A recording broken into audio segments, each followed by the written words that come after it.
wild. You can see the excitement on her face as well. This big ball section, incredible turn.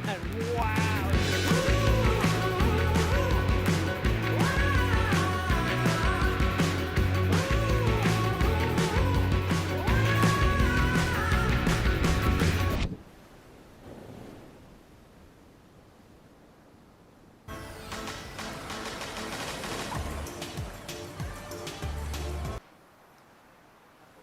Welcome, adaptive sports fans, to the 2024 ISA World Para Surfing Championship, live from Surf City, USA, as we can see the iconic pier there at the capital of American surfing, with a beautiful swell, 2 to 3 foot conditions, that rising tide, and we're going to be kicking things off for day one to get the momentum rolling. As we can see Isaac Hare there from Wales, he will be surfing in the Neil category.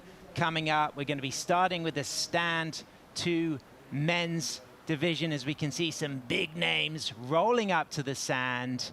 I'm Sam Bleakley, joined by Ben Way. Ben, you hosted the opening ceremony, the Parade of Nations, yesterday. Talk about the coming together of these 150 athletes. Such amazing energy, and you've got all these athletes from all over the world that are so excited to get their California competition/vacation. And not to mention, it's all of these guys have a great rapport. They're all good friends, and it's just the big meeting place of the greats of the sport. Just saw Catherine Beattie there and Quinn Waitley. We can see Johnny Marankovic from Canada. He is going to be paddling out in the blue singlet. There's going to be 3 surfers. There's going to be 3 heats. It's a fantastic format. All of the surfers have a leaderboard template where they get to surf 2 heats. They combine their top 2 scores, and then they move through to the knockout rounds. We've got Philippe Nord from France. We've got Jonathan Maranovic from Canada. We've got Baldir Vallejos Enriquez from Costa Rica. They're going to be paddling out for a battle. France, Canada, Costa Rica, as they work their way out on the south side of the pier. 20-minute heats, top 2 waves counting, 25 wave maximum. Thanks so much for tuning in. Absolute pleasure to have your company. I'm Sam Bleakley. Ben Way in the booth, hosted the Parade of Nations. Ben, you've been here for a number of years now supporting parasurfing. You even have some of these athletes riding your boards. How excited are you for the week ahead? I'm very, very excited, and it's great to see all these people. Anyways, I've seen them. I was able to join them in Byron Bay this year for a competition, and it's fun moving around, catching up with everyone, also keeping up on social media, see what everybody's up to. And these athletes train hard, and so they've been at it working on their equipment. And today we weren't expecting such good swell, but in traditional ISA style, we had the swell move in, we have this light offshore, beautiful conditions. And one thing I wanted to point out is Huntington Beach is used to having that big deep hole in the middle where the waves kind of fizzle out.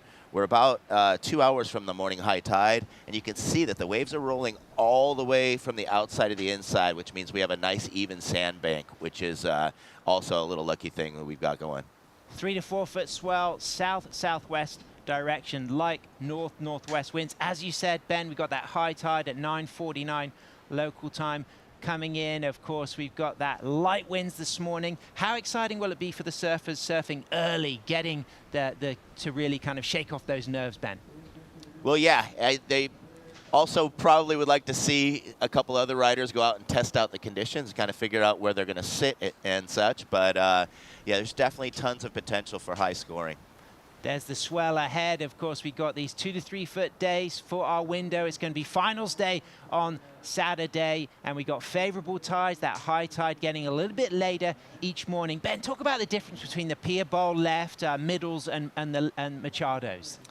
It's wild, because you will see our riders' positioning kind of shift over to the left side at the lower tides and then back with those higher tides. Sometimes, also depending on the direction of swell, you can have that right that comes off of the pier in just wedges. And as we saw in the highlights, we had Elena Nichols get that perfect 10. That perfect 10, getting that bowl and lining up perfectly for that inside section. So we can expect some amazing conditions at this spot. 151 athletes, 25 national teams, women making up over 1/3 of the total competitors, defending champions, Team France. Ben, who's your money on for Team Gold this year? I'm not going to throw it out there yet, but we do have Australia's got a very, very strong team at the moment. Team Brazil also has a nice, strong team, but there are these superstars that they're going to stand out. Defending gold medalists, we've got Elena Nichols, we've got David Teixeira, we've got Sarah Betancourt, we've got some big names, and we are kicking off with our 20-minute heat. It's our Canadian, Johnny Maranovic. He takes off, he gets an early wave, he'll get a small score. He's got that first ride of the 2024 ISA World Parasurfing Championship. A lot of pressure, Ben, to get the very first wave of an event. Yeah, and you could tell he was listening very carefully to hear that countdown, make sure he got a wave right at the buzzer, and there won't be any priority situation created until he starts moving out, and then it's going to be starting to probably get a little bit tighter as far as their positioning, as they will kind of figure out which is the best spot on the sandbar to take a wave. Philippe Nord there from Vendée, multiple French champion, silver medalist in 2022 at the World Parasurfing Championship, bronze medalist in 2021. Both of those events held up further north in Pismo on the central coast, as Philippe Nord looks to improve on those silvers and bronzes, part of the winning gold medal team for Team France last year. But let's talk about the Costa Rican, Ben. What can we look forward to from Baldir? So Baldir's amazing. He's started surfing at 7 years old, had an injury to where he was forced post-injury to start in a kneel position, and then he actually created and built his own prosthetic legs to be able to compete standing, which is amazing. So yeah, he's got that whole technical aspect, and he's got that really in-tune feeling with his equipment, not only his board, but also his prosthetic. Johnny Maranovic drops a low score, Ben, to kick things off, just a 1.33. Of course, he just popped up, didn't make much of a connection with that takeoff, but he'll be pleased to have just washed off the nerves. But 20 minutes, Ben, can go pretty quick at Huntington, can't it? Yeah, it really can. And as you see, once we get that initial surge from the tide, things slow down a little bit as it gets a little bit deeper out there. So you can see this kind of tense moment, and the fact that Johnny Marinovic was ready to get a score. He may be the only one holding a score for a couple minutes here, so tense for the rest of the field. And he will know Baldir because Johnny's actually based in Tamarindo in Costa Rica. He comes from a snowboard background. He's fairly new to surfing, only been surfing now a few years. I know his wife Natalia will be tuning in, and his three daughters, Avena, Olivia and Sasha. They'll be rooting for him, and we've got a couple of opportunities now to appreciate this very first ride kicking things off, Ben. Yeah, so you can see one thing in these stand divisions, especially with the prosthetic, you can see how much space it takes to swing that leg around. And when you don't have all of those hinges working at once that a normal surfer does to kind of sneak your leg up under you, it takes a lot more time to get to your feet. That wave was pretty quick off the takeoff, so he didn't have a nice roll-in to deal with. And so did get to his feet, got himself a score, and just as any other competition, just need 2 scores. Yeah, absolutely. And of course, this is the stand 2, surfers riding waves in a standing position with a lower body impairment below the knee, and the 9 different classifications that we have are to accurately allocate the athletes into their best surf class to ensure the highest level of competition and a level playing field. We've got 3 stand categories, 1, 2, and 3. We have kneel, we have sit, we have prone 1 and 2, and we have 2 visually impaired classifications. Talk about the Frenchman, Ben, Philippe Nord. He is a stalwart. He's got great technique. He's very capable. He's very strong. He's probably the favorite for this first heat. Yeah, you can see he's keeping it really cool. He's making sure that he doesn't go for anything and waste that paddle. As you said, a 20-minute heat, super quick. You want to be very selective and make sure that the waves that you get have that scoring potential. And the guy knows competition. He's a 2-time silver medalist, so he's definitely probably one of the favorites in the heat. Yeah, and he knows all about the deep relationship between the IPC, the International Paralympic Committee, and the ISA to develop the sport of parasurfing. And it must be emphasized that there's been an incredible track record of the World Parasurfing Championship, the 9th edition. And of course, as the governing body recognized by the IPC for the sport of parasurfing, it's really exciting to see that in line with our mission to develop the sport of surfing in all its forms, that we've worked extremely actively in developing the advancement of parasurfing. And a lot of these athletes would have had a little bit of a bitter disappointment for not having parasurfing included in the LA 28 Paralympic program, but now the horizons are set on continuing to win world championship titles, team gold medals, individual golds, and also to look towards Brisbane 2032 for possible Paralympic inclusion in that cycle of Paralympics after LA 2028 then. Yeah, there was a lot of push to find that inclusion. It seemed like such a perfect fit for Huntington Beach and, well, I mean, for the LA. But, yeah, we had a few competitors like Victoria Feige kind of trying to get people to sign petitions and really just go through a different angle and try and just sneak that in. Unfortunately, it didn't happen, but it's on the horizon. And talking of that slow start for Jonathan as far as scores go, it's proving to be significant, Ben, because we're well into this heat, 40 minutes remaining. It's 20-minute heats, 25 wave maximum. You're not going to expect to get 25 waves in this time period, but your top two scores count. You have a 5-minute paddle out. There's a panel of 5 judges dropping those scores out of 10. And the criteria: commitment, degree of difficulty, innovative and progressive maneuvers, combination of major maneuvers, variety. And let's talk about speed, power, and flow. With these different sections at Huntington, what would you be looking for on a day like today, Ben? Well, at the moment, we know that that tide is filled in. All that energy is moved into the inside. And you can see where they're positioned.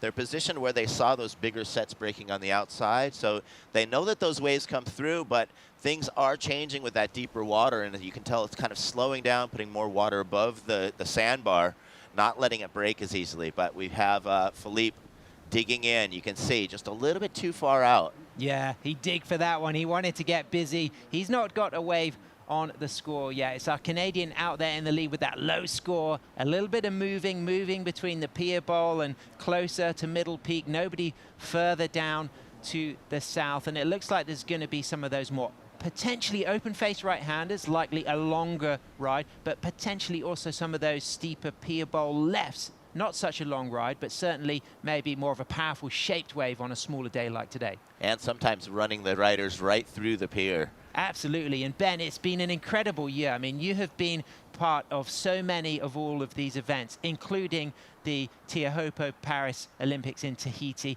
How significant was that as one of the kind of icing on the cakes, the cherry on the top of an incredible year for the International Surfing Association? It was just unbelievable. And the viewership, the engagement was probably about 5 times what the Olympic Committee or the OBC were expecting. And it just solidifies surfing as one of those key new additions to the Summer Games. And of course, we went from one surf city in El Salvador to Surf City, USA, right now hosting the World Parasurfing Championships. How important is Huntington, iconically, as a spot for surfing in the globe and for competitive surfing? Well, it's got such a huge track record with some of the biggest championships, some of the most memorable heats ever. Yeah. And all the way back into history in the early 60s.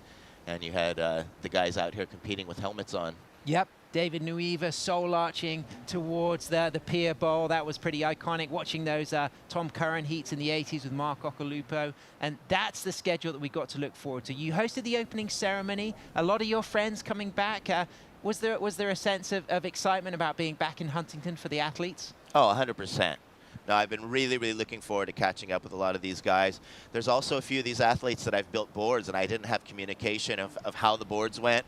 And so I've been getting some rave reviews. I'm really looking forward to seeing them in the water. Well, I was with you when you had a nice conversation with Sarah Betancourt. Captain Sarah, of course, a multiple gold medalist, as we can see. Philippe Nord up and riding, late drop, right in the ball section. Beautiful takeoff, critical, right in the pocket. Comes off the bottom, hooks that turn, cuts back, drives with control out of that turn, comes into the pier ball with a bit more acceleration, into the float. Big re-entry, rides out of that float with style. Ben Way, what an incredible opening ride for our Frenchman. That was sensational. Smartly played. You know, he just sat there. You didn't see him scrambling around. He stuck with his position. You didn't see him kind of having a change of mind and switching to another peak.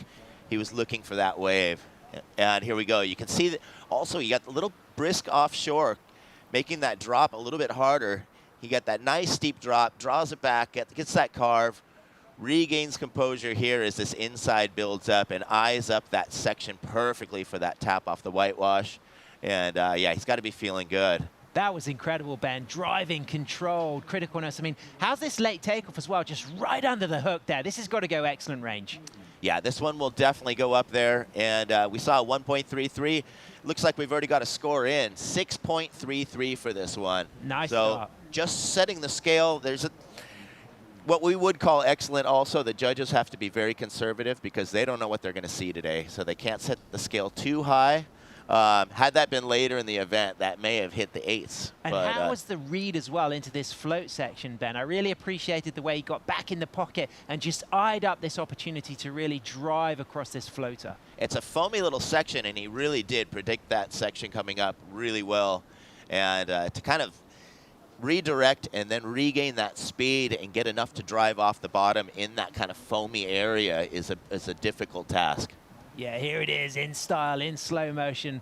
Philippe Nord floating his way through to his opening ride of a 6.33. It's going to put him out there in first. So our surfer from Canada now chasing a score of a 5.01 to move back up into first. But of course, the way this system works is there are 2 rounds and non-elimination in these 2 rounds. As we can see, Team France there, a little bit of representation from Team Saudi Arabia as well. We'll have our Saudi Arabian athlete coming up in the kneel division later today. We go to the women's stand 2 and 3 after these 3 heats of men's stand 2. And then we continue with men's stand 3. And then we go to prone 2 for the men.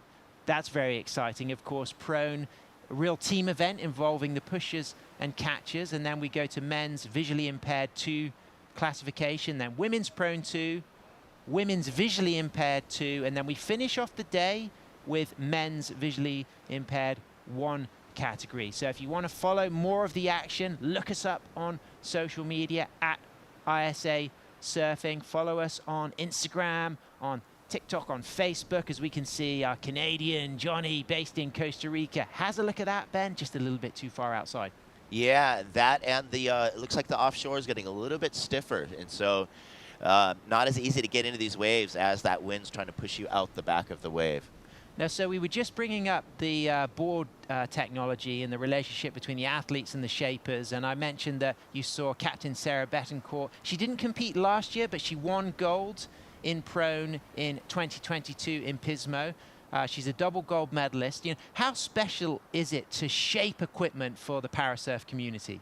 It's unbelievable. It's funny, in Sarah's case, I had actually loaned her a board that was made for a regular stand-up team rider of mine that she ended up absolutely loving, won that gold medal on it in Pismo, and then she said she wanted something a little more stretched out for if the waves get bigger. And so I made her a little more dialed in, a little more pulled in version for bigger waves. Here we have our next heat. That's going to be John Barantes Bolaños. JP Vaudry as well. He's going to be coming up representing Team South Africa, the Springbok, and also big name for Team USA. Forrest Weinberg will be surfing. Johnny charging into this. Is he going to get it? Doesn't get it. Still waiting for that second score. Philippe Nord goes for a late drop, takes a nosedive though. Yeah, we can see all of that energy really popping up on that that inside bar now, and that mixed with that offshore makes for a really tricky drop, and the bottom just drops out. Philippe, yeah, a bit of late drop there. Philippe Nord represents Saint-Gilles de Vie there near Vendée. And again, we talk about the French team, but commiserations, big shout out if you're tuning in to Laurie Phipps, who was coming aiming to come and defend her gold medal in the women's stand 3 division. And in her last free surf back home in France, she unfortunately broke her ankle and is unable to attend. And that's a loss for the French team, Ben. And big shout out to Laurie tuning in.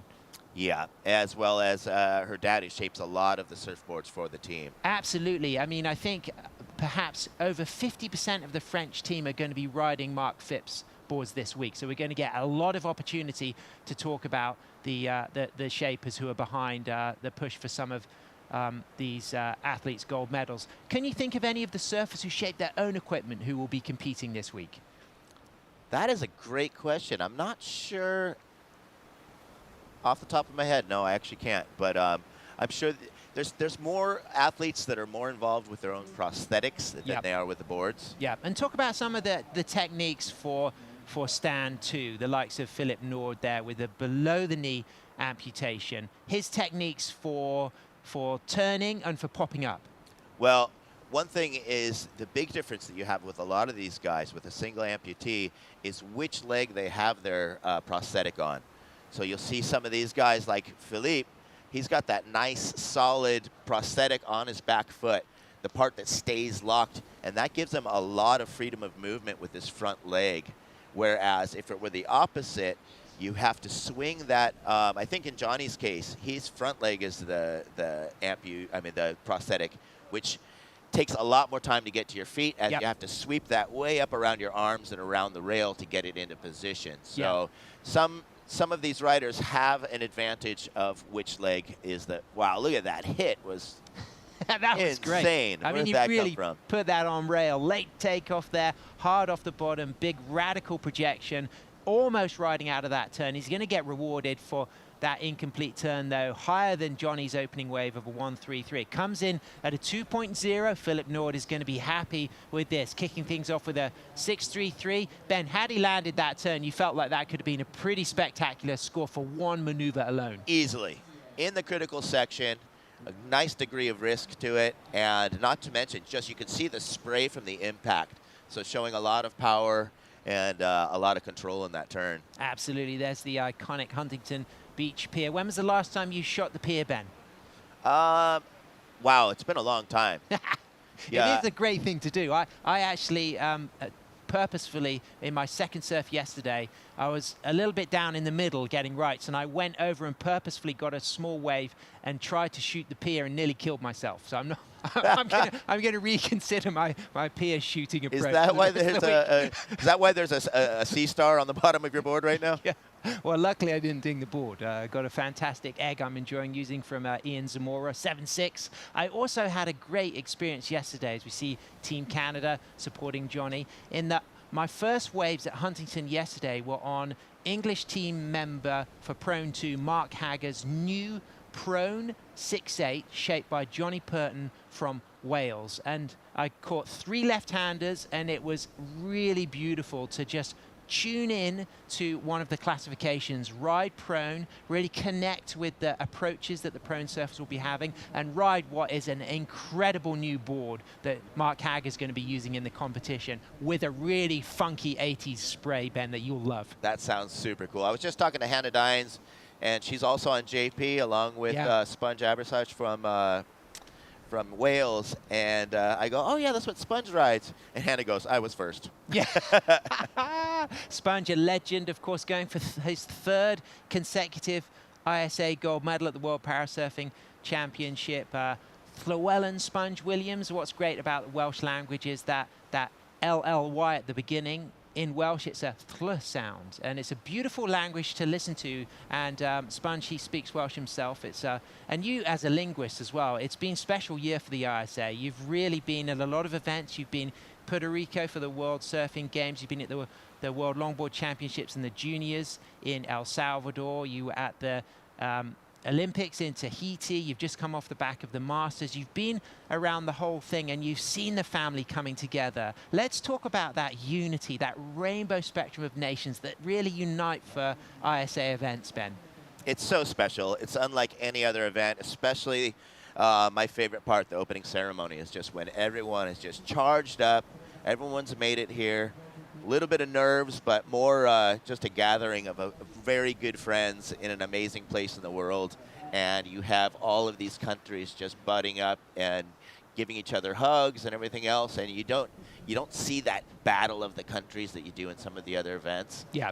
But in the ISA, it's amazing to bring all of these nations together that would not be united without surfing. Absolutely. And is Johnny going to get that backup score? He doesn't look to be as we move into the last 30 seconds. A great start for Philippe Nord from France. Of course, a medalist here on multiple occasions, a multiple French champion. He takes the win. That's a really respectable 6.33 that he kicked off with. He's going to possibly replace his 2.0 as we move down into the last 10 seconds with a really nice drawn out carving roundhouse cutback and then connecting back onto the opening face and just really driving down that last section. I think, Ben, that's going to replace that 2.0. Yeah, that single turn, I would not expect that to go lower than a 3 just for that single cutback. Nice. A lot of control, a lot of flow. Absolutely. As you can see, his 3-fin board there. Philippe Nord takes the win. It's going to be combined from the 2 opening rounds, so you'll carry your highest 2 scores. So it may well be that that 6.33 is going to be a keeper. He backs it up with a 3.17. Yeah, look at this. Just puts it on rail. This is that higher score. Okay, stay with us. We'll be right back after this short break.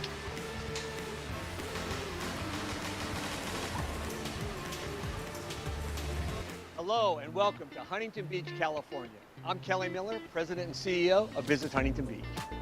Known as Surf City, USA, Huntington Beach boasts 10 miles of coastline and the most consistent waves on the West Coast.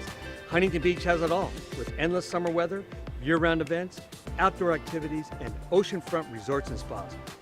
So get ready to be inspired, be connected, and be here, Huntington Beach. Plan your visit at surfcityusa.com. This message is for all surfers in the world. The oceans need us today more than ever. This Sands of the World ceremony is our way of uniting the world in peace through surfing. Now let's begin the Sands of the World ceremony. It's the ISA symbol, and it symbolizes what we know, peace in the world through surfing. It's a meaningful ceremony in which you bring sand from your beach, you pour it there with your teammates. This ceremony stays with them for the rest of their life. When it came to Tahiti, Tahiti embraced the opening ceremony with the Sands of the World. And the beautiful box that we have today, it's staying in the Hupo. To be a surfer is not only to go surfing. It is also to take care of the oceans, to be good people inside and outside of the water.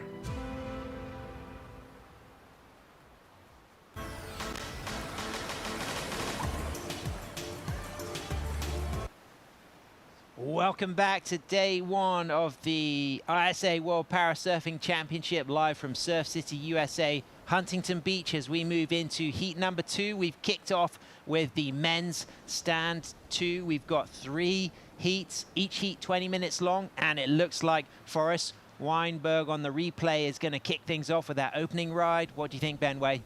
I like that. Gets a nice drive off the bottom there. Started to get caught up in that whitewash, but showed the judges that he did finish that wave and kick out with control.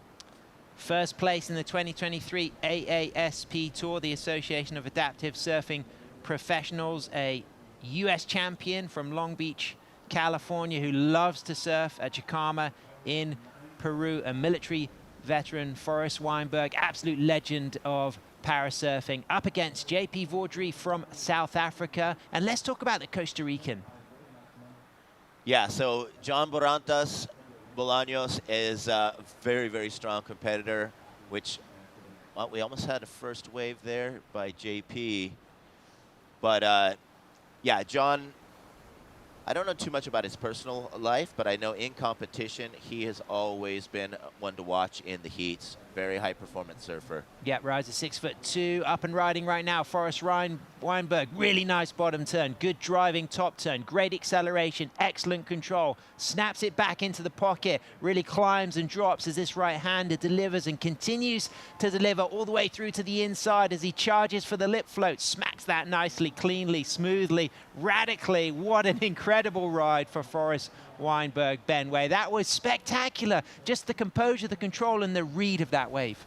Yeah, he has such a good flow between his natural leg and his prosthetic, and you can see him just move in such a human-like fashion with that prosthetic leg, where he's able to get that drive, fit in those turns, and nothing clunky, everything smooth and flowy. Look at this.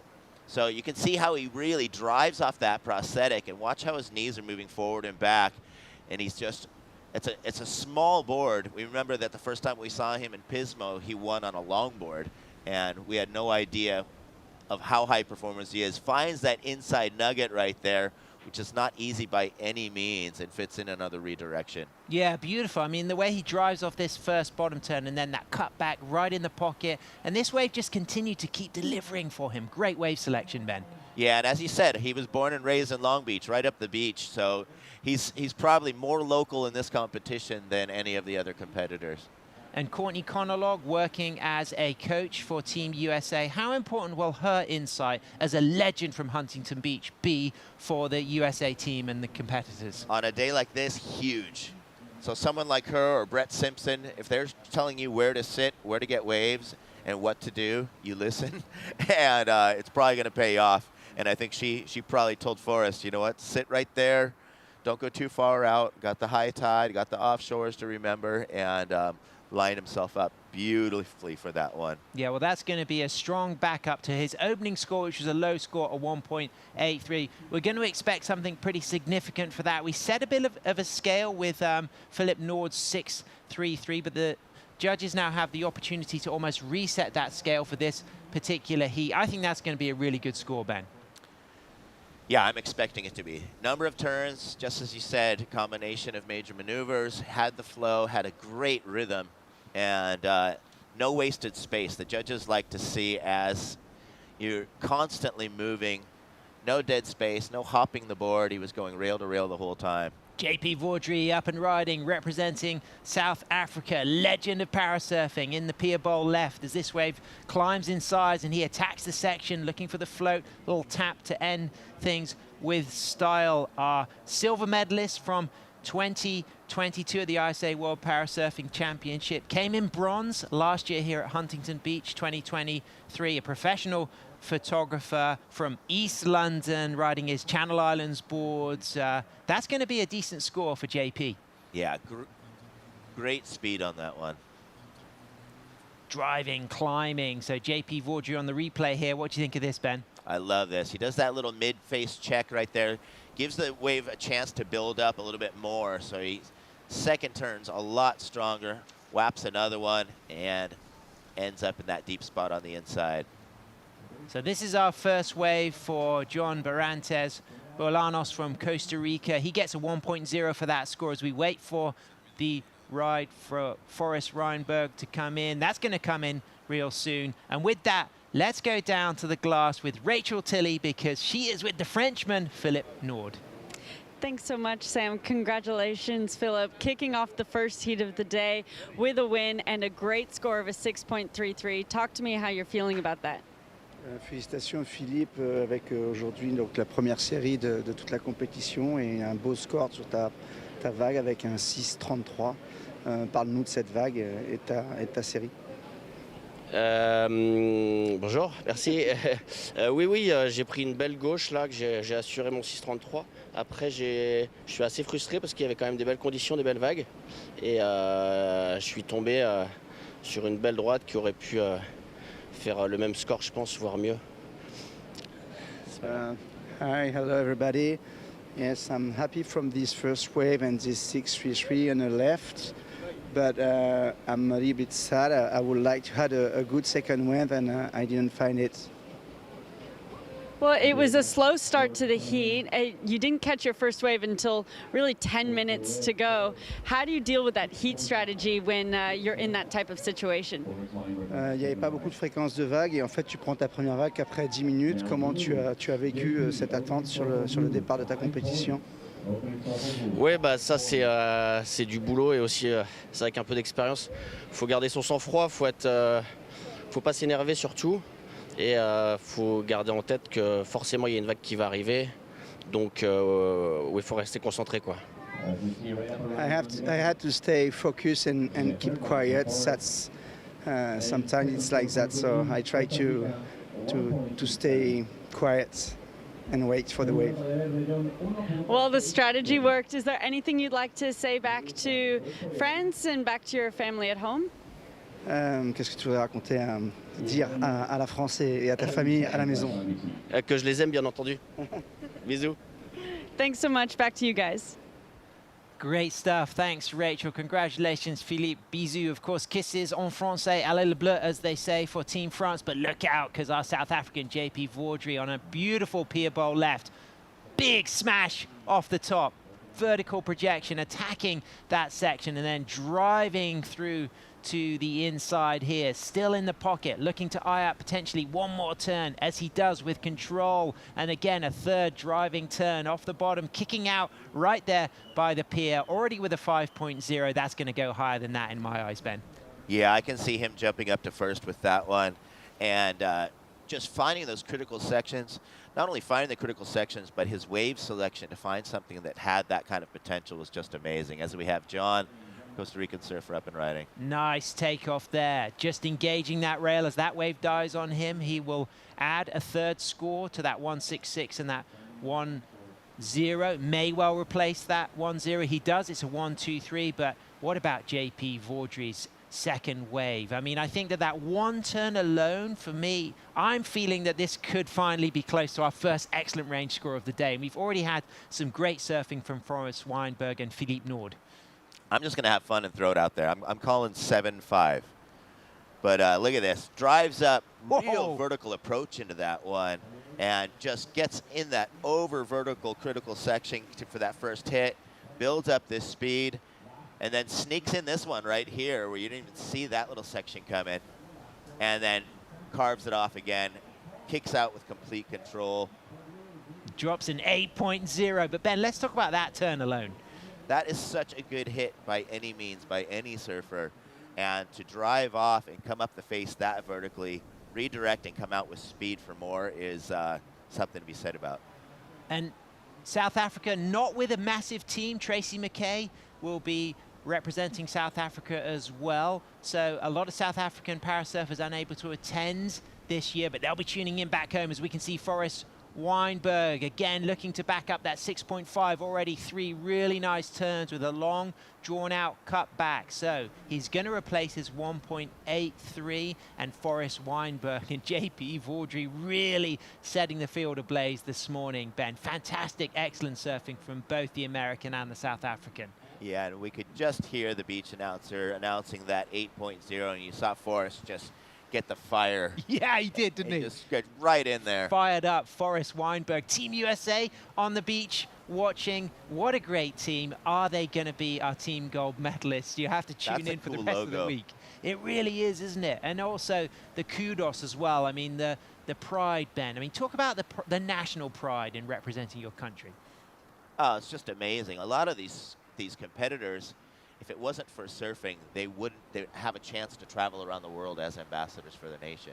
Costa Rican, John Barantes Bolanes from up and riding the goofy footer, driving through this section. This is going to be his best ride so far, kicking off with a 167. Nice attacking approach on his mid-length egg as he comes unstuck, but he's certainly going to get a much bigger score than those opening mid-range ones on the board. It could be a keeper for him to book himself a spot in later rounds. It's the 2 best waves combined from 2 opening heats, so it's a leaderboard format. So really important to emphasize these first heats, non-elimination, an opportunity to potentially get 1 or all 2 of your top 2 scores that will be combined to turn into that leaderboard and then go to the knockout stage after the opening 2 rounds for each division, Ben.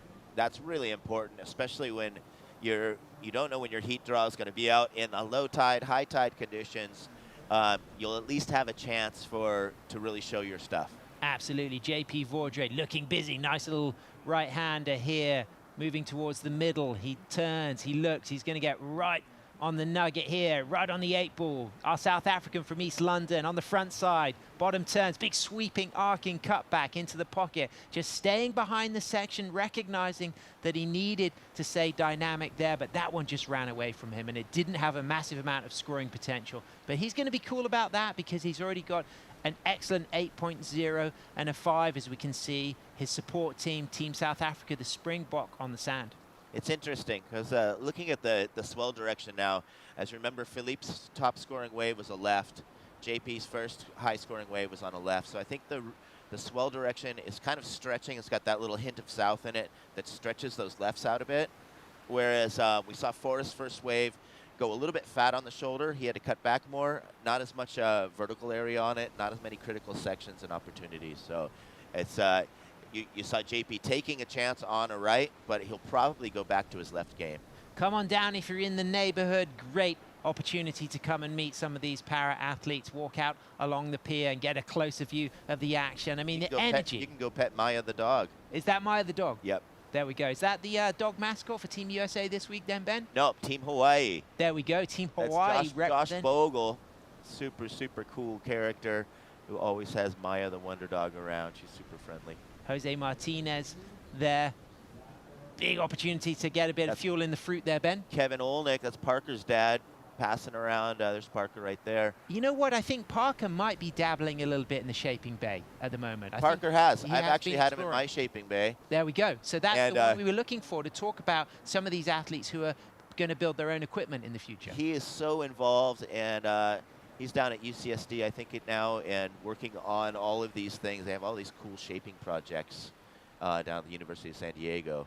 And so they've actually, Arctic Foam is sending them second quality blanks so that all of their students can have this cool shaping class now. Fantastic stuff. And of course, a big element for the athletes in the stand 2 classification is their prosthetic and designing prosthetics that really allow them to surf with control. This is parasurfing stand 2, surfers riding waves in the standing position with a lower body impairment below the knee. As we can see, JP Vaudreuil out there keeping it cool with an 8.0 and a 5. Forrest Weinberg looking to replace that backup 4.23. He's carrying a 6.5, a really fantastic wave for that long right-hander. He's probably not going to replace that 4.23 on that last wave, but he's certainly going to be happy with his performance. And I feel as if JP and Forrest are both inspiring one another right now, both knowing it's going to be a big battle to book a spot in the final to go for gold, but they're going to feel very confident that they're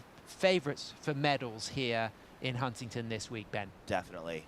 I recall seeing Forrest for one of the first times up in Pismo, and won his heats on a 9-foot longboard, ended up buckling the board, borrowed a board from a local surf shop up there, local surf school, ended up getting the gold medal. Absolutely. Been in the Marine Corps, visited the whole world, Japan, Korea, Guam, Cambodia, Philippines, Angola, Uruguay, just some of the places that he has had the joy of working in his career. Married with a son. They're going to be tuning in, they're going to be watching, but it's JP Vaudreuil charging, carving off the bottom. Really beautiful top turn there, just throwing spray and driving again into this big float section with nice projection control and a really attacking, dynamic approach on the right-hander. And JP Vaudreuil, as we move into the last 3 minutes, 20 seconds, he may well replace that 5.0 back up. Well, I just ate my words. He went for the right, and that one worked out for him because it actually opened up enough for him to get that hit. Little shampoo and conditioner for Forrest Weinberg there. I know a good brand if you want to borrow a bit of 2-in-1, but he looked like he dealt with that pretty well. A little bit of head and shoulders. More shoulders than head. I was thinking that was head and shoulders 100%. JP, talk about this wave though, Ben. What a fantastic opening turn. I love this. He does this little check, and he's just watching this thing build up, knowing that he's got all of that steep section to build up for this strong end turn. Throws a lot of spray, redirecting and connecting with that end section. Just looking so in flow. as JP does the little Head and Shoulders 2-in-1 advertisement there, little commercial, little break celebration. Yep. Forrest getting a rinse. There's a longboard element there for Forrest as well, and we talk about the fact that he did really connect with longboards in his early days of parasurfing. You know, what does that give to your line when you're used to riding bigger boards? Now we see him on a short board, but he's still got a little bit of a longboard aesthetic. Yeah, I noticed that as he hits those flat spots. You notice he moves his stance farther up on the board to keep that glide across those flat sections, which mostly, for most shortboarders, their front foot stays in one position and your back foot moves forward and back depending on working across fat sections of the wave. But yeah, coming from a longboard background, he's used to shifting all over the board to make it move in different ways. JP just knows he's done the business. His wife, Gabriella, might be tuning in. Daughters, Emelina, 8-year-old, and Isabella, the 5-year-old. They'll be really pleased to see the performance of their dad with an excellent 8.0, and backing that up, replacing as we thought he would the 5 with a near excellent 7.67. Is this going to be JP's year to take gold? As I look at that score line, and we just saw that shot of the team, I'm noticing how lonely the lack of Bubasela is at the moment. Well, there is not a big South African team here, so you know they'll be tuning in around the world. No Vuvuzelas on the beach, but maybe we can get Tracy McKay to get the opportunity for a Vuvuzela, as we can see our surfers getting ready for women's stand 2 and 3 categories across the round one qualifying heat for those surfers. That's going to be coming up after our 3rd men's stand 2 heat. We still got some big names to come up, Ben. We got a couple of beauties. Let us know who we got coming up in that heat number 3 after this finishes in the next 30 seconds. Yeah, Carter Hess. Wow, Team USA. Carter's gnarly. I guess he actually took a board to the foot, so he had a little cut on his foot from one of the practice sections. Seiichi Yamamoto for Team Japan. Balulu from Israel is always a big name to beat, and Puerto Rico's Sean Raincoat. That's a stacked heat right there. That is exciting. Yeah, that's 4 surfers. We had 3 surfers. We're not going to get to call that one, are we? No, we are. We got one more heat to go, Ben. Okay, stoked. We're looking good. We got the last 5 seconds of this. JP Vaudry. I was about to go poke Anthony Vella because he was going to be so lucky for that heat. An 8 and a 7.67 for our South African Forrest Weinberg. He's going to be delighted with a 6.5 and a 4.23. In 3rd place is our Costa Rican. Stay with us. We'll be right back. It's men's stand 2, heat number 3, live from Surf City, USA.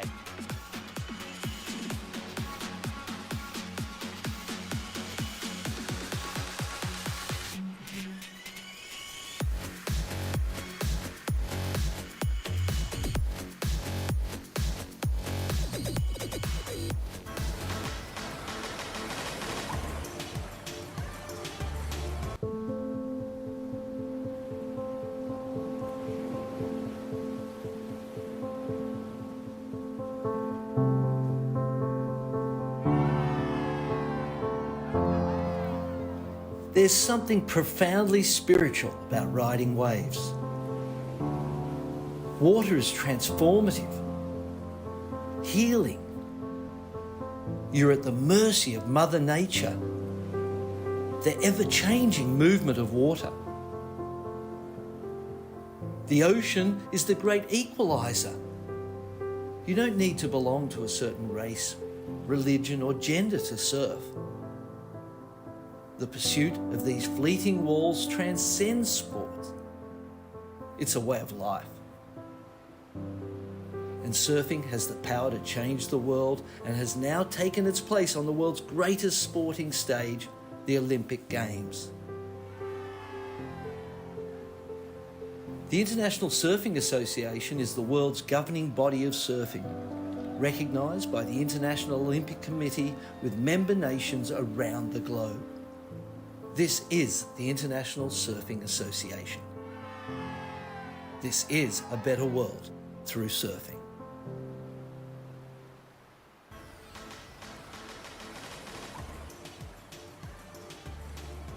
Welcome back, Adaptive Sports fans. A pleasure to have your company. Thanks for tuning in for day one of the 2024 ISA World Parasurfing Championship, live from Surf City, USA, Huntington Beach, as we see Team USA's Carter Hess up against Sechi Yamamoto from Team Japan and Nakman Yuriv Balulu from Team Israel and Sean Raingoat from Team Puerto Rico. It's really exciting, of course. Talk a little bit about Sean Raingoat. He's an absolute powerhouse of the action sports adaptive scene.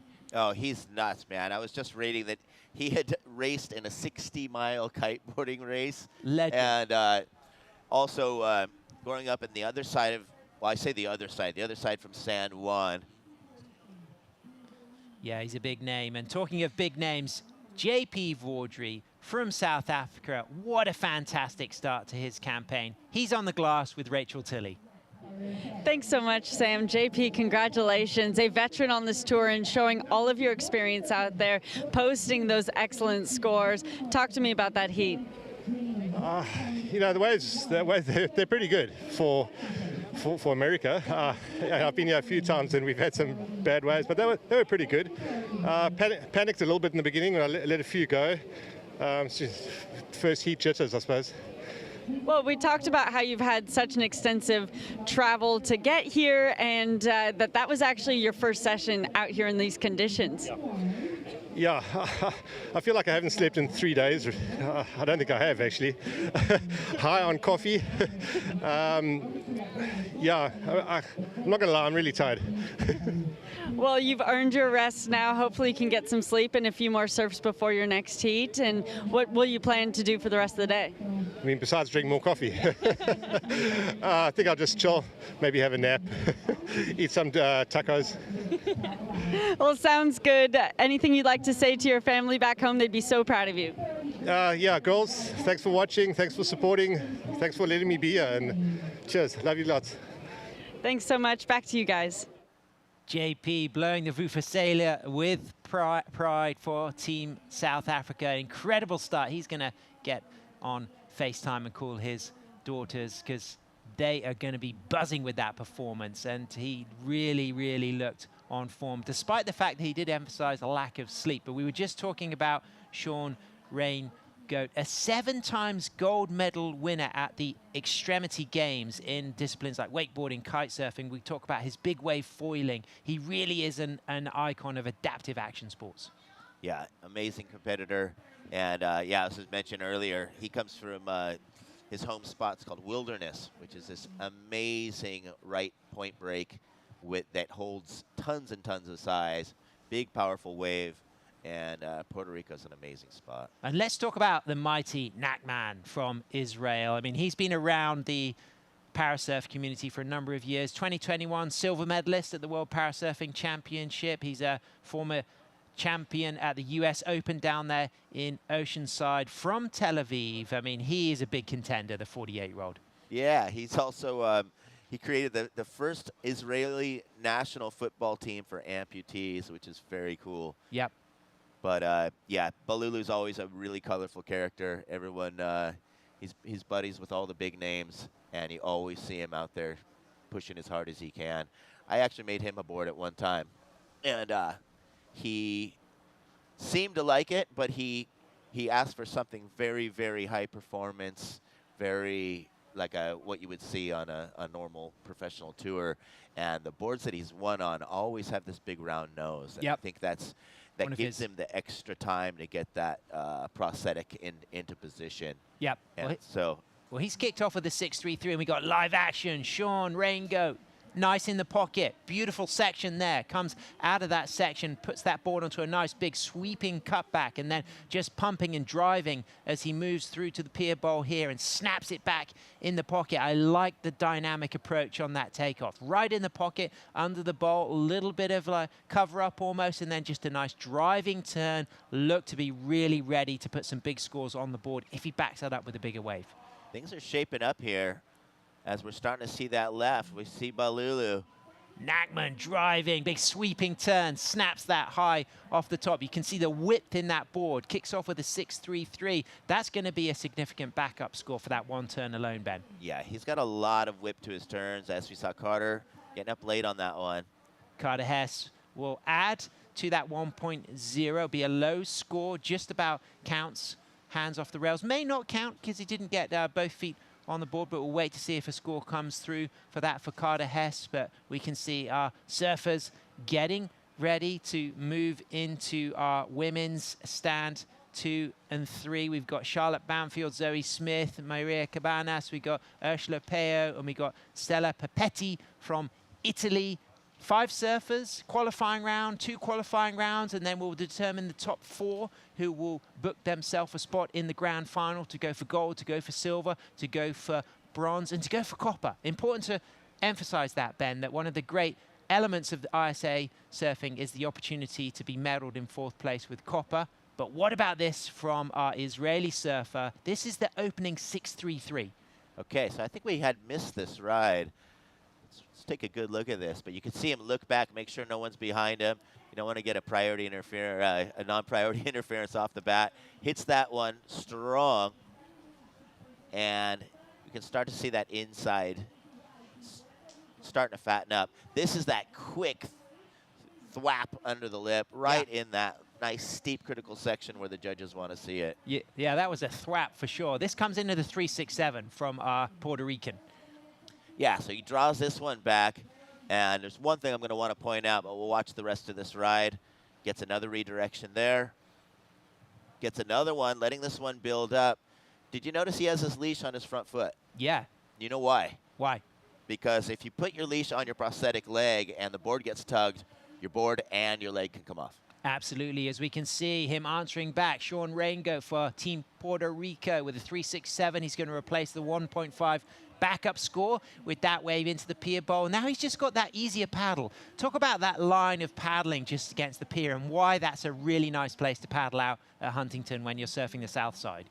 Yeah, always, almost always when you have a pier situation, the water is sucking out to sea right next to the pier as all of that water is kind of falling off the shore and pulling itself back to sea. So you'll have that rip current that lets you kind of avoid the more powerful sections of waves, sometimes get out without even getting your hair wet, as it's sort of a treadmill that just pulls you out and magnifies that paddle energy on the way out. Carter Hess, big takeoff there. He's going to potentially replace that backup 0.5. Didn't quite ride out, but we can see Carter opting for deck grip, Matt Archibald kind of esque. You know, who would be some of your iconic Fletcher, Christian Fletcher, Archibald deck grip icons? And another that comes to mind as we watch our Puerto Rican gouging, cutting back there. I'm pretty old, so I'm going to go all the way back to Gorilla Grip days. Gorilla Grip. The Glenn Winton Mr. X 45-piece set. With wearing a pair of webbed gloves as well? Yep, the nice. ape gloves. Aquatic propulsion equipment with the Spider-Man paddle gloves. And, man, I loved traction when it came out. So exciting. Looks for that wave in the middle there. Doesn't take it. He's got a 6.33 and a 5, so he's out there in first position. We've already seen some really strong performances from Philippe Nord for Team France, Forrest Weinberg for Team USA, and JP Vaudry for Team South Africa. Looks to be really solidifying himself as the favorite for gold. But if you were going to pick somebody who's going to be a close rival for gold for JP in this heat, Ben, who do you think the standout is who can really push JP if we see JP continue the form he's shown this morning? Not taking anything away from the other competitors, but I think Balulu's got the fire and he's got the skill, and it's the amount of emphasis he puts in each turn. So he'll usually do less turns, but put a lot more into each one, and the judges like to see that.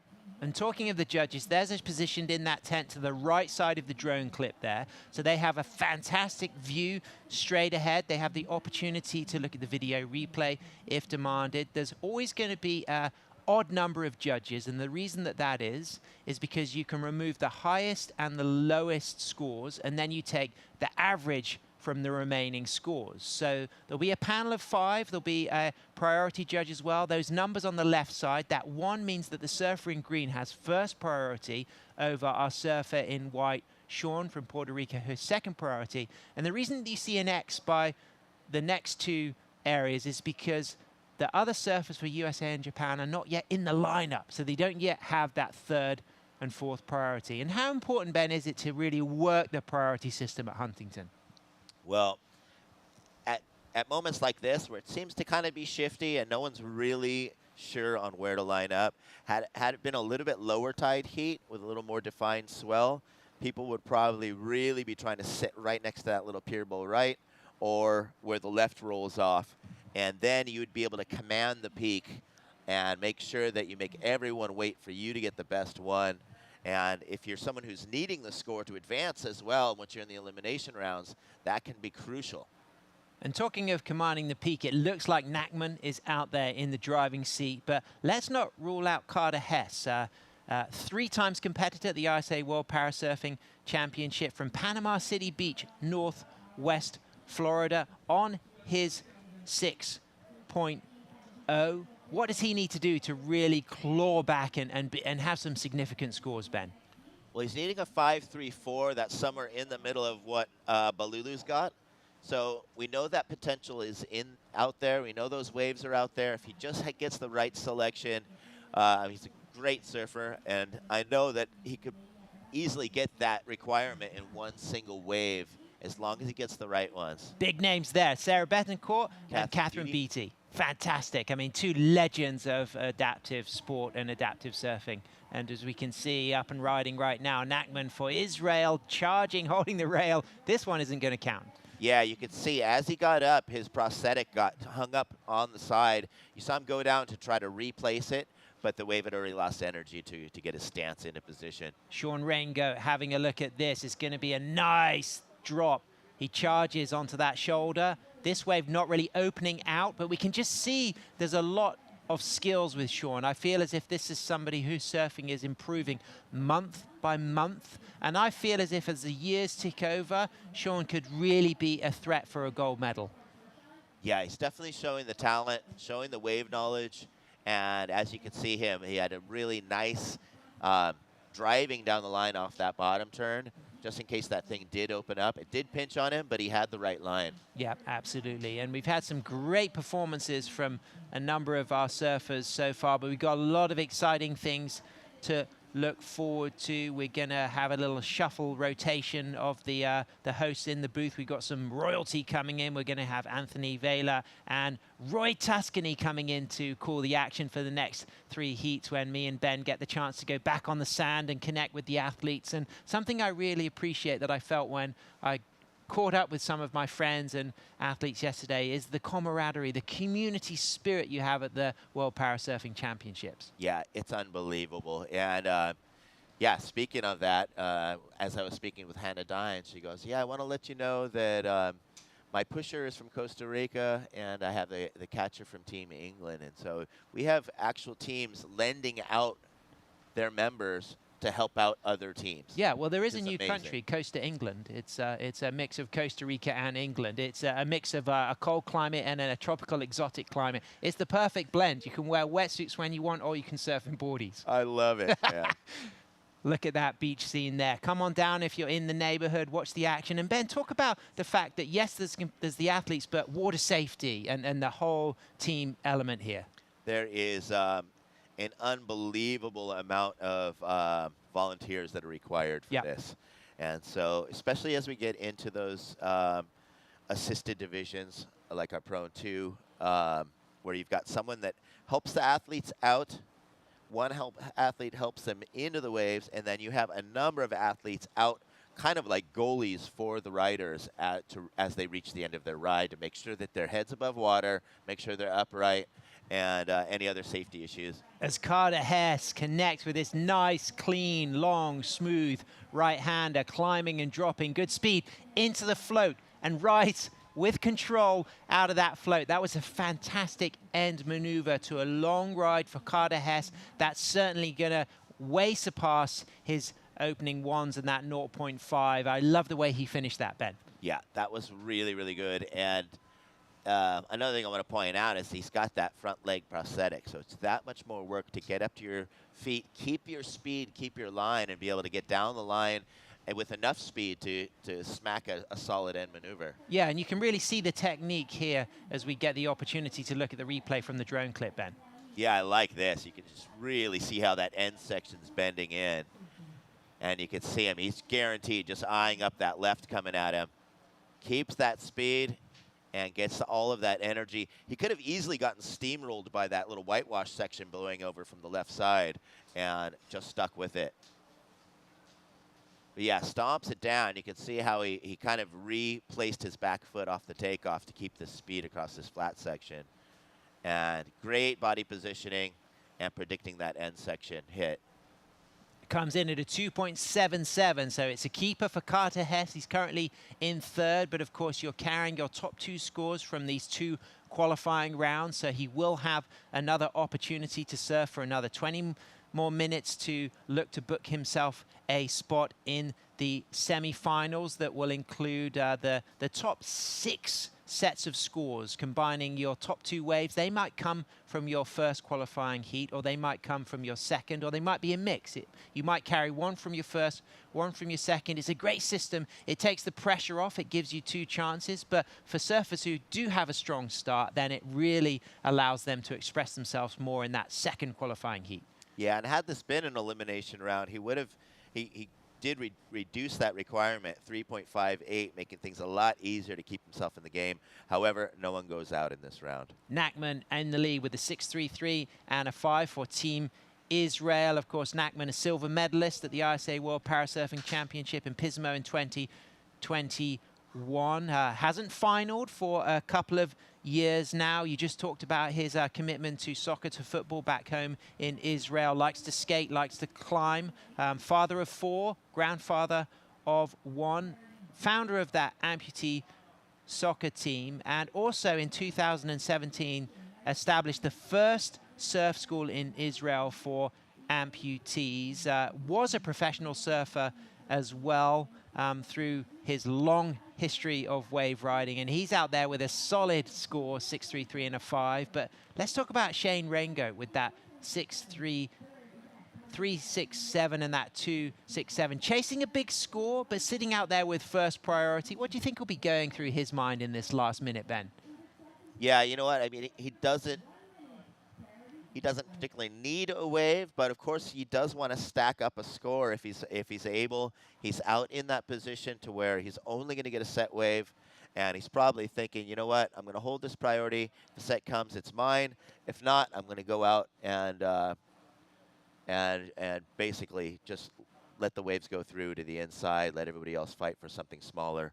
But definitely the ones that are really going to serve up are going to be those outside ones that give that stretch. Nachman on the inside here, looking to replace a 5.0.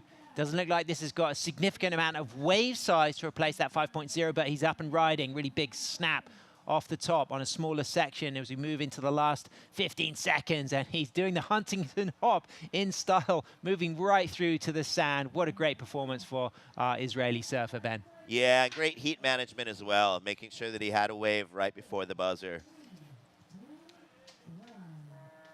Last second, it looks like it's not enough for Sean. So Nachman will take the win with that 6.33 and that 5. Probably won't replace that 5 with that last wave, although it will be a decent score. Sean Raingoat will come in second. Pretty good. Stay with us. We've got some royalty coming into the booth. Anthony Vela and Roy Tuscany as we continue to call the action.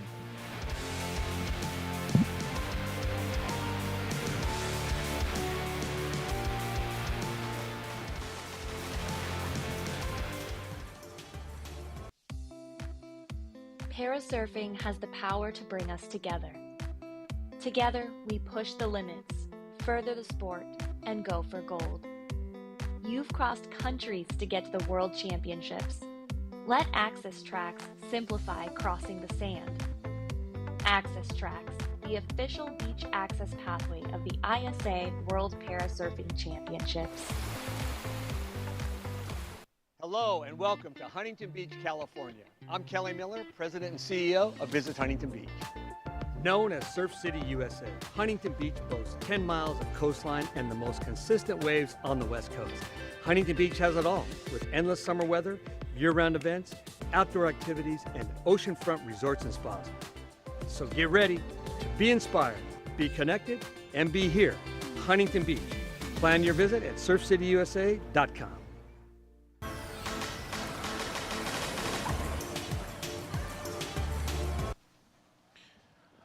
Welcome back to the 2024 ISA World Parasurfing Championships. Here we are in our women's stand 3 round 1, heat number 1. Anthony Vela here with Roy Tuscany. Roy, welcome. Yeah, buddy, what a day. I mean, you know, originally the wave report I didn't think was going to be sharing us some conditions like we're seeing today. It's really exciting to see out there as we get ready for this round 1, heat 1 of women's stand 3. They just added a competitor. Actually, originally it was just going to be Spain versus England, but this heat has 5 competitors in it, Anthony. Yes, so as we see up and riding, our competitor from Spain, we had one competitor from women's stand 2 that also joined women's stand 3, so it's a combined heat due to one of the competitors from women's stand 2 being injured just before the event. So the returning champion last year from women's stand 2 will not be here as she hurt her ankle. So we've got our heat in blue, Mireia Cabanes from Spain; in red, Charlotte Banfield, our returning champion in this division; in green, Zoe Smith from England; and from Spain, Ursula Puello; in white, and from Italy in yellow, Stella Papetti. You know, earlier today, as Ben and I were walking in, we got to see Charlotte and Zoe, obviously friends, competitors, and competing in this heat together, both excited for the day ahead. All our competitors are looking to score a wave, except for our competitor from Spain, who's currently in first, who's already caught 2 waves. But here we go, surfer in red and green up on this wave. A couple of whitewater takeoffs, so you can earn points with whitewater takeoffs. It won't be scored as high as the competitor surfing the green part of the wave, going right or left. So it's similar to shortboard style of judging. Here you see a nice whitewater takeoff, but as this wave reforms, she's looking to go right here and just falling off at the end, but a couple of rides already with that 4.33. All right, here we go. We're going to send it down to Rachel. I think I stole that one from you, Anthony, but here's Rachel on the beach. I surfed in the last 2 weeks, but I win this heat with the bed surfing. So I'm happy. It's my bad day in the last 2 weeks, and I win the heat, so I'm happy.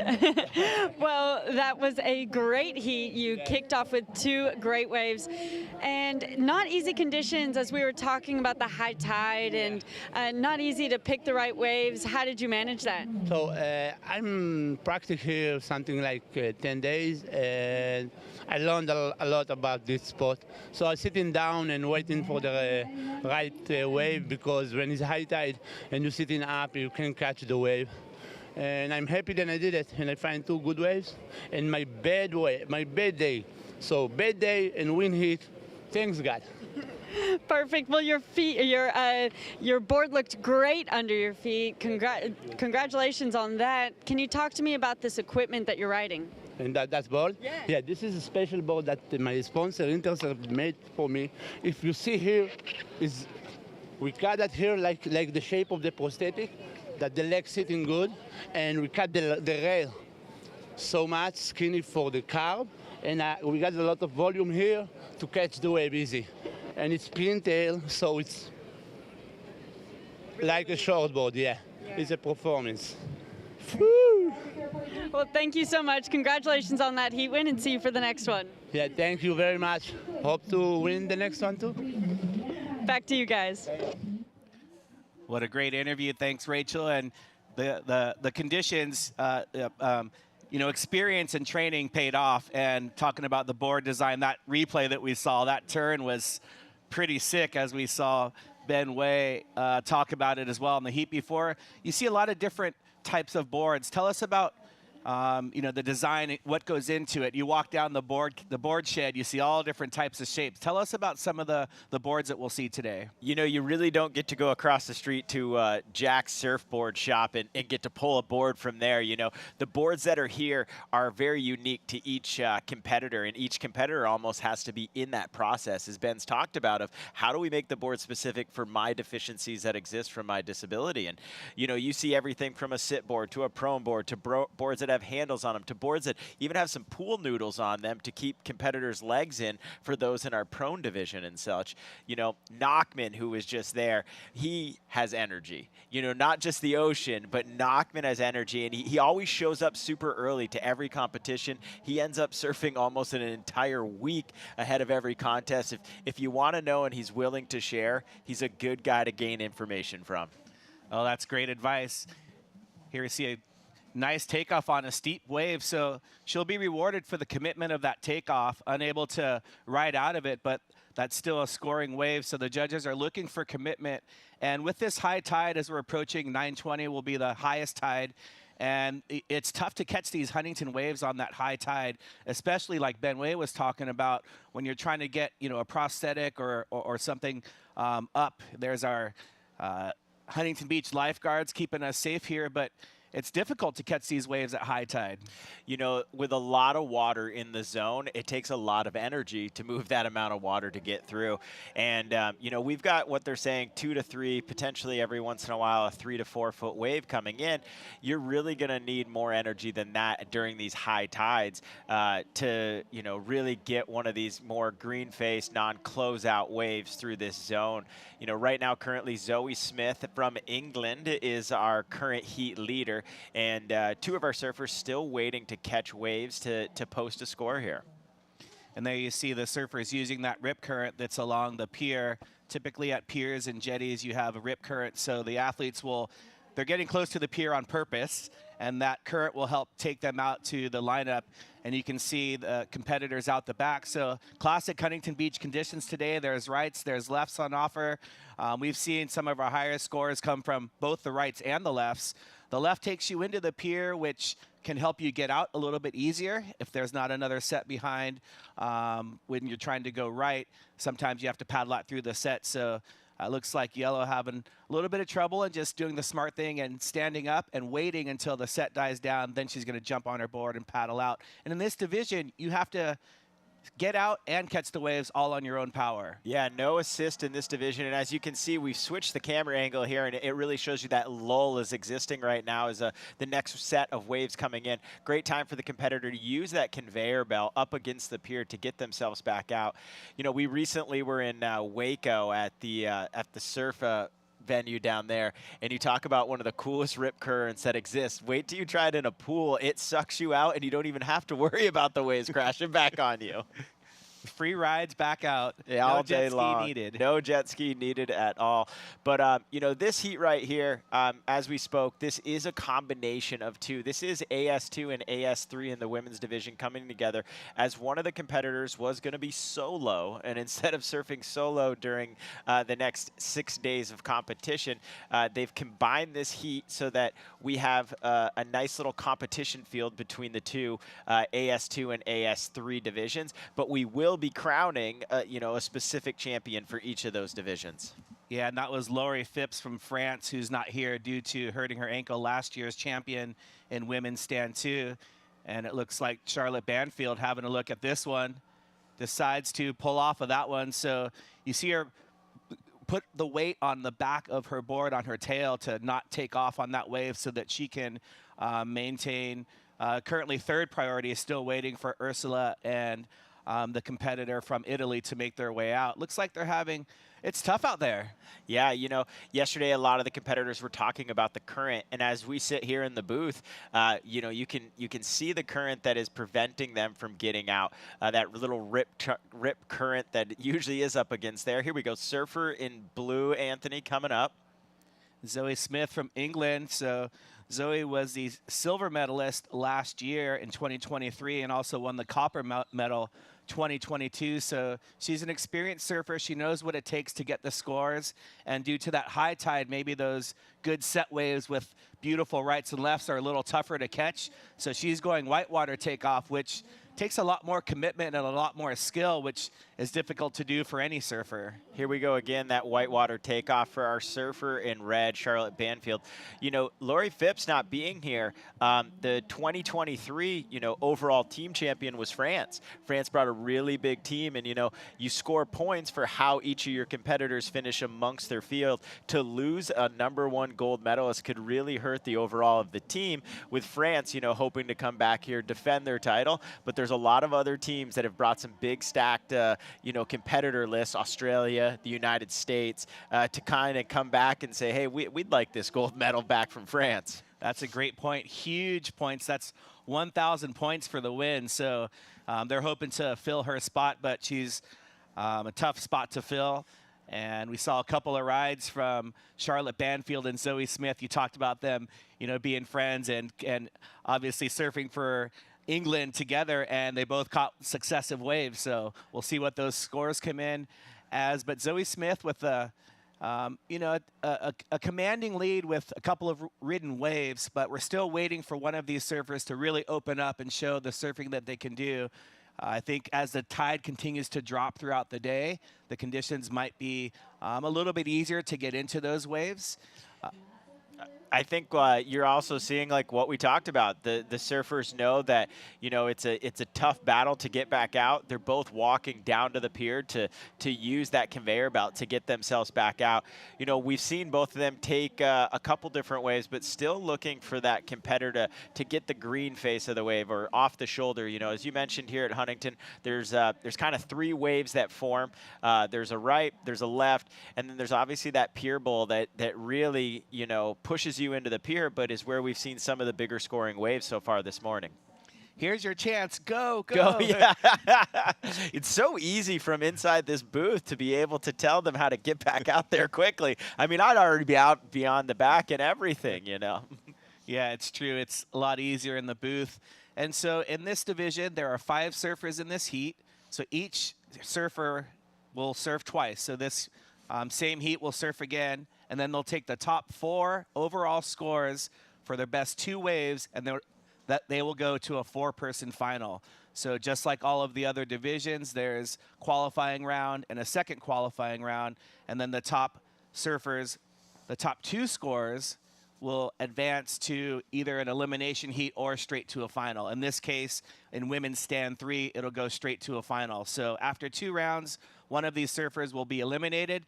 All of the scores will be thrown out, and the final will have all new scores. But they get 2 heats to get their top 2 scores. So the scores can come from heat number 1, heat number 2, or a combination of both heats. And then obviously Saturday is our championship day, where we'll be crowning all the new champions. On Saturday is our finals day. You know, online, if you're here, we want you to share so that the world can see what's happening here at the 2024 World Parasurfing Games. There's a lot of great ways to join us on social media. We've got Instagram, YouTube, we've got X, we've got TikTok, we've got Facebook, not Facebook, at ISAsurfing. And also make sure you tag where we are, Anthony. We're here at Surf City, USA. Surf City, USA, Huntington Beach. Huge thank you to the city of Huntington Beach, Visit Huntington Beach, for sponsoring this event once again. This is the 9th edition of an ISA World Championship here in Huntington Beach. We've seen this event here last year, as well as the juniors for a couple of years, and you can see those high tide conditions closer to the pier. That's where the rip, it starts to kind of pull a little bit to the south, and so you see those surfers getting stuck. You see Zoe Smith just right in that escalator, taking her out there, trying to reposition herself. She's holding a 2.33 and a 2.0, currently leading the heat. And Charlotte Banfield, her country compatriot, with a 2.27 and a 1.43, as we see those scores up there. So they're sitting pretty in the lead, which will help them, obviously, going into round number 2, and then hopefully an advancement for the final. Yeah, you know, we're closing in with 5 minutes remaining in this heat. Each of these heats are 20 minutes, so they've been out there for 15. They've got 5. It looks like we've got a little bit of lines that are starting to come in. Surfer in yellow, Anthony, seems to be right in the spot to take this right. Let's see what happens here. We're looking at Stella Papetti from Italy, and Stella was in position and just maybe needed 2 more strokes. So that's a combination of the high tide and the offshore wind. If you stand, you need 2 more strokes, kind of like surfing a reef break. You need those couple extra strokes to get into the wave. Charlotte Banfield having a look over the falls, but that's the right idea. You have to put yourself under the lip there in order to catch these waves. You know, my good friend from Jersey who surfs a lot of shore break up in the northern Jersey area has always said, the second you think you've paddled enough, paddle twice more. And it seems to always work, and it seems to always get you into that spot. It never hurts to be out in front of the wave. It always hurts to be, let's say, behind the wave. Yep, especially when you're trying to establish a score and kind of get some rhythm. You know, it's hard to go from, as an athlete, the celebration from yesterday, the parade, and, you know, it's you get to see all your friends again and back in Huntington Beach, and then you've got to get a good night's sleep and then transition into competitor mode as we see the parasurfing stand 3. These are surfers that will be riding standing up, and they've got an impairment above the knee. So you'll see beautiful get up right there from Charlotte Banfield, and just maybe stood a little straight up. It's hard to stay low in these bumpy waves, and you can see the rocking horse just bucked her right off that wave. God, the whitewash today is definitely got a little bit more once this wave breaks in the high tide. I think here Surfer in green peels off. Surfer in green was actually in a great little spot there to send it into the pier. Here we go. You know, one of the coolest things that happened here is the camaraderie amongst the teams. You see them kind of banding together, cheering on, and you know, even Japan doesn't have a surfer out in there. They're still cheering on the competition. The camaraderie that exists from country to country is something that I think, you know, the whole world could use right now more than anything, is to let's cheer each other on. Yep, that's all you see on the beach is smiles all day long. And the competitor from Spain, Maria, she's got a saying, and it's no puedo, yo puedo. So in Spanish, that means no puedo means I can't. And she says that you take the N away and add a Y. So it goes from no puedo to yo puedo. So not I can't, but I can. You change one simple letter, and it changes the whole meaning, and that's her saying. Not no puedo, yo puedo. I can. And that's how all of these athletes are this entire week. What a great little like play on words, switching one letter out, and the whole way it transforms the way that you look at this competition. Speaking of that, let's see how this is going to use going for her. Just misses the wave, but it looks like, as we've talked about, these waves are taking a little bit to stand up. If it's not blue, it's going to be yellow. They're trying a little different strategy, kind of going for that reform wave. And here's Maria from Spain up and riding, and just a little bit on that inside rail too far. It's tough when the board's rocking back and forth and you're trying to get that foot up. And it looks like yellow's up. That's Stella Papetti from Italy with her first scoring ride, so she'll get on the board. And we're still waiting for Ursula Puello from Spain to get a scoring ride as well. But each of these surfers will have a second chance as well, and perhaps later in the week or when they surf tomorrow, conditions will be a little bit different. All right, we got about a minute left in this heat. Let's see if any of these scores can get advanced or if anybody's going to move around. Here is another ride for green. Yo puedo, right? Or how do I say it correctly? No puedo. No puedo. Yo puedo. Yo puedo. Okay. So I'm terrible at English, and it translates over into other languages. But I just love the mindset of this competitor, and I imagine it's shared with all the competitors in this heat. All right, 30 seconds here, Anthony. Looks like Zoe Smith trying to get one out the back. Late whitewater takeoff. She's trying to get up to her standing position, and she's up and down. It's so tricky out there. There's the rip current that's on the other side of the peak is going in through the peak. The rip current from the pier is going right through the peak. So you've got all this water moving out. You have the 2 rip currents coming together, and it makes it tough out there as this heat winds down. Yeah, the converging of these 2 rip tides are definitely making it interesting. Here is this surfer in white, our second surfer from Spain, looking to close out this heat, doesn't quite grab it, and now we're going to be moving in to our men's stand 3 division. We've got 2 rounds, a heat 1 and a heat 2. We're going to see we're going to see ourselves here with, it looks like 8 competitors between these two fields. And we'll come back with the next round right after a short commercial break.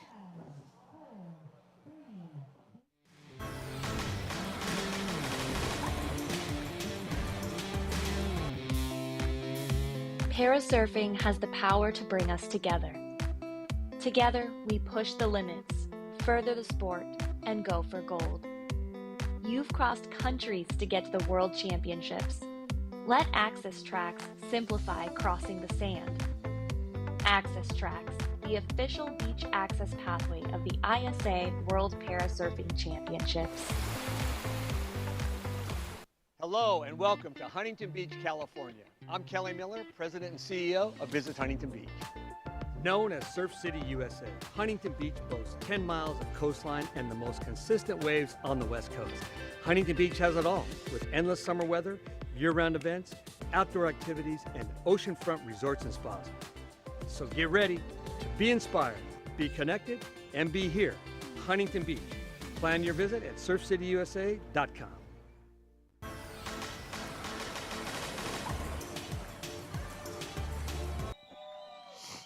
Welcome back to the ISA World Parasurfing Championship as we see Eric Darjean from France up and riding with a beautiful cutback right into the whitewater. You see him positioned perfectly, using that hand for a bottom turn and a second maneuver right in a row. Bam! Banking it off the whitewater for a 3-turn combination. What a great wave to start the heat. You know, we heard it kind of from the beach before we got our live feed back, so we knew something exciting was going out there. You know, I don't know if you noticed this with Eric, but a lot of times when you see people pop up, they have that unique style. Well, with AS3 being above the knee, they've really got to clear that gate, and you sort of saw Eric as he swang his leg around to get that front foot up on the board and everything. A little bit different than what you've seen in AS2, which is below the knee impairments. But watch right here on this replay, you can really see his prosthetic in the way he has to swing it around to get it up on the board. Watch this as he pops up here. There it is right there as we talked about it. And then he gets his foot placed. And then the cool thing, you know, everything is a little bit different for each one. As you mentioned, using that hand to help initiate and also execute that bottom turn. But what great 3 snaps we saw here within the opening 2 minutes of this round one, of this round robin. You know, the first couple of heats are our first 2 rounds, round robin. They take their best score from the first, the second, or a combination to get that total score to see if they move on. Yeah, what a great slow motion angle. You can really see this combination. You can see his eyes looking up at the lip, looking in front of him, and then just taking this second turn right here. Beautiful turn right on the rail. And he's not done yet, so second turn off that bottom again, and then banking it off the whitewater. That's going to be a great score, and it looks like it comes in at an 8.0 to open up his campaign What for a great 2024. one. And then also, you know, we haven't seen it yet, but Surfer in green from Japan scores a 5 as well. And here we go, Surfer in blue from Australia, Anthony. That's Chris Blows. You can see he's got his prosthetic on his back leg, which is different from Darjean from France. And just a little check turn to avoid the whitewater there, to ride out of it and have a completed wave. So getting on board for Team Australia is Chris Blows from Adelaide, as Eric is not done yet. He's paddling into this one. Beautiful takeoff, swings that leg around again. And we talked about that bump, and it got him that time. Yes, it did. But, you know, 2 different surfers right there, with one using their prosthetic on the front leg, while the other surfer from Australia using it on his back leg. So we're going to see, even in this heat of AS3 men's, a different usage of where you put your prosthetic and how that transforms the way you have to position yourself and maneuver the board as, you know, going out. But I have this feeling, I've seen it before. I remember from last year and the years past, Eric Darjean from France is an absolute attacker once he's out there in his round. You know, they say there's a 25 wave maximum. I don't think anyone's going to hit it, but if someone's going to get close, it's going to be Eric here. And here again is that opening wave score of an 8. Actually, no, this is that opening wave score, yeah. Just an absolute great way, testament to start off this heat for this AS3 men's division. And that really sets the scale for the judges. Oh, beautiful takeoff right here from Naomichi. This is his 5.0 ride. And you can see that front leg just staying straight. And he positions it perfect right here, setting up for a beautiful carving cutback and looking to finish out this wave. You can see him Huntington hop again.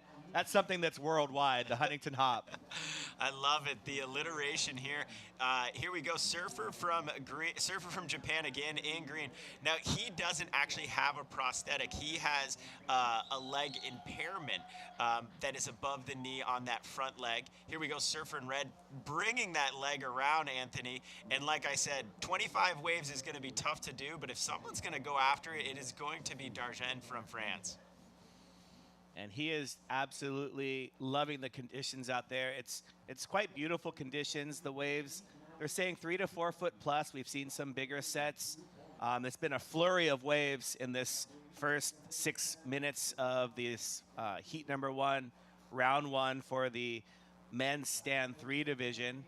So as the water kind of settles, we'll let the scores settle, but that 8.0, we got to see a slow motion replay, but also I think seeing it again in live motion really shows how much speed that he had, which is one of the scoring criteria. How fast can you go doing critical maneuvers and showing commitment to the judges, and obviously he's rewarded with that 8.0 and a 5.6 to back it up. Yeah, and here we go.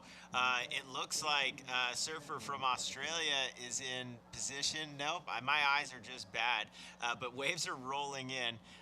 It looks like our surfer from Japan is going to be going back towards the pier, swings that leg around, and he's really going to have to stay on this shoulder here. Japan has a collection of incredible surfers, but that wave just, it looked like it had more force than it actually did as it came rolling in, and each of the surfers setting up for that. Yeah, Naomichi Katsukura from Japan wasn't.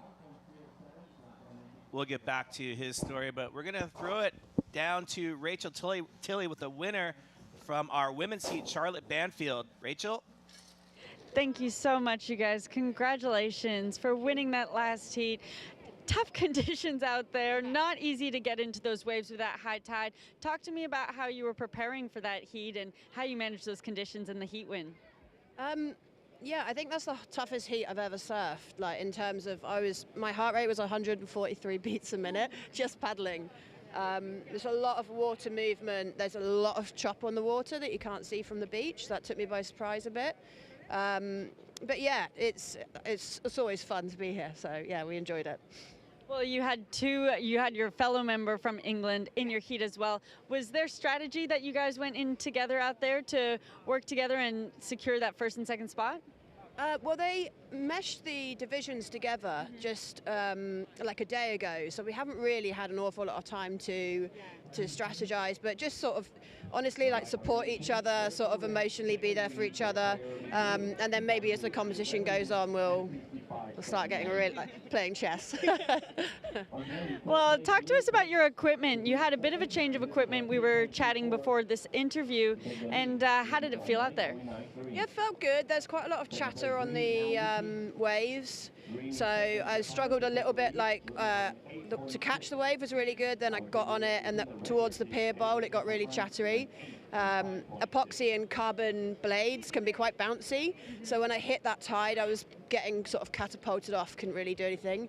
So I might go for PU if it's like that again, but it's the first time it's done that during the week, so it took me by surprise a bit. Well, you managed to surprise. You adapted well because you got the heat win, and we'll get to see you surf later this week. Good luck for that one. Thank you. Cheers. Back to you guys.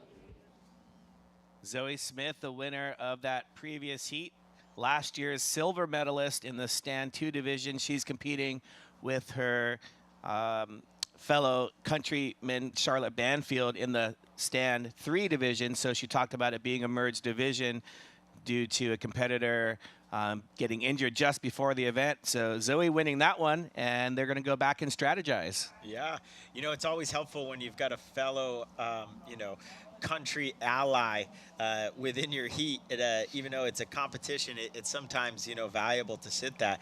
Our surfer from Japan this year had a great year. He was our 2024 AASP above knee AS3 champion.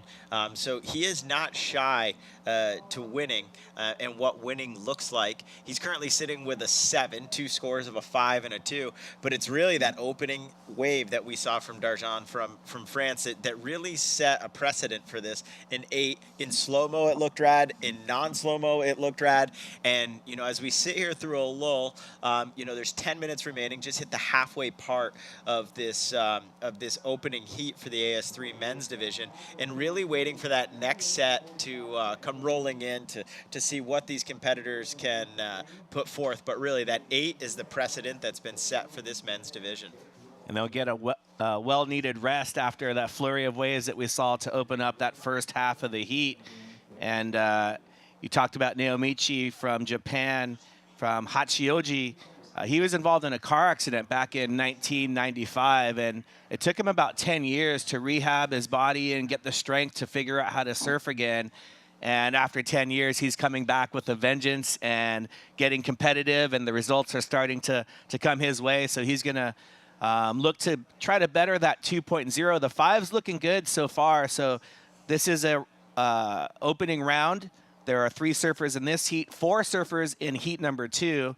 And we'll be taking those top 2 scores from either round 1 or round 2. And then these surfers will go straight to a final. You know, this is almost a full division, looking, you know, where we have more than 9 competitors, where we wouldn't just go directly into that final, where we'd add the semis. You know, coming up here, we've got men's prone 2 showing up, which has 5 heats, which is one of our largest fields here. And, you know, throughout the week, we'll start to see these competitors start to dwindle down into what's setting up for that finals on Saturday. 8.5 minutes remaining in this heat, really looking to best the 8 that our surfer from France put down.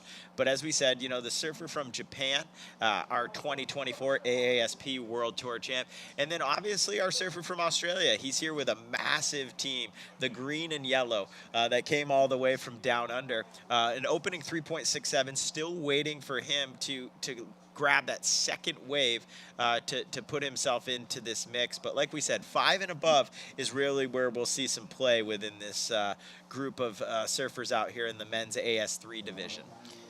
And our surfer from Australia, Chris Blows, he was involved in a shark accident. We have several competitors that have had shark incidents, and he was actually surfing on Anzac Day, which is a special day in Australia for the Australia-New Zealand Army Corps, and surfing on Anzac Day with his buddies down in the south of Australia, and was involved with a shark accident.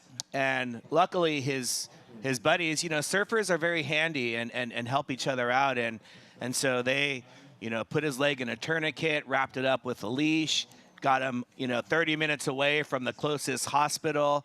And from what I remember, it was about 90 minutes of CPR that they did on him to save his life. And, you know, like most surfers that we've seen that are involved in shark attacks, they still want to return to the water, as we see Chris Blows. So good on you, Chris, and good luck getting that second score. Still waiting for one more score to back up his 3.67. I feel like you're channeling some energy for him as we see him paddling in here right now. A nice little positive story of how and why he's still so passionate about this sport.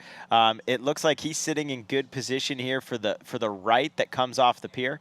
Other surfers, the other 2 surfers in this heat, are starting to make their way over towards where he was lonely a second ago.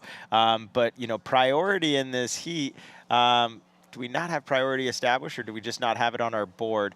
But it looks like the priority for this one is, oh, there we go. So priority goes to red currently in this one. I get to see on our other screen as I start to get myself pretty familiarized here in this beautiful booth that's set up here at the ISA World Para Surfing Championships here in Surf City, USA, Huntington Beach.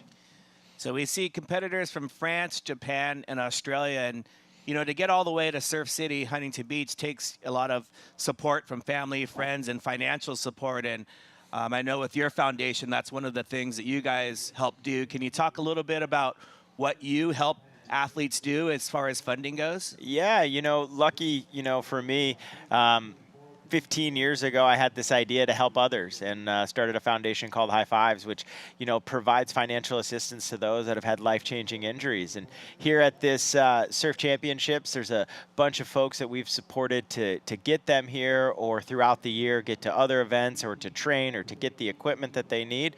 High Fives, along with other great organizations like Challenge Athletes Foundation and Kelly Brush Foundation that exist for those that have sustained these life-changing injuries, really give some financial burden, some freedom that exists. Because like you said, it's not easy to get here. It's not easy to get specialized pieces of equipment. As we spoke earlier, as we said, you can't just go over to Jack's and pick up a board.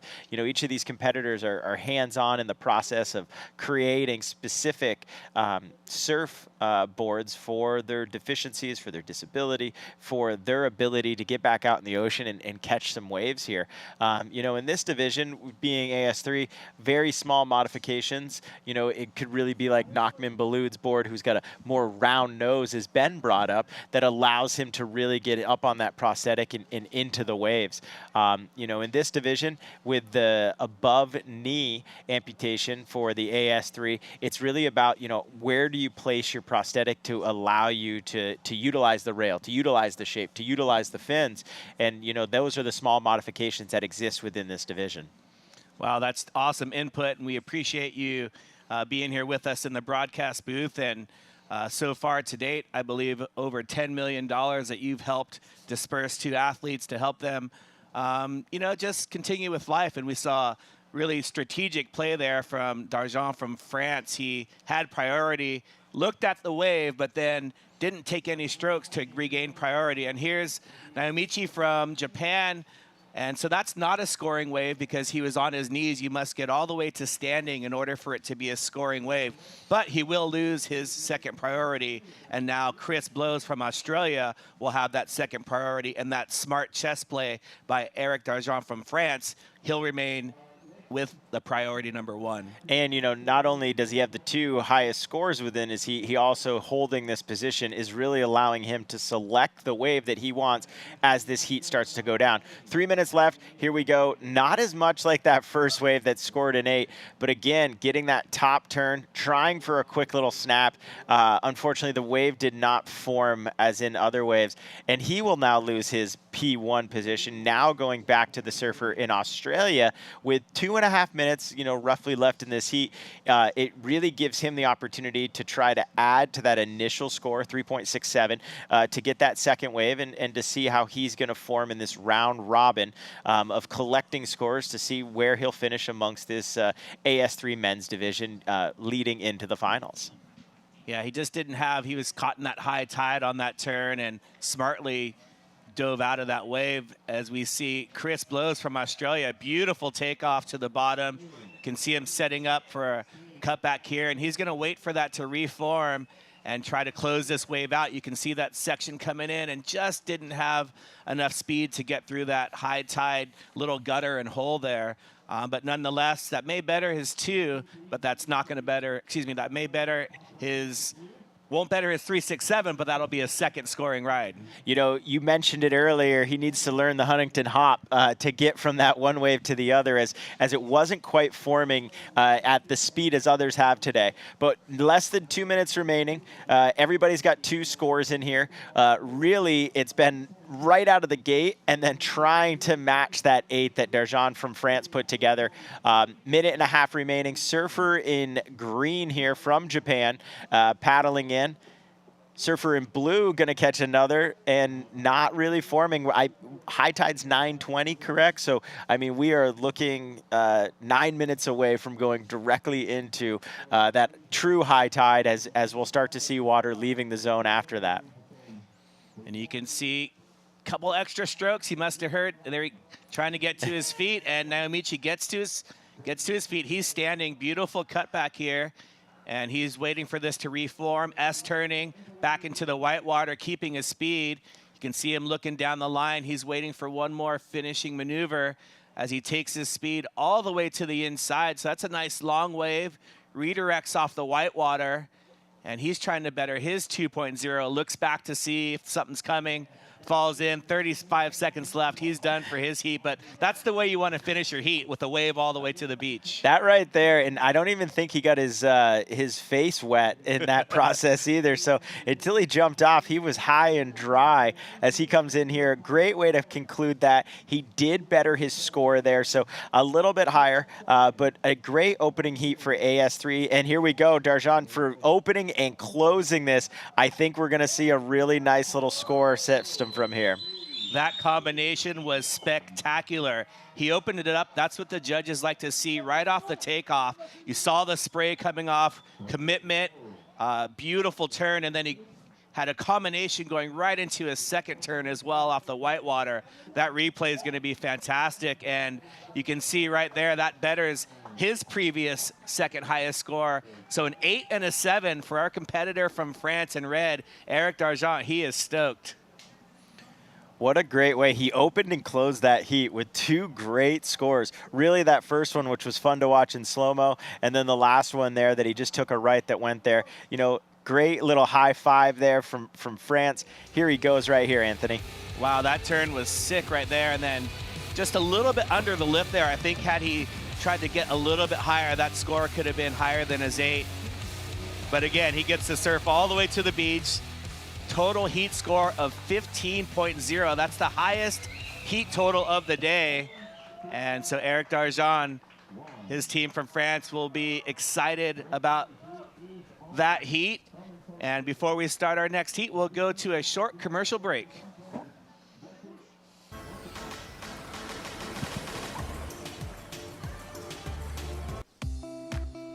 Parasurfing has the power to bring us together.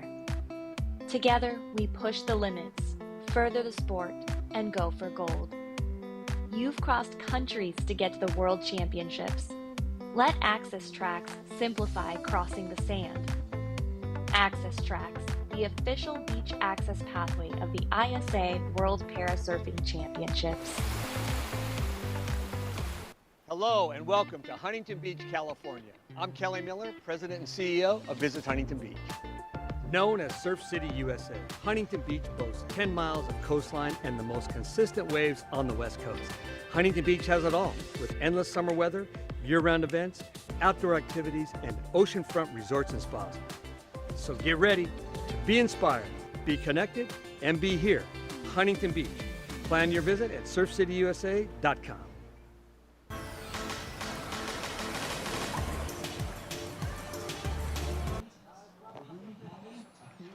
Welcome back to the 2024 ISA World Parasurfing Championship, brought to you by Visit Huntington Beach. This is the 9th edition of an ISA World Championship here in Surf City, USA. The second year in a row for the Parasurfing World Championship. We've had previous events here back in 84, 96, 2006, and 2022. But currently we're in heat number 2 of the men's stand 3 division. And we've got our heat line in the water now. Our competitor from red, our competitor in red from France, Geoffroy Moujbef, and our competitor in blue from Brazil, that's your buddy, Luciano Mercendo Silveira right there. That is a mouthful, and I think every single consonant and vowel has almost ended up in that one. Really fun name to say right there from Brazil. And then we also have our surfer in green, Colin Cook, and then our surfer from Israel in white, Elan Avasar. You know, Nachman is probably out sharing info with him, so probably a great one to watch here, you know, in this heat, as he's probably gotten some shared knowledge from his fellow countrymen from the AS2 division, Nachman Balud. But Colin Cook, surfing regularly in Hawaii, surfs a lot under direction from the great coach Chris, giving him a lot of insight. And here he is popping up, Anthony, on this right. And beautiful patience on that pop-up there. You can see him open up with that first turn. Great style for Colin Cook from Hawaii. And I really love how he's took his time, set his hands, and we have live action with our competitor in blue. That's Luciano from Brazil. He's on his backhand, linking it all the way to the inside. One more turn to finish off, and he's stoked on that one. So 2 rides to open up for Colin Cook, and then Luciano from Brazil getting on the board as well. I think Luciano, just like we saw, that last little reform kind of happened earlier than what we've seen, where you really got to add that hop in. And that extra maneuver, I think, is really going to take his score from kind of mid to a more higher mid-range score. And Anthony, if you want to send it down to the beach. We're going to go down to the winner of the last heat, Eric Darjeon from France, down on the beach with Rachel. Thank you so much, Eric. Congratulations. Opening with an 8 and closing that heat with a 7. A very strong performance for the very first heat of the round. Talk to me about that. Yeah, I'm good feeling. The swell and the waves are good with the sun. The wind is perfect, and I'm really happy to be here with my team, with everybody, and to share the feeling to surfing and the pleasure to surfing. I think I can say thank you to my partner too, who I use fins, special fins, and for me it's helped me to have better balance, and everybody is really cool here. It's a perfect place to surf. Oh, well, I love to hear that. You're here with Team France, and you guys are defending gold medalists. How does that feel? Is there pressure on that, or does that feel good amongst the team? No, we have no pressure, just pleasure and to do what we can do, you know. And the better win, it's not a problem. But we want to do the better surfing. And I would like to say big love to my wife Karine and all my family and friends. Woohoo! They'd be so proud of you. Strong performance. Congratulations, and we'll throw it back to you guys. And great interview there as we see live action. Our competitor from Brazil is staying busy. The regular footer taking advantage of the Huntington Beach left, and he's going to get low to try and stay in the whitewater so that he can make that reform section, but he's right on shore. He pulls out of that one, and we've seen him with a 5.83 on his previous ride, and that's going to be a good score as well. Him and Colin are really taking some precedent to dominating this heat here. Not really waiting for waves. They're really just going after waves. They know there's great rideable waves out here. They've seen it in previous heats, specifically like Darjeon from France put together there with an 8 and a 7, our last heat winner who was just on the beach with Rachel. You know, it looks like Luciano is really trying to, look at that. He just wants to put together 5.83s. Really simple. He'll just continually collect 5.83s for the day, and it looks like that right now is the number combo to be in the lead of this heat. So a pair of 5.83s for Luciano, and this is a second heat in this division, so these competitors will surf in this round, and the heats will get reshuffled for round number 2, so they'll be surfing most likely against different competitors, and the total heat scores, the 2 highest scores will count for them to advance into the finals. So they'll have another chance to surf again with no eliminations, and then there will be a final. So Luciano putting himself in a good position with those 2 scores.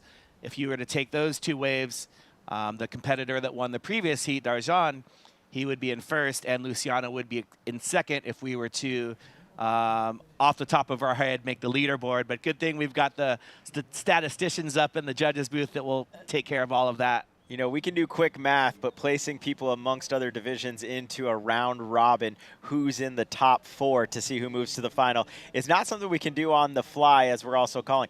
You know, as the tide's coming in, this heat, I'm seeing more action, seeing more lines. We see our 4 competitors now paddling out, as it looks like one of those 3 to 4 is coming out the back. Let's see who's going to grab it. Priority does belong to our surfer in red. He peels off. And unfortunately, no one's grabbing this one here, but more waves coming out the back, and priority's really going to play into, you know, selection as we close in the last 12 minutes of this Heat 2 Round 1 AS3 division. Geoffroy Moujbef really playing the waiting game, and he had priority, like you mentioned. He did not paddle for that wave, or it looks like he did paddle for the wave the judges deemed, so he moves into 4th priority.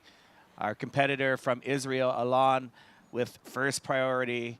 And I think he's going to lose that one after paddling for that inside set, and it's really going to move now to the two individuals who have been collecting waves. Surfer in green, Colin Cook, now has priority. Here comes some waves into the zone, and Luciano from Brazil looks to be paddling into this long right here. Couple of two-handed paddles to get into that wave. Beautiful rail grab into the tube. Can he come out? Almost. Wow, he had some travel time in that tube. First tube of the day. I really thought he was going right on that wave, to be honest, to start. And no, he took that under the barrel and put it right to almost his feet. Stayed really low to gain speed and everything. Just barely missing coming out of that tube and saying hello. That would have been a huge score in this one. Here we go in the replay, Anthony. You can see him. He fades and sees that there's that lip that's going to throw right over. Takes those last strokes. You can see his eyes right now. And right off the takeoff, he grabs that inside rail and the outside rail, and he knows he's going to get tubed right here. He just dips that inside rail a little bit more to get fully in the tube. And right here, it's almost as if he's going to poke out, but then just does not make it. An incredible ride nonetheless. It's like right where it spit out, instead of spitting outward of the barrel, it spit right into his face and caused him to just drop. But I was not expecting that. That kind of came out of nowhere. He's the surfer in blue that came right out of the blue, as he just came and really showed what could be huge for today as these waves start to pick up. And as I said, here comes more lines into the zone. 10 minutes remaining in this heat. I think we're really going to start seeing some scores start to add up and really see this leaderboard shuffle around. Oh, look at this beautiful wave coming in. It looks like he's in. Oh, here we go. Alon, beautiful takeoff off the bottom, and he's going to carve it back into the whitewater. And not a huge turn off the takeoff, so he's going to hope for a big finish.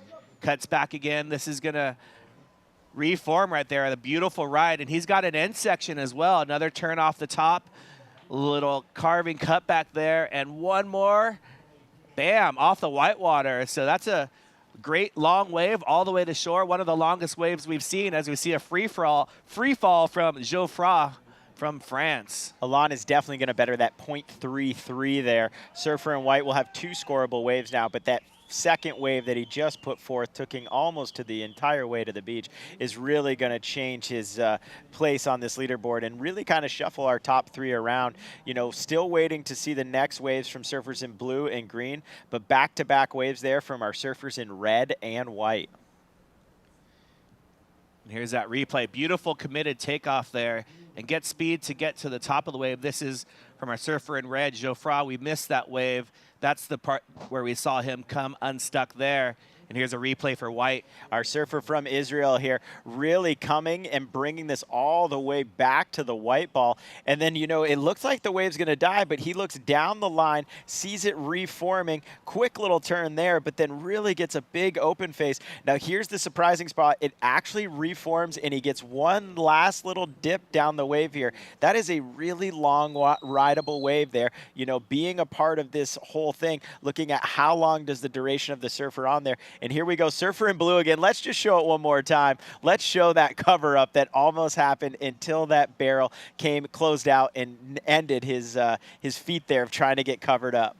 I can watch that all day. That was awesome. And you see the commitment by these athletes, and you know, it's truly inspiring to see the commitment that they show and the surfing that they're able to display out there as we wait for scores. That beautiful wave from Alon. That was, you know, I think the judges are going through it because it maybe wasn't the critical turns, but he rode that wave as well as you can ride a wave. The length of ride, that counts for something as well. So there were quite a bit of smaller turns. So you have a couple of big turns that can get you a high score, or maybe a combination of smaller turns that can also get you a high score. So the judges having the ability to look at replays and see previous waves, and there you see they drop a 4.23, deeming it not as good as Luciano's wave, but a great wave for our competitor from Israel. You know, what's been exciting is this is our third heat that we've gotten to call this morning, and each heat keeps building the intensity of the surfer that is experiencing these great waves.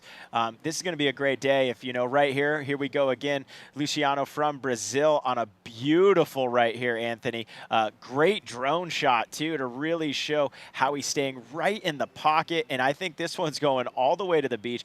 Tons of moves on this going back right on the white, and it continues to keep his stability all the way. He knows it's good. You're cheering. He's cheering. Everybody's cheering after that great ride right there from our surfer in blue from Brazil.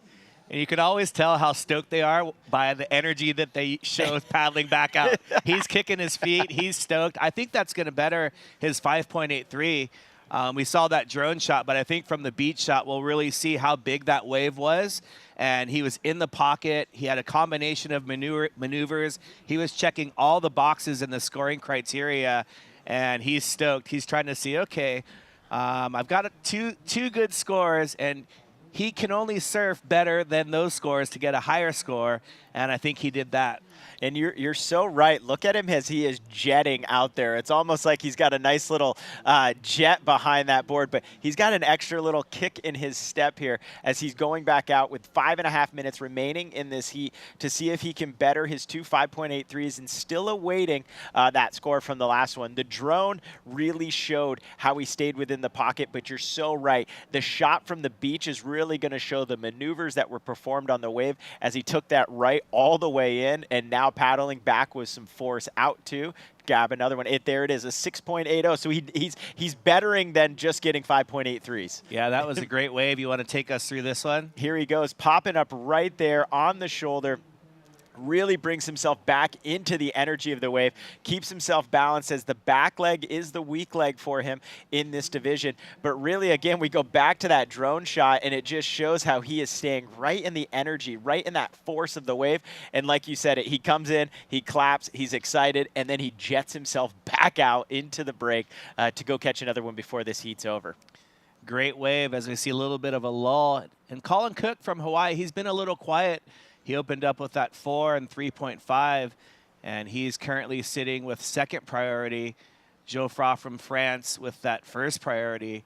So they'll have the ability to pick kind of whichever waves they want, although they're starting to spread out right now. We see a couple of different peaks, and Luciano right in the spot again. Takes off, going backside this time with so much speed off the top, and that wave maybe wasn't set up as nicely as the previous one, but he's just having fun out there now. Yeah, he knows he's in a good position, was in a spot that either could let the wave crash on him or could take those maneuvers. Here we go, surfer in green knows it right then the second he came down the face and realized this thing closed out a little bit sooner than he had originally anticipated. You can see the two opposite ends of body language. We saw stoked from Luciano, and then we saw not stoked from Colin Cook from Hawaii. He's been waiting patiently, searching for that good wave, and it's hard when you wait that long and you pick a wave and it just doesn't quite offer what you think it's going to offer, and that's the tricky part about Huntington Beach, especially on high tide. Here goes Luciano again in blue. Looks like he's in position, but it's Alan from our country in Israel in white. Neither of them actually grabbed this that wave, and they're going to paddle back out as there's about 3 minutes remaining in round one, heat 2 of AS3 men's. Seeing great surfing here. Everybody's got scoreable waves. Everybody's got a score on the board. Obviously, a couple scores are better than the other. That's the way competition works. But this is a round robin where they'll be selecting their two highest wave scores from either from heat 1 or heat 2 of their of their 2 rounds that they'll be surfing here. So that 6.8 was just an amazing score. He's thrown Luciano from Brazil is throwing away a 5.83, which is the third highest score of this heat. As you see a set approaching, and that's Alan again from Israel. Oh, that front foot just coming off that front edge. Maybe a little bit more wax on the board, or maybe he couldn't quite swing it around. This message is for all surfers in the world. The oceans need us today more than ever. All right. We got to do a quick little voiceover. You do such a good impersonation of our president here at the ISA. I did not know you could do that, Anthony. That was quite impressive. Fernando here in the booth, actually. Colin Cook Geoffroy from France up and riding on a right. And he's gone down there as we are under 2 minutes remaining in this heat. So Luciano Silveira from Brazil in the lead of this heat. Colin Cook still in second place. He has a couple of closeouts, but opened up with a 4 and a 3.5. So that's going to set him up. And I know he's a little bit frustrated, and he has some better surfing to do. Surfs on the North Shore of Hawaii, a lot at Turtle Bay, which is where he had a shark attack as well. And here's a replay of Colin Cook on a left. So we missed this one, and beautiful looking left. Carves it right back into the water. Great style from Colin. Uses that hand to make that connection. And I'm not sure that's going to better his 3.5, but it might. That was a great opening turn. I could see that being a fellow 4 right there. You know, 2-4 stacking up for an 8, bettering his score a little bit. I don't see it bettering what Luciano from Brazil has put together, as we now are about to close out this less than a minute. Doesn't really look like there's many waves on the horizon, as we're getting a great shot here from our drone, giving us a full view, a full perspective of what this surfing zone looks like. Coming up next, we're going to have a special guest joining the booth. She is the lady, she is the person, she is the one who helps decide how these classifications shape out, what surfers are in these classifications, and getting her on the broadcast is really going to give our viewers an insight into how classification works, why surfers are in certain divisions, and why surfers might not be in other divisions. So bringing on the great Mo from St. Augustine's, and that is going to close out AS3 round 1 heat 2. What a great 3 rounds we got to call, Anthony. Each of them getting a little better each one. We got an exciting day and an exciting week ahead. So many waves, so much fun. And we'll be back with Dr. Mo and the rest of our broadcast team coming up right after this short announcement.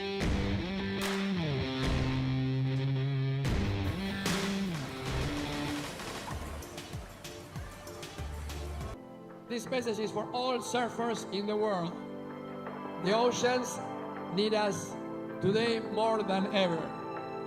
The Sands of the World ceremony is our way of uniting the world in peace through surfing. Now let's begin the Sands of the World ceremony. It's the ISA symbol, and it symbolizes what we know: peace in the world through surfing. It's a meaningful ceremony in which you bring sand from your beach, you pour it there with your teammates. This ceremony stays with them for the rest of their life. When it came to Tahiti, Tahiti embraced the opening ceremony with the Sands of the World. And the beautiful box that we have today, it's staying in the Hupo. To be a surfer is not only to go surfing. It is also to take care of the oceans, to be good people inside and outside of the water.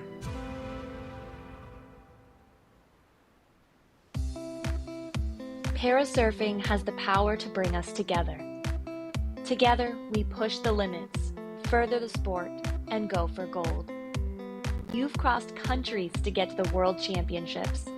Let Access Tracks simplify crossing the sand. Access Tracks, the official beach access pathway of the ISA World Parasurfing Championships. Hello and welcome to Huntington Beach, California. I'm Kelly Miller, President and CEO of Visit Huntington Beach. Known as Surf City, USA, Huntington Beach boasts 10 miles of coastline and the most consistent waves on the West Coast. Huntington Beach has it all, with endless summer weather, year-round events, outdoor activities, and oceanfront resorts and spas. So get ready to be inspired, be connected, and be here, Huntington Beach. Plan your visit at surfcityusa.com.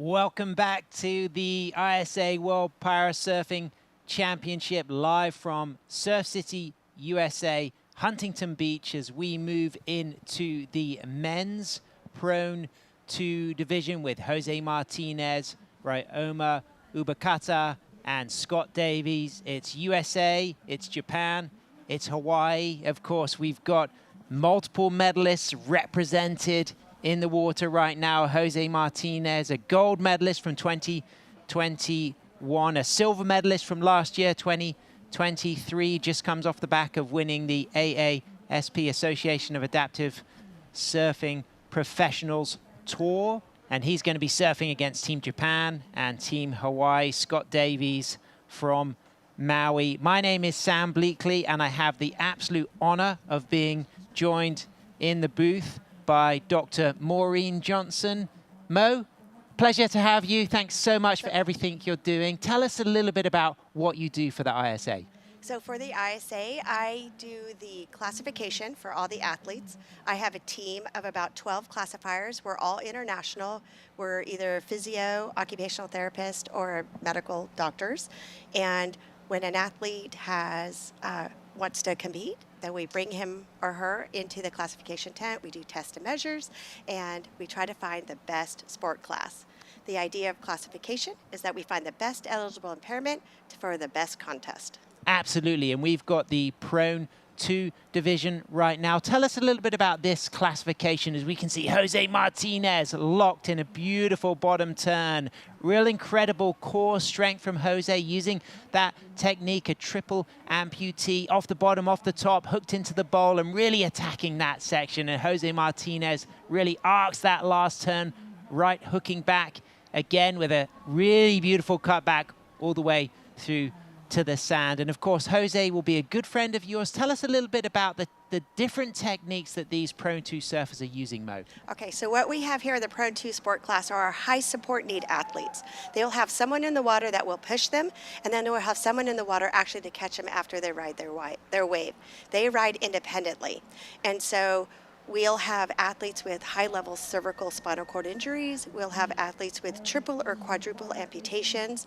And we'll also have athletes with neurological situations such as multiple sclerosis. And we can see different techniques as well, can't we, from the different approaches. As we can see, Ryoma from Japan, big takeoff, dropping into the bowl, cutting back, great control, real subtle use of the elbows. And it's interesting because Jose Martinez, Mo, a lot of core strength, engaging rail to rail, in contrast to the likes of Jesse Balawa, who will have that really subtle elbow movement. And talk about those two different techniques of the athletes who might have the core strength and the athletes who might have sustained a spinal cord injury. Yep, that's right. So it is very complicated to match some of the athletes. So one might have higher limb function with the arms, however, no trunk, and the other might have no limb function and trunk. So it is a hard match. And a lot of it is we classify the permanent impairment that is not expected to change in a Paralympic cycle. And so some of these, like for example, we're watching right here, he's using, it's called prone on elbows, and he's going to be using head-hip ratio. He should be turning his head left and right to drive down the wave.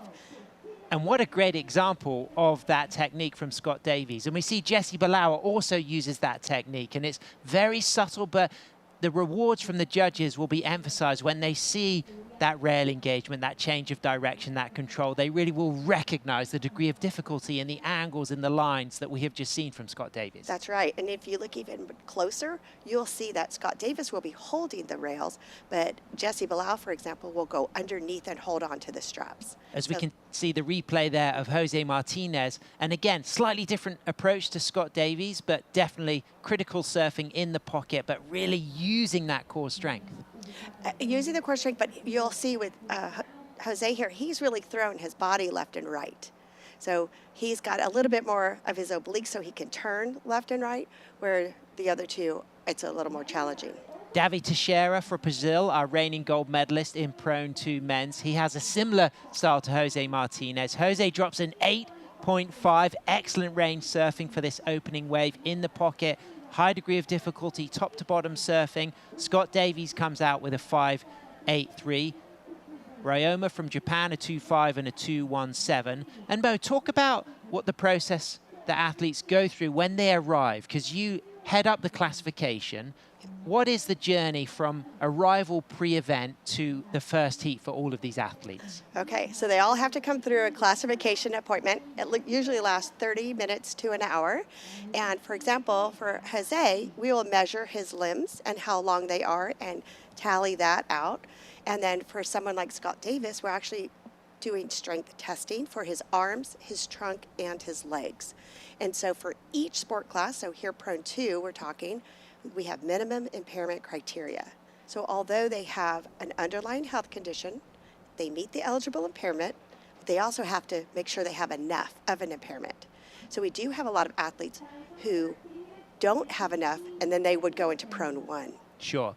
So Prone 1 non-assist, Prone 2 assist. So the Correct. difference essentially is that in what we're watching right now, Prone 2, the pusher and the catcher has a big role in the surfer getting the wave, but the surfer rides the wave independently, whereas in Prone 1, the surfer is actually doing the paddling and the catching themselves. That is correct. However, we did do a 2-year study, and there's one level of spinal cord, a range of spinal cord injury from T2 to T5 level, where they don't have trunk or leg motion. And so we did a study, and from that we've learned we can put them back into Prone 1, and they will have assistance, depending on the contest directors, to get back out to the flat water. Absolutely. Great stuff. We'll pick up with that very soon, Maureen. Let's go down to the glass because Rachel Tilley is with our Brazilian who has just taken the heat win.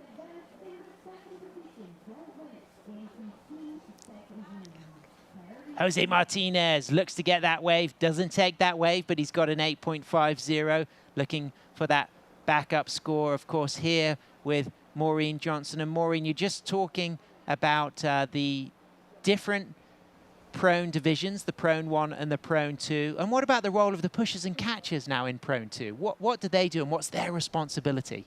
Okay, so their responsibility, right now we're seeing the pusher, they're allowed to have fins. They're really trying to guide the athlete to the best critical part of the wave to be able to push them in so they can drop down, and then they're hands off. And then the person who's going to catch them can't touch them until they're done with their ride. So they are very independent on the ride, very skillful and talented, and they train very hard for their maneuvers and practicing their maneuvers. And so sometimes they'll even switch who's pushing and who's catching, and that's okay, that's permitted. But you want to find the right pusher and the right catcher. Absolutely. Huge amount of local knowledge in which wave to choose. And also, where does the water safety team come into the whole situation here for Prone 2? Yeah, that's right. So as well, there's always water safety. So either at the shoreline or we're at Huntington Beach Pier, so they're sitting along the pylons. So they're available just in case the ride takes them through the pylons or in chaos and the shore break. Sometimes that happens. Yeah. So sometimes the catcher just can't help. And that's okay because there's no influence on play. Yep. That's the key. There's no influence on play. Yep. And tell us a little bit about how your role in the medical field has inspired your work now with the International Paralympic Committee and the International Surfing Association. Right, so my practice, I'm an occupational therapist, and I worked about 30 years in hospitals in LA County. I worked down in South America and also in Encinitas in California. And I worked from the ICU level when trauma just happened all the way through inpatient and outpatient rehab throughout my practice. And so what I've learned is really we're happiest when we have the ability to play. Yep. And sometimes when it's so traumatic, we don't get back to play for a very long time. Yep. And that really was instrumental to me. Yep. So when I was working in Encinitas, I would bring surfboards in for my patients to scrape off the wax and start just feeling the things that they really love and want to do and get back to doing. And my daughters were also competitive surfers, and so that got me to the contest level. And then I was like, wait a minute, we should start getting this to the next level. I've worked with Chaka Webb with the Adapted World Tour, and of course Alex Reynolds with ISA, and really started developing this classification structure. Athletes from around the world wanting to compete at this level, because this is gold standard level, and it just kept evolving. You know, when we do classification and we think something doesn't look right, we start doing research. I'm also a researcher, so I take the data and I run it through SPS, our statistical program, and to see is there a significant trend that I need to pay attention to and make some changes to classification. So what's the role then between the IPC, the International Paralympic Committee, and parasurfing for the ISA? How does that relationship stay relevant and evolve? So we are considered a recognized international federation, ISA, with the Paralympic Committee. So we have to follow all the rules, all the guidelines that is set forth by IPC.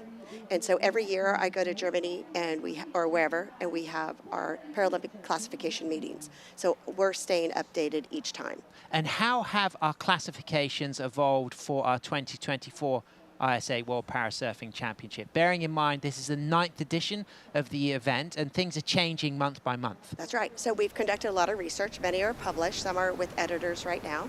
And one thing that we noticed is our stand 1 division, we had short stature. Way back when we started, we actually had short stature, athletes with short stature in stand 2, and we recognized they didn't have enough of an impairment and they just kept winning. And that wasn't fair to the other athletes with prosthetics.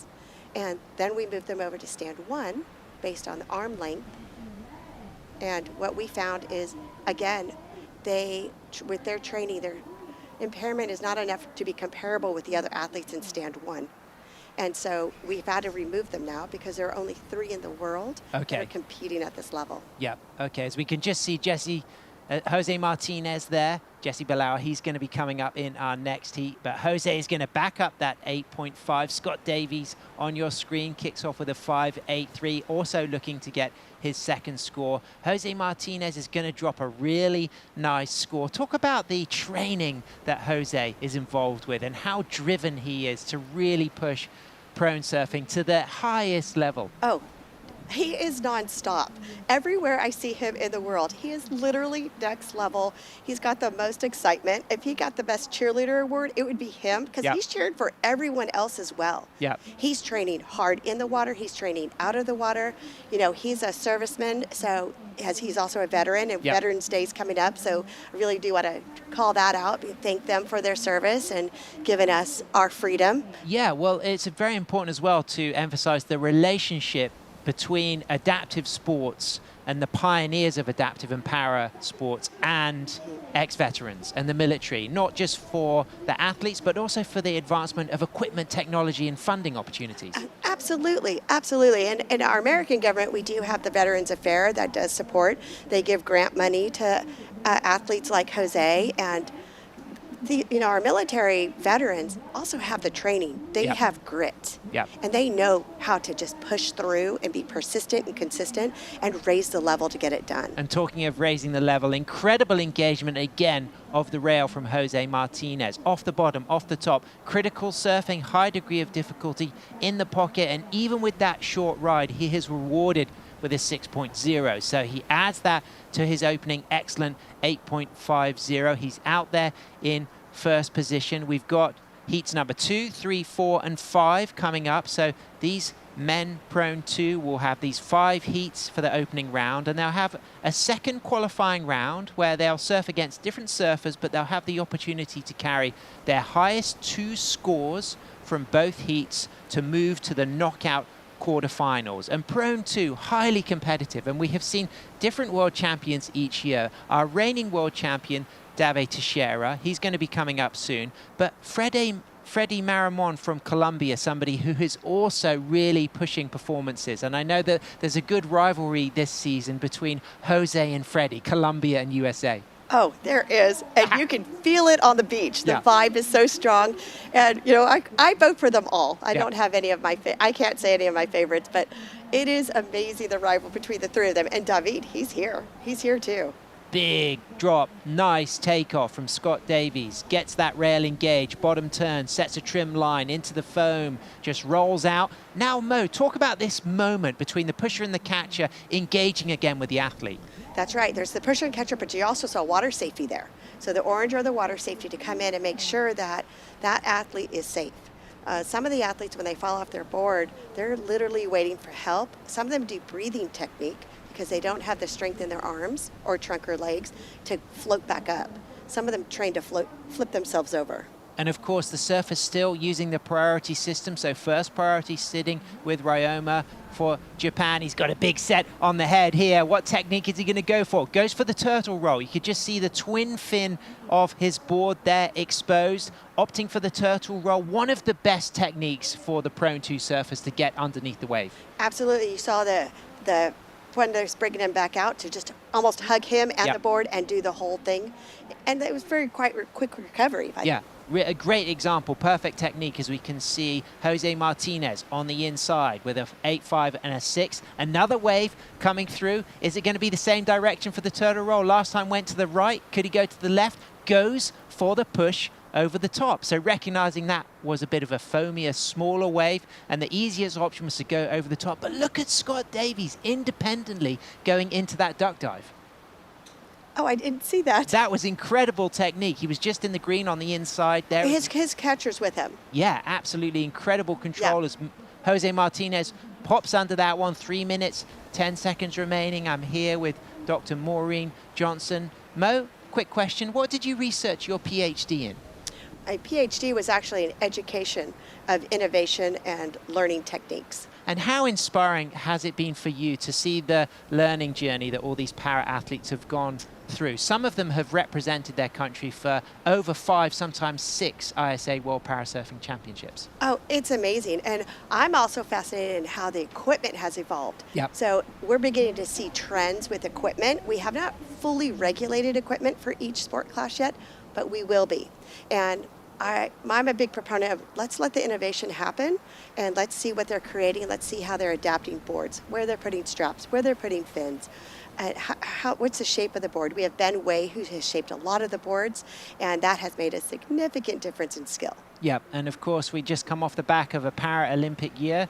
Paris Paralympics, 4,400 athletes, 184 nations, the 17th edition of the Paralympics. I really enjoyed every moment of that, as we can see Ryoma from Japan, nice takeoff, just engages that rail, looks to go left, hits that white water, great control, just changing that rail engagement and then hitting that twin fin and then accelerating now in trim, just leaning forward as he goes right through to the inside, all the way to the sand with just 1 minute, 45 seconds to go. Is there enough time to go out, or will we see the surfer coming in, do you think? Oh, she'd probably come in because of the time frame it takes to get them out. And talk about this technique, Mo, the use of the beach chair and the whole team role here of getting the athlete back onto the chair. Yeah, that's right. We have the special beach chairs that we get, and we transfer. You'll see the orange shirts are the ones that are helping them lift them up, get them on the beach chair, take them all the way up, escort them up to their actual wheelchair, and then we'll bring the beach chairs back down. So here we see Scott Davies. He's going to also need to get into the beach chair. So someone grabs the board to protect the equipment, and then the others grab the athlete to protect the athlete. Usually the athletes want us to protect the board before them.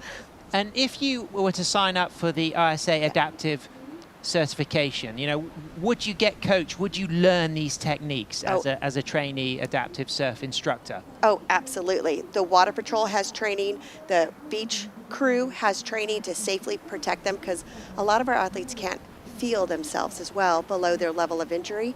So they can't feel if they have a bruise. They can't feel if they have a cut. That also has to be checked out.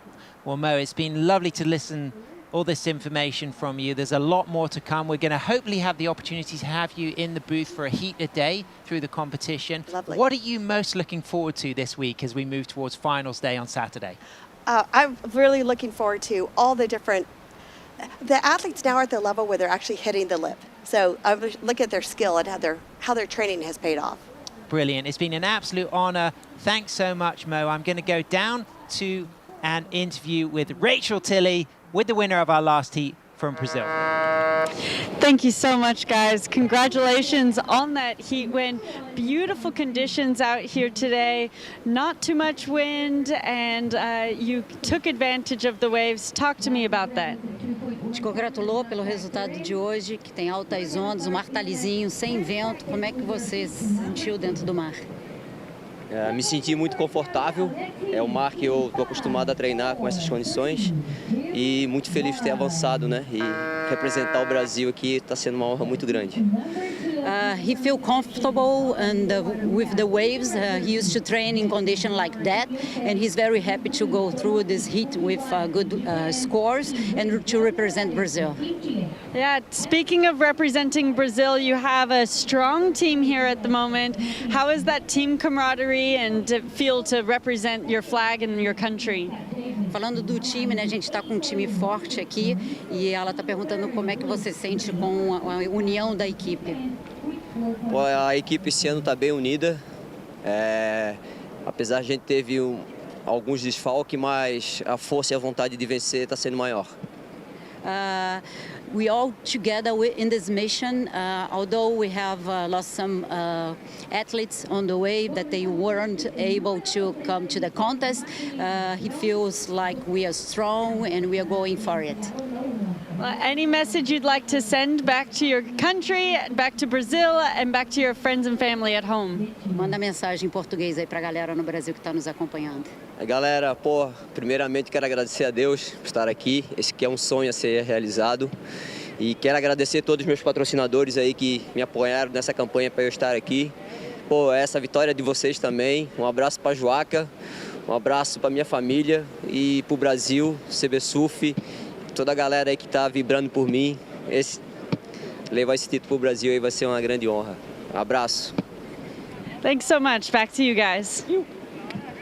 Great stuff. Congratulations, Team Brazil, demonstrating that they are contenders for not only individual golds, but a great standing on the team leaderboard as we move on to heat number 2 for the men's prone 2 round 1. We've got the Zen master, the brilliance of Jesse Bilal, one of my favorites. I really always appreciate the control, the lines, the pocket surfing on his Bob Hurley built boards. I'm Sam Bleakley, joined back in the booth now by Ben Way. Ben, who have we got to look forward to who's going to be competing against the mighty Jesse Bilal in this heat? Well, both of these riders. Tomoki Fujiwara, Jose Martinez named him the silent killer because he's so quiet, soft-spoken outside of the water, but he puts his board in all the right places, and his surfing is a lot louder than his mouth, that's for sure. Claudio Morales, gnarly guy from Santa Cruz, representing Chile. He's won the big 2-time Steamer Lane Big Wave champion on his Bob Pearson single fin. He's been riding that same board since we met him in Pismo a few years ago, where he got a bronze medal at the ISA World Parasurfing Championship in 2021. Also works as a psychologist. It looks like our surfer from Japan is setting himself up. Beautiful engagement of the rails straight into the bottom turn, cutting back. Already 3 significant maneuvers again. Top to bottom rail engagement, really now looking to stay in the pocket as this wave gets foamy, just subtly leaning forward and dropping back into the speed section, climbing and really icing and slicing and moving with grace, and then just engaging once again with a nice trim speed. And you can see this float option as he really rebounds and cuts right back, and that, Ben, was something special. I mean, yes, it wasn't the biggest wave, but the control and the flow. This is one of the big names in Prone 2 surfing. Definitely the flow, and finding all of those little pockets of energy as it was a smaller wave, having to navigate, predict what the wave was going to do, and the ability to find that end section for another scoring opportunity was just amazing. Absolutely, and he is our bronze medalist from 2023 at the World Parasurfing Championship. He's been a copper medalist back in 2017, and he competed in the inaugural World Parasurfing Championship in La Jolla in 2015. And Ben, let's appreciate the brilliance on this replay. I love this. You can see how he's almost on a double up there. Luckily, that side energy moves past, lets him keep that line, keep it on rail, and he's just got this nice buttery glide across this midsection. You would think that the wave's almost over there, but he keeps this glide, and as you said before, he pulls his head forward, gets that, just as a longboarder would move their stance up on the board, gets the board to accelerate across that flat area, starts redirecting. Now he's got his eyes down the line. You think this is the ending maneuver, but it's not. Comes down from that and actually gets some good drive off of coming up from the top of that thing. Brings him into this inside reform option, and then the wave opens up a bit more where he's able to actually get up and off the top of this one. So yeah, I love that final rebound there. Making our water safety and the catchers have to chase him down about a quarter mile. And it was really interesting with Dr. Maureen Johnson talking about the classification system and the teamwork. As we can see, Claudio representing Team Chile, based there in Pleasure Point.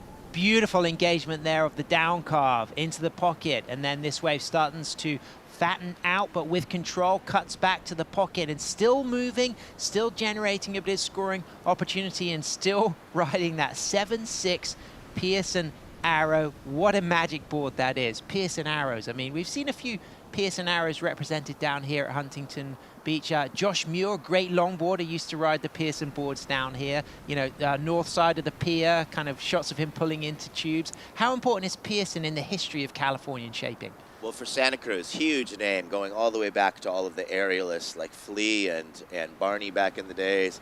And that was really got them. So with that, let's get down to Jose Martinez. He is on the glass with Rachel Tilley. Thanks so much, guys. Jose, congratulations. That was an excellent performance out there, getting an 8.5, the highest single wave score we've seen all day. Talk to me about that. Oh, it's just so much fun out there. The conditions are pretty perfect, to be honest with you. We have some energy in it, and it's giving us the perfect section, so we get a chance to actually show the judges that we know what we're doing, and gracefully, I showed off today. Yeah, and we were just talking about you being able to really demonstrate your ocean knowledge and your wave knowledge with these conditions, and that connection and that relationship you have to your pushers and catchers. Can you talk a little bit more to that? Yeah, we're more than anything, because we have a little bit more difficulty getting out there and actually being in the water. We, as pushers, catchers, as a whole team, because I can't function without them, we're making a decision out there every single time if this one's the right one or if it's the wrong one, you know? I don't know if you saw, we pulled out on one because we saw it close out. That was the last minute decision of no, no, no, you know? So we're constantly talking in the water and making sure it's the perfect wave for how we ride. And it's the ocean is teaching us how to be here now, more than anything. And it's a highly competitive division that you have. Lots of different world champions that are currently in the draw. You are having a dominant performance. So how does that feel in Heat 1, looking ahead at the competition? I just want to make sure that my competitors know that I'm here to stay as well, just as much as they showed me that they're here to stay. So all the previous champions, 2-time, 3-time world champions, I'm hoping that I get crowned the 2nd-time world champion this time around. Well, we look forward to seeing your performance out here. Congratulations and good luck for the next one. Thank you all so much for the opportunity. Thank you, Huntington, for allowing us to surf in these amazing and beautiful waves. But most importantly, thank you, Ocean, for everything you do for us. Thank you. Thanks so much. Back to you guys. Great stuff. Thanks so much, Rachel Tilley. And congratulations, Jose Martinez, our 2021 ISA World Parasurfing Champion in Prone 2. Took gold back in Pismo. Last year here in Huntington, he took silver. It was Davi Teixeira who took the win. As we can see, our Chilean moving up the beach with speed, Benway. Yeah, this is an exciting moment right here when you're trying to kind of relocate, migrate back to that rip current to make an easy paddle out for your whole team. But a lot of these catchers, pushers, assistants are pretty winded as you're going to be sprinting up and down that beach, not to mention chasing down the riders at the end of their ride. Because those positions, you're part lifesaver and you're part of the competition team. And we just saw from Claudio Morales' 7.6 Pearson Arrow that yes, there's the fins on the bottom for control, for directional stability, but there was also those fins on the deck in the tail area. Talk about why the athletes choose that design and what the benefits are. So as these guys are riding, they cannot feel where their feet are on the board. You can't feel that the board's pressing against your shins, and throughout a turn sometimes your body will get whipped off sideways, which will completely change the direction of the board unwillingly.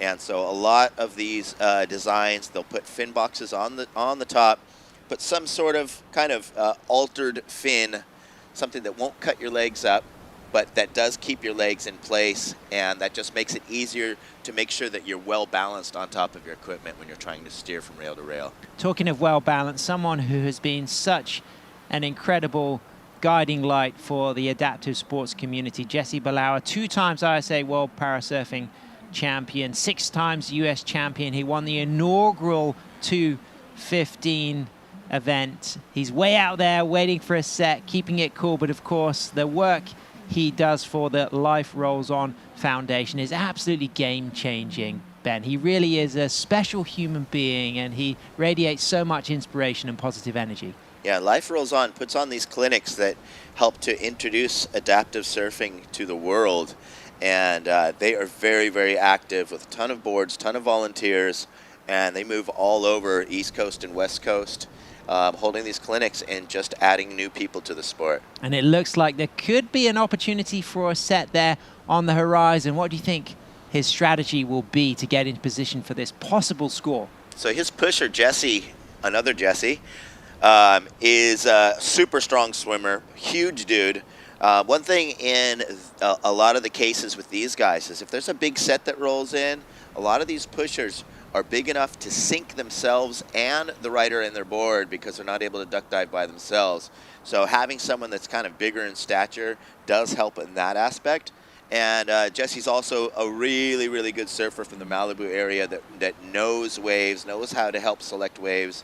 And they're just not going to waste any time. In Jesse's case, I have worked with Jesse as his catcher, where Jesse was pushing him in, and it takes a lot of time to get him on his board. The other thing in Jesse's case is his body's too weak to have a leash on the board. So if his board gets separated from him, you're having to rescue him and his board and trying to put those pieces back together, get back out on the lineup for another chance, and you just can't waste that time. And of course, that intrinsic historical wave riding knowledge that Jesse has always shines in his surfing, his ability to stay in the pocket, his ability to draw those beautiful zen smooth lines. But let's talk about Bob Hurley as well, and the fact that Bob has been a real pioneer of adaptive surf equipment working with Jesse Belaua. Bob's an amazing shaper, along with all of his accolades in the surf industry.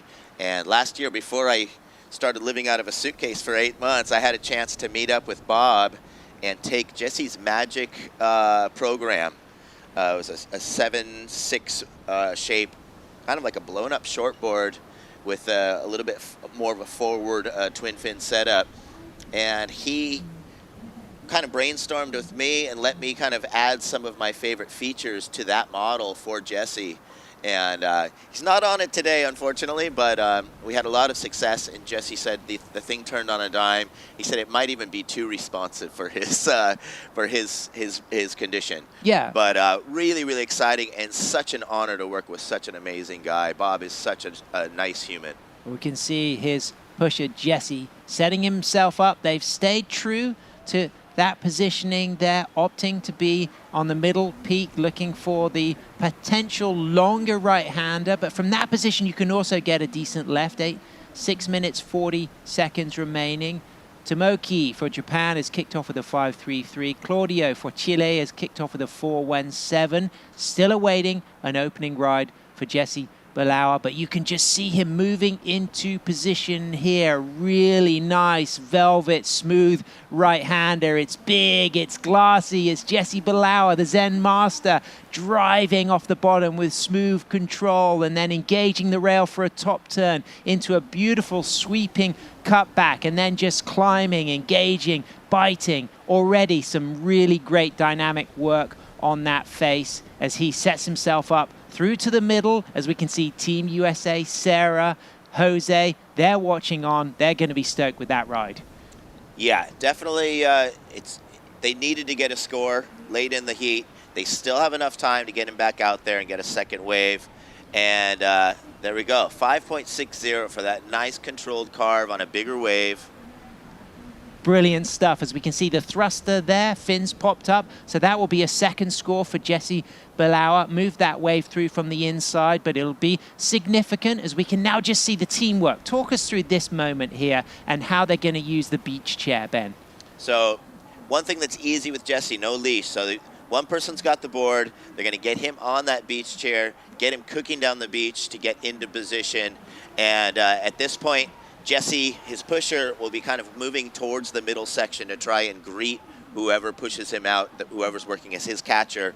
Will meet them halfway and try and get him out as promptly as possible, and using that rip next to the pier is definitely going to be the fastest way out. Great stuff. Fast team speed there. Little splash of the beach wheels there as he rips himself towards the pier. That's David Waitley, Quinn's dad, just motoring him down.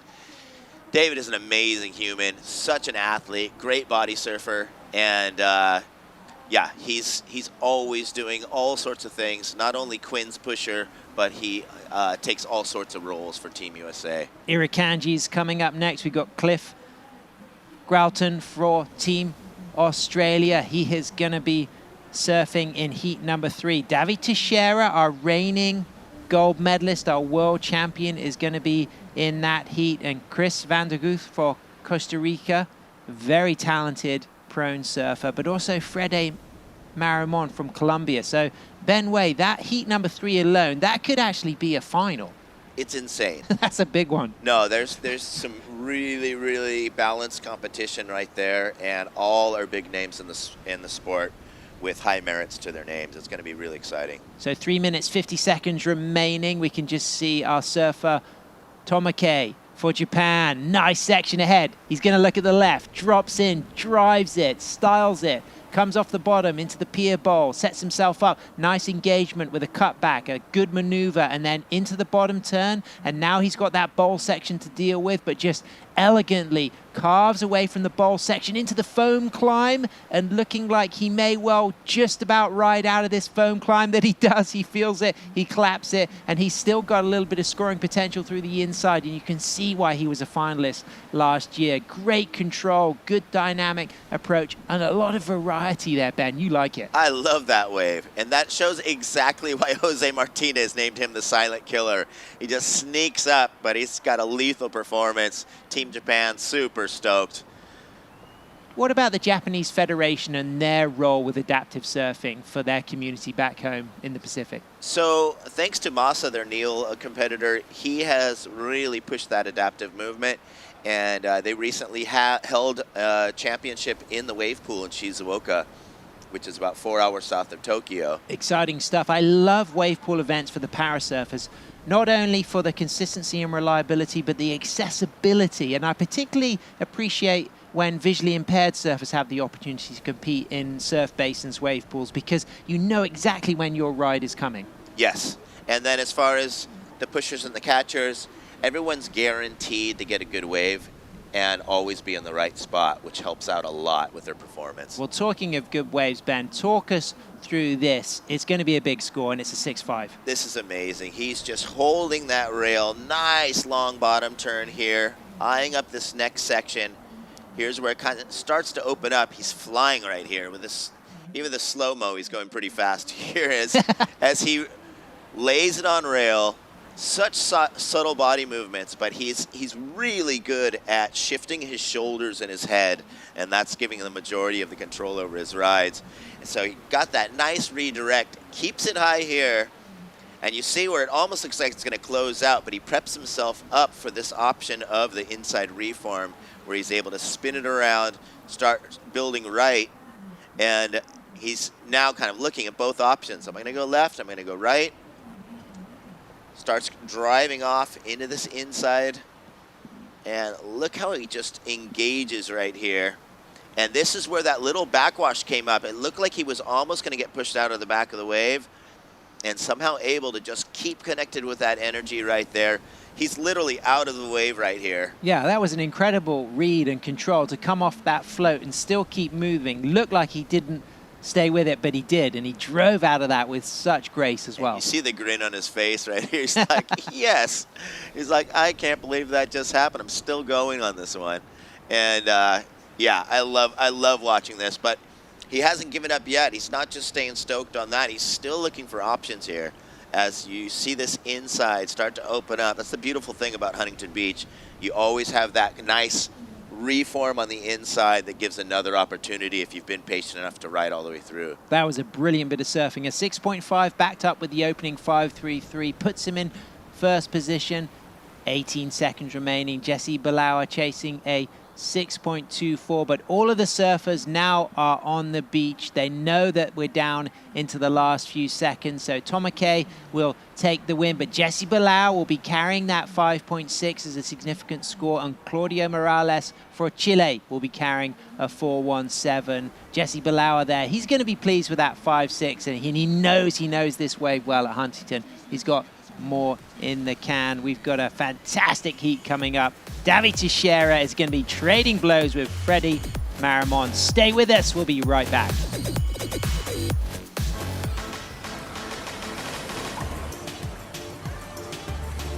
Hello and welcome to Huntington Beach, California. I'm Kelly Miller, President and CEO of Visit Huntington Beach. Known as Surf City, USA, Huntington Beach boasts 10 miles of coastline and the most consistent waves on the West Coast. Huntington Beach has it all, with endless summer weather, year-round events, outdoor activities, and oceanfront resorts and spas. So get ready to be inspired, be connected, and be here, Huntington Beach. Plan your visit at surfcityusa.com. Parasurfing has the power to bring us together. Together, we push the limits, further the sport, and go for gold. You've crossed countries to get to the World Championships. Let Access Tracks simplify crossing the sand. Access Tracks, the official beach access pathway of the ISA World Parasurfing Championships.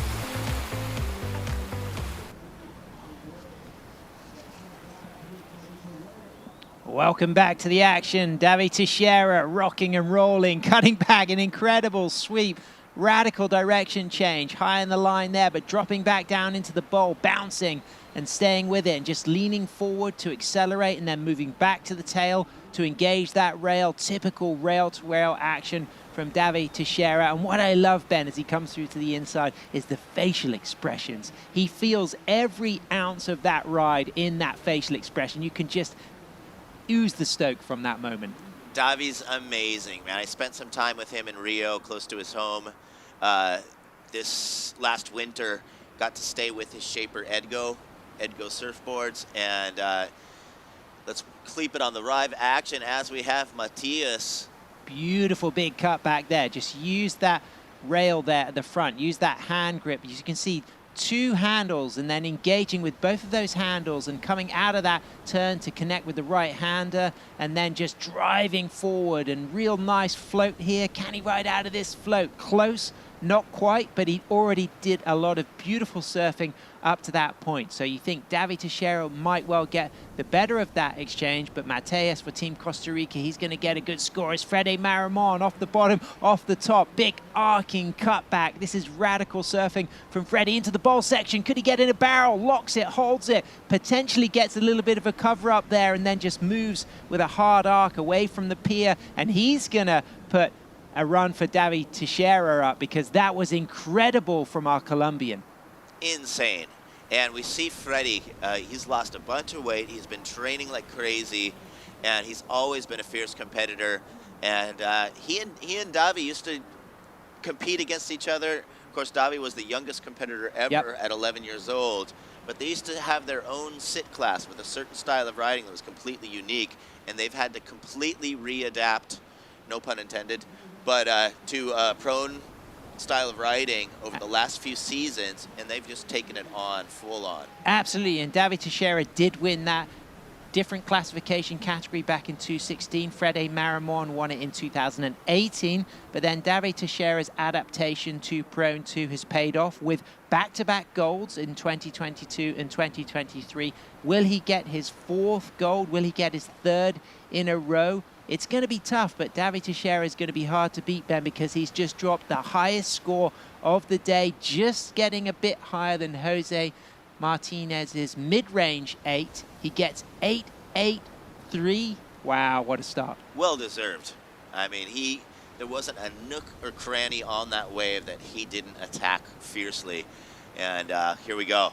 So eyeing this up, looking for any opportunity to just get into that critical section. Watch him, waits for this bump to come off, drives up the face here, has it so unreal. He's got half of his board out on that bottom turn, gets that nice redirect off the top, gets that first top turn, and you can just see these little lateral wobbles that he's having to navigate. He's timing his turns right in those little sections, hooking it. That was a beautiful rail carve there, snapping it back, and you can see the direction of his head on that turn where he's coming all the way back into it. So just emphasizing every direction change. Hits this one high, and here's where he's just constantly looking for any opportunity, and he's not wasting any rhythm. He's just going from one maneuver to the next and handles that bounce. A little bit of a violent bounce coming out of that one. Regains his composure to speed up here. And just as you were saying, those facial expressions, Davi, I'm not sure what belt he is now in martial arts, but he trains in martial arts, and he just uses that full martial arts attack style. And both Freddie and Davi, incredible skateboarders as well. And how beneficial is that torque and that read of curves that skateboarding gives them for wave riding? Definitely. Both of them have a real good grasp on what the transition does and how to fit into these certain curves. And their riding style on a skateboard is, of course, different than they're able to do prone. It was closer to their original surfing style where they were sitting on the board.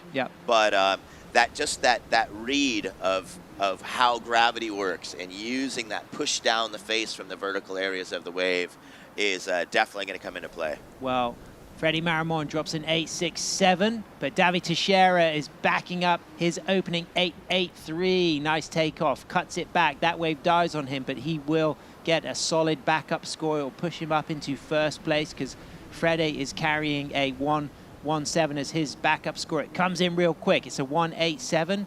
Davi Teixeira now out there in front. Freddie Maramon in second. Mateus from Costa Rica drops a 4.17 as we get to feast on this 8.67 for our Colombian. Very similar score to Davi Teixeira. Yeah, I love this, how he doesn't even go to the bottom of the wave. He does a mid-face bottom turn and hooks this one up in the lip line. Watching that whitewash section, finds the rebound and just full-on arcing turn up in the critical spot of the wave, exactly what the judges want to see as he comes in aggressively with that kind of a bodyboard style stance with that outside hand on his rail, pulling himself up, redirects it. That was a very critical section, just as you and I thought he was actually going to get in the barrel on that little corner right there if that little bump hadn't come up the face. Wow. And then here he is, comes zooming out. And one thing that's very cool is you're going to see right now, he changes his hand position, just as you would in bodyboarding, where that other right hand's going to come up, and then he's going to take the left hand onto the rail, and just able to emphasize the tilt from rail to rail and really work the width of that board. And here he goes, looking for some more opportunity that inside. Yeah, and I think the end, I think it kind of bubbles up at the end. He had definitely gotten all his work out on that critical section right off those first two turns. And there's a couple of surfers who I know surfing in Prone 1, two Australians, Joel Taylor and Kai Colas. They'll be inspired seeing the lines that Davi Teixeira and Freddie Maramon are drawing. The selection of waves, the use of the bowl, and the ability to really bank off the top turn and hook it back dynamically. And I wouldn't be surprised if it was the other way around, because you have people like Joel Taylor, who was a full-on top of the pro bodyboard scene, who is naturally, inherently has that constantly changing stance. And Kai Collis, which is a cool blend of that. He also uses the inside arm in a Bruno Hansen style turn. Yep. So it's so cool to see the next generation just gripping on to all these new different riding options. Mateus sneaking into the bowl. Wow, almost lost it, but just gained it again in great effort, line and speed into that steep section as Mateus for Team Costa Rica banks it off on the inside, pops that rail in, just slows up, ends that score, gets a 4.17 for his opening ride. It's going to be a decent backup. He's going to be happy, but he's got some work to do to move up into first place. It comes in at a 4.80, does replace and go higher than that 4.17, but now chasing a near perfect score to move up into second position, and it would be a combination of scores to move up into first. Yeah, speaking of first, now we have first priority with Cliff Gralton, which hasn't grasped a really good wave yet. I saw him in Byron Bay riding a blunt nose, almost looked like a bodyboard style nose board with that similar stance that we were just speaking of. And he was a gnarly competitor. And so if he gets his hands on a wave, he's going to smash that. What's he needing at the moment? What do we have? Yeah, he needs 9.01, which will greatly be reduced when he gets a good one. And here he is. Here we go. Beautiful on his D-Burge surfboards, off the bottom, off the top, just really driving through that section. New to the ISA World Para Surfing Championships from New South Wales, the mid-north coast, and a nice float to end things. Driving, great control, dynamic, really fresh approach, really appreciating the speed, the drive, the lines. We have not seen him catch a wave in this heat, but now immediately this is really shaping up to showcase 4 potential medalists. And with that, let's go down to the glass because Tomoke from Japan took the win, and he is with Rachel Tilley.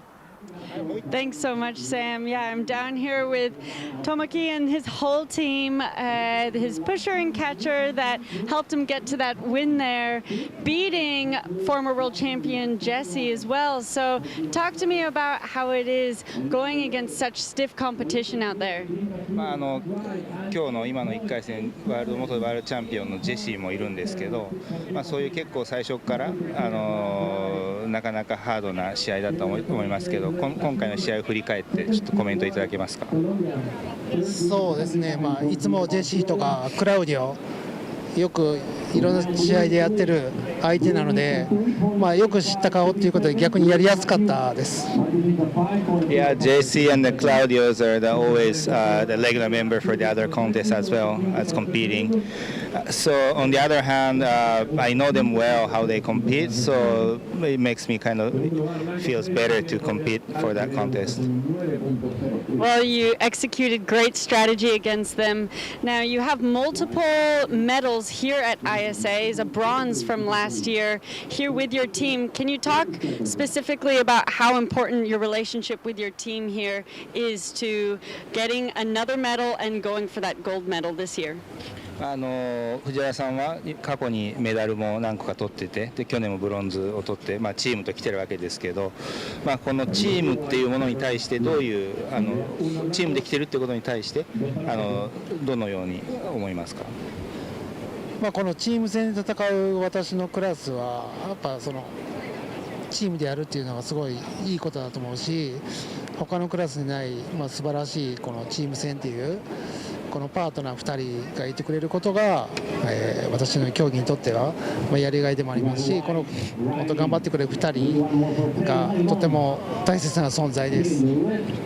Yeah, the category for my category is with the team, and then all these teams, the cooperation, camaraderie with the teams are the most important things. So I really appreciate and then their existence, helping, supporting, being a team with me, and then going through the heat for that to the next heat. Well, thank you so much, and good luck for your heats upcoming, and we'll see you on the next one. ありがとうございます。そしたらまた次のヒートでお会いしましょう。頑張ります。Thank you. Back to you guys. Thanks so much, Rachel. Great stuff, Tomoki. That's a really nice start, but things heating up here with 7 minutes remaining because Cliff Gralton for the Irakanjis, he has just dropped a 6.0, so he's now chasing just a 4.41 to move up the leaderboard here. David Teixeira out there in the lead with 2 excellent scores, up and riding. David Teixeira, beautiful top turn, sweeping down off the bottom again, setting himself up in the mid part of this wave for another big, nice arcing cutback top turn into the foam, rebounding into a roundhouse again, using the rebound, and then just hone in on the facial expressions. My favorite element of David Teixeira is when he comes to the inside and you just see the hoot, the holler, and the stoke as he flicks the water, raises the arm. He's stoked, he's happy. Is that going to go into his top 2, Ben? Wow, well, he's holding 2 really, really high scores. It's going to be close. It's either going to replace one of those or come in right around it, I would say. But amazing, just such an aggressive performance, and just he looks like a ping pong ball. He's just all over the place, bouncing from one section to the next, always on rail, really, really sharp and precise surfing. What a great heat this is. Mateus, a silver medalist from 2022 in Pismo at the ISA World Parasurfing Championship from Montezuma on the southern tip of the Nicoya Peninsula in Costa Rica. A fantastic area close to Santa Teresa, Malpais. Doesn't take long to get over to Punta Arenas and surf Boca Barranca, one of the longest, funnest left-handers in the country, or head down to Pavones as we can see the replay of David Teixeira. I mean, Ben Way, look at that first turn alone was incredible. I personally don't think it's going to replace those high 8s, but you can see that it's going to be a really, really significant score. Could well replace them because of that one turn alone. Yeah, that one turn was perfectly placed. The rest of the wave kind of opened up, so it was a little more shouldery. It was more cutbacks rather than off the body. But look at this. Bang! That one, and the way he's literally pointing straight down out of that turn just shows us a high level of commitment and in a very, very risky part of the wave. Absolutely, and that's exactly a great analysis, Ben, because he gets a 9.0, it does go into his top 2, and the judges really recognizing pocket surfing degree of difficulty. And let's now compare this to the 887, which is now his backup score.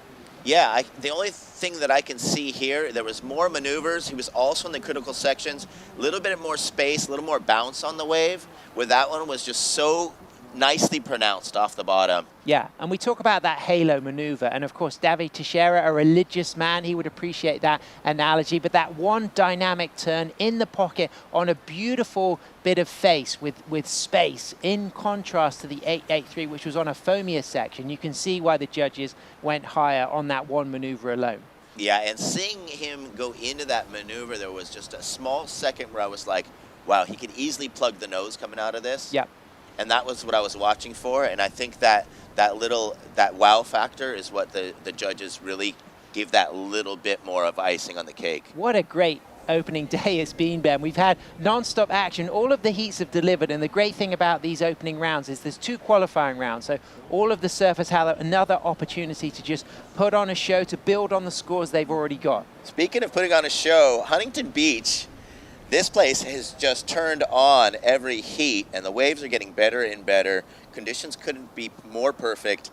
It's warm out, and I think just all of this vibes is just calling the universe's energy right now. Absolutely, and great variety as well. Opportunities to go left, opportunities to go right. The pier bowl in action for some of those big scores, but those longer rights from the middle peak certainly paid off then for Davi Teixeira, but it wasn't length of ride for Davi. It was that one particular maneuver. He gets a 9, backed up with an 8.87. Freddie Maramon with an 8.67 and a 1.73. Mateus from Costa Rica with a 4.8 and a 4.17. Cliffo for the team Irukandjis from Australia. Tung Curry in the mid-north coast of New South Wales, just north of Sydney. He's a Australian champion from this year, 2024. He got second in the Australian champs last year in 2023. He's a fantastic photographer, specializes in documenting action sports. You can follow his work on Instagram at c.captures_sports.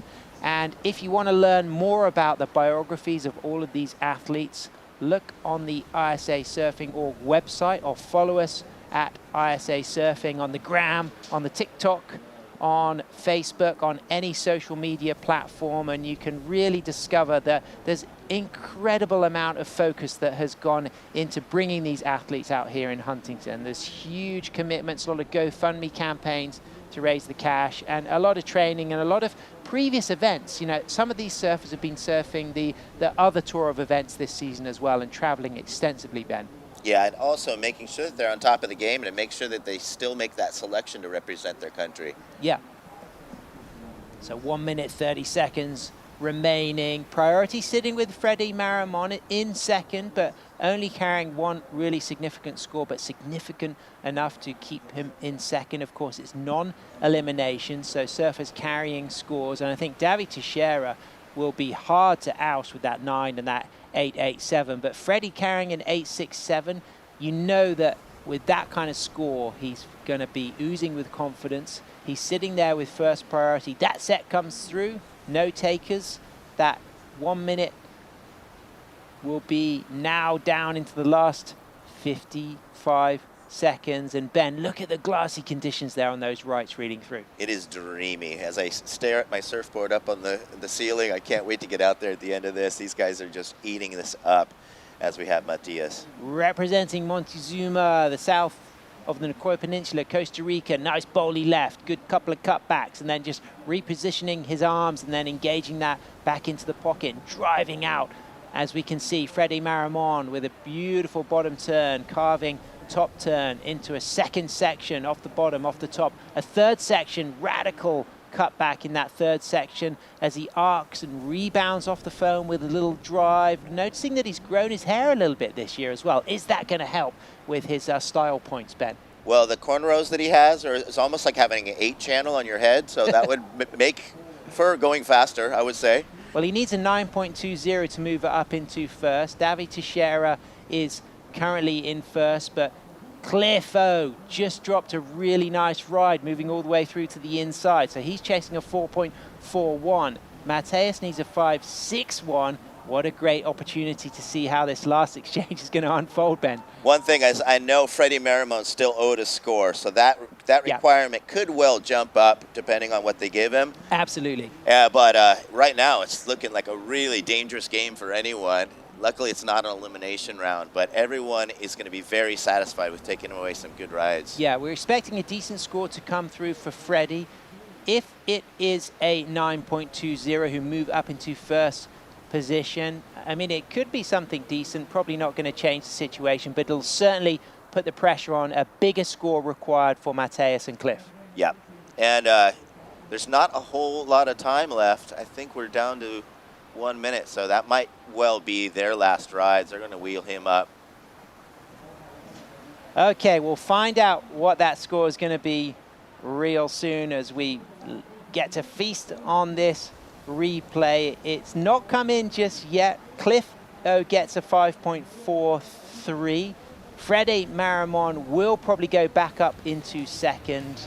We'll find out very soon. And in the meantime, we're going to look at yesterday's opening ceremony before Anthony and Roy come in the booth to call the action.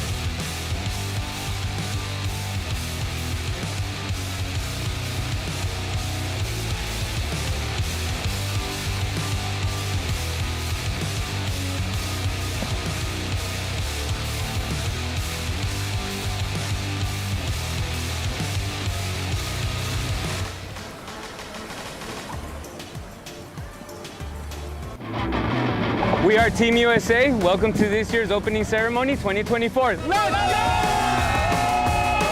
Welcome everybody to this beautiful get together again of the parasurfers of the world under the ISA. These are going to be amazing days of surfing in Surf City, USA, Huntington Beach.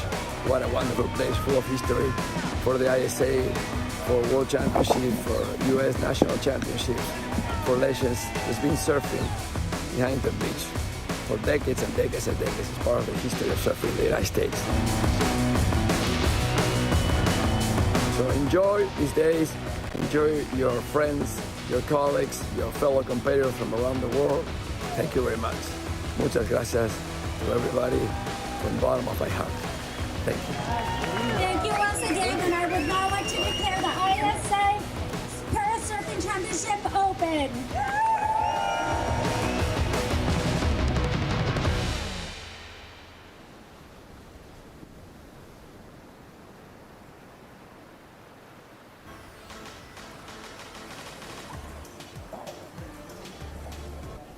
Welcome back to the 2024 World Parasurfing Championships. And we'll get to our heat intros very shortly, but right now we've got live action. Angel Luis Curiel from Spain on a beautiful wave. We just had an action-packed heat in the heat prior. We're in our men's Prone 2 heat number 4. And wow, that last heat was spectacular. You know, that last heat could have been a final right there. We had Freddie, David, and Matthias all have been in finals before, and then a newcomer from Australia who has really just come onto the scene, Cliff. You know, all 4 of those guys putting up incredible scores, and then we go right into this heat as we sit down and see an absolute, you know, opening great wave from our surfer there. The men's Prone 2 is definitely not at all shying away from being action-packed as we start here day 1 of the 2024 World Parasurf Championships here presented by ISA Surfing. And there you see the results from that previous heat. Highest heat total of the day from Davi Teixeira from Brazil, 17.87 with a 9, and backing it up with that 8.87. What a fantastic heat. And Freddie right behind him.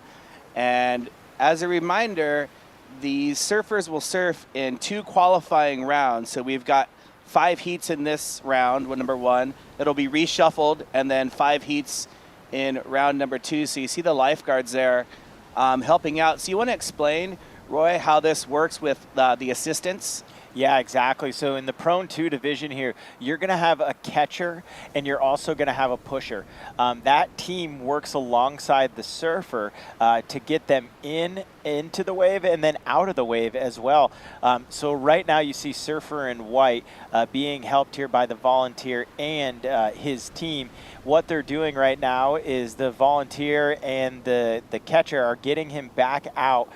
It looks like they lost their board. It looks like Jim, one of the incredible volunteers, is paddling his board out there. You know, a lot of these guys don't wear leashes on them because of the fact that it creates a danger for them out in there, which also then does allow the board to, unfortunately, sometimes get away.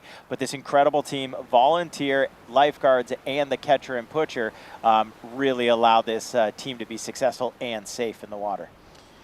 Yep, and we'll get right back to watching this action as we go down to the winner from the previous heat, down with Rachel. Thanks so much, Anthony. Congratulations. An amazing performance out there. The highest heat total of the day, the 2 highest single wave scores of the day. Amazing performance. How are you feeling from that? Yeah, I'm feeling very great. I really had fun inside of the water, competing with Freddie. He's a friend of mine, and I saw that he evolved a lot, and that's great to surf in a heat more competitive, and it's better. And I really had fun surfing the waves so clean, like you said before, and yeah, it was such an amazing heat. You could see your energy, that you were having such a good time out there, and that was coming through in your surfing against a really stacked heat. A lot of great surfers in that heat who were also posting high scores. How do you manage that with your in your mental game about going against such competitive surfers? Nothing inside of my head, inside of my mind, inside of my heart can like make anything with me, you know, because I put my trust in God, I put my trust in Jesus, in my team, in my sponsors, in my equipment.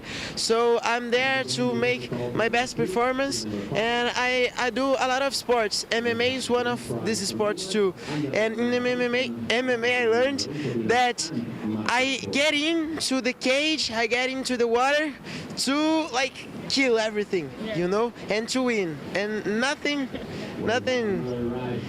different. Yeah. Well, that absolutely came across in that heat as well.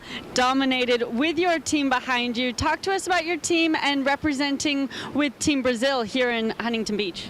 Yeah, that's an honor for me representing my country, because I really love Brazil, a lot of things in Brazil. My team, they are my, I don't know, how can I say, everything. They are my legs and my arms in the water, and I like really love them. And all my sponsors that is here in the board, they help me to be here. And I'm saying that I'm here to be 4 times world champion, and that's it. Can I say a thing for my friends in Brazil? Yes. Galera no Brasil, abração, tamo junto, toda a galera.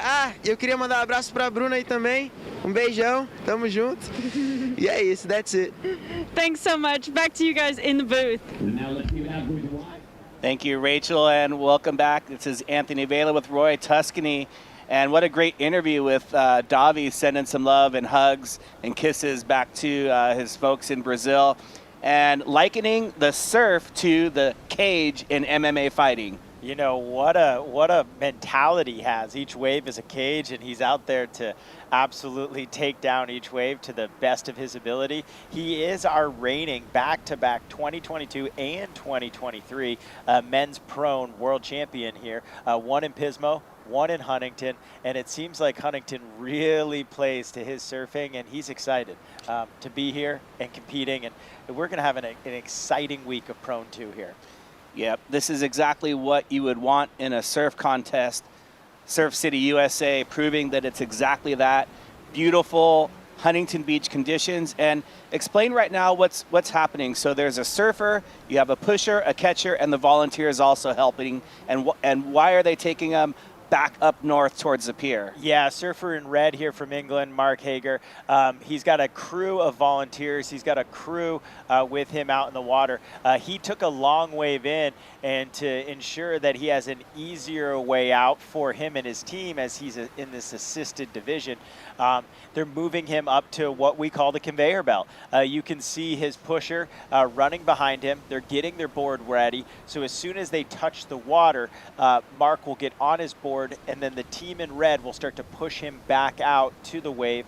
And like this team is very much, you know, just as important as the surfer. The surfer cannot do what they're doing without this team here. So board will go down, surfer will go on board, and then this team in the other red jersey will bring him back out there to catch another wave. There's his catcher right there coming in. So you see the team. So in prone, it's not just one surfer, it's a surfer and then a team of two that acts as their catcher and their pusher. And as we saw, the surfers that had to paddle out on their own strength, they were also using the conveyor belt. So the same scenario for the surfers in this assisted division as well. And so we're in our prone 2, where surfers will ride the waves in a prone position, but they can have assistance both being pushed into the waves and also paddling back out. And those positions can swap as well. So the pusher can body surf in and then become the catcher. The catcher can push them back out. And so they work as a team, and they have signals, and the surfer's there instructing the pushers, hey, I want to go on this one, I don't want to go on this one. And just like the other heats, there's priority, there's strategy, and it's all the same. The judges are scoring it the same way. They're looking for critical maneuvers, and they're looking for commitment, and they're looking for a combination of maneuvers, and that's why Davi was able to get those high scores in that previous heat, as well as Freddie. And we've seen in this heat so far some waves that have been ridden while we were down watching our interview, but currently our competitor from Spain, Angel Luis Gabriel, with a 4.17 and a 3.10 with a commanding lead. But the highest single wave of the heat is from Mark Hager. We just saw him and his runners, or his team, running him down the beach, not just pushing him slowly. So they're trying to maximize their time out there in the water. And also Afonso Faria from Portugal with a 4.10 and just locked in a 2.4. We're still waiting for our first wave from our competitor from Puerto Rico, Carlos Lopez, as we saw him at the beginning of the heat, fell off his board, and they were trying to reunite the board with the rider. And it looks like in the bottom screen we can see that that team is reestablished in the water and making their way back out there to catch that first wave and get that first score. There he is, Santa Stewart, or as many know him as Mark Mono Stewart, longtime champion in the Neil division from Australia, talking to the captain of Great Britain, Spike Kane, and his dog Buttons. An absolute array of legends right there, as now some of the newer competitors, Kai Corliss right there, who will be competing in the Prone 1 division, makes his way out. But what a great shot of showing the camaraderie on the beach, showing the who's of this sport, and loving the new beard from Mark Mono Stewart, really showcasing that not only is he a Santa in the water, he's a Santa out of it. One of the nicest and most amazing competitors that exists in this huge field of international individuals competing at the 2024 ISAsurfing Para World Championships. You know, this heat right here, between the three that have scored, you know, one small score change is really going to shuffle this entire board around. And as we said, still waiting to see Carlos Lopez from Puerto Rico getting that first score, Anthony, as they had a little bit of you know, a mishap when they started this heat, but at no time is he out of this, as you know, all these competitors are very close. Each of these scores are very much on the same playing field, and one large score is going to jump you anywhere from fourth to first here. Yes, and they're going to want to be looking for those scores in the excellent range above 8s to try and match what was happening in the previous heat. I think looking at the 5s and 6s and 7s that we've seen in some of the other heats, it's going to take somewhere in double digits to get into that advancement position after the 2 rounds in qualifying. So as we see, we're now in our 4th heat of 5, and we've seen several heats heat scores in the double digit range. And so that's the benefit of going in later heats. You kind of get to see what the others did. You get to see where they're sitting, where they're getting their scores from. But all that is all for naught if you can't go out and do the surfing. Yeah, totally. And you know, this division right here, 18 competitors, most likely our largest division of competitors here. They're not going to go right from a round robin right into a final, just finding the top 4. There's going to be a larger division structure. So it's not so much about getting that high score that gets you in the top 4. You need to get into one of those scores that's going to give you an advancement, and so that you can move on to the next round. But again, these are round robins, these first 2 rounds of heats here for the Prone 2 men. But as we said, you know, we saw some big scores. Jose Martinez, Freddie Merriman, David, and then also, you know, Jesse Blauer didn't even win his heat, who is usually a heat winner. So, you know, a lot of stuff happening here, a lot of scores to be had, and a lot of time still available to this men's Prone 2 division. Yep, and as you mentioned, so the 5 heats for round 1 and round 2, that will get cut down to quarterfinals. So once we get into the quarterfinals, then it will be your typical advancement situation. They're going to have 3 heats of 4 and advancing 2 from each of those to 2 3-person semifinals, and then advancing 2 to a 4-person final. So everyone getting to surf twice, and then it will go to the quarterfinals. But the quarterfinals will be seeded, and so you don't want to necessarily surf against those good competitors in the quarters, or maybe you do, so you can take them out early. Yeah, you never know. But, you know, I think what's really exciting about this larger competitor field within this men's Prone 2 is, you know, there is a lot of strategy in these opening rounds. It's catch as many waves, get as high as scores as possible so you advance into that quarters. But then, as you just mentioned, in that quarter, it's really, are you surfing against to knockout, or are you surfing to try to just move yourself to get yourself into that place to have a shot at the finals? A lot of strategy going into this, unlike the other divisions where they're going directly into finals. You know, it really comes down to strategy. And as we see some waves coming in here, a little ripple coming in, you know, this section of the men's Prone 2 hasn't been as firing as waves as the other ones, as we saw that 9, the 8.87, and the late high scores from Freddie as well. We're hoping to see that here, as, you know, there's a lot of competitors in this field, and the bigger the scores, the better chance they have. Here we go, Anthony. Mark Hager up and riding on a good-looking left. You can see him adjust his position to get a little more forward on the board. He's got those rails, those handles on his board with a nice turn there, heading towards the pier. Gets a little bit thicker or fatter right by the pier, cutting back into the whitewater. Still got his eyes set on that left as it starts to bowl up right through the pier, shooting the pier, which the safety guys don't like, but fans love it. And in and out of the pier all the way to the beach, Mark Hager trying to build on his 5.0. You know, I know that sports transcend each other, but I put my arms up like that was a field goal as he went outside and then inside of those outside pylons. What a great maneuver. As you mentioned, safety is not one that says, hey, let's be shooting the pier today. But I'll tell you what, Mark Hager, if you're going to set an example, what he just did there, our surfer in red. Here we go on the replay, surfer on red, coming left into there. And you really see how this starts to bowl up. But as it continues to bowl up, he continues to gain speed, and the wave really doesn't die out. And he has one decision here as it reforms. Do I go through the pylons and shoot that field goal and score a 3, or do I cap out? And he went right through and made it exactly textbook as he came around those outside pylons and then back out into the open water. What a great ride there from our surfer in red from England, Mark Hager. That was a beautiful replay, and we see it one more time. And as the tide continues to drop, that gutter next to the pier is getting a little shallower, allowing these waves to kind of hold their form all the way through. And you saw in the takeoff, he was so far away from the pier, and he winds up shooting the pier. And look at him, he's eyeing it right now. You can see his smile, and he's like, okay, I'm going for it. Beautifully surfed, totally in control. Uses that rail of the board to come back away from the pier so that his catchers can catch him safely. That was a beautiful ride. You know, back in the day, Jesse Blauer making one of the very first ISA World Parasurfs, a viral sensation when he shot the pier. There, Mark really shooting the pier, but doing it in a safe manner. Waiting to hear this score. Like we said, there's the jump in score. It didn't take much, 2 solid waves, and now he's in first, Anthony. So 4.9 to go along with his 5.0. He didn't have the critical turns, and the wave maybe wasn't as big as the heat prior.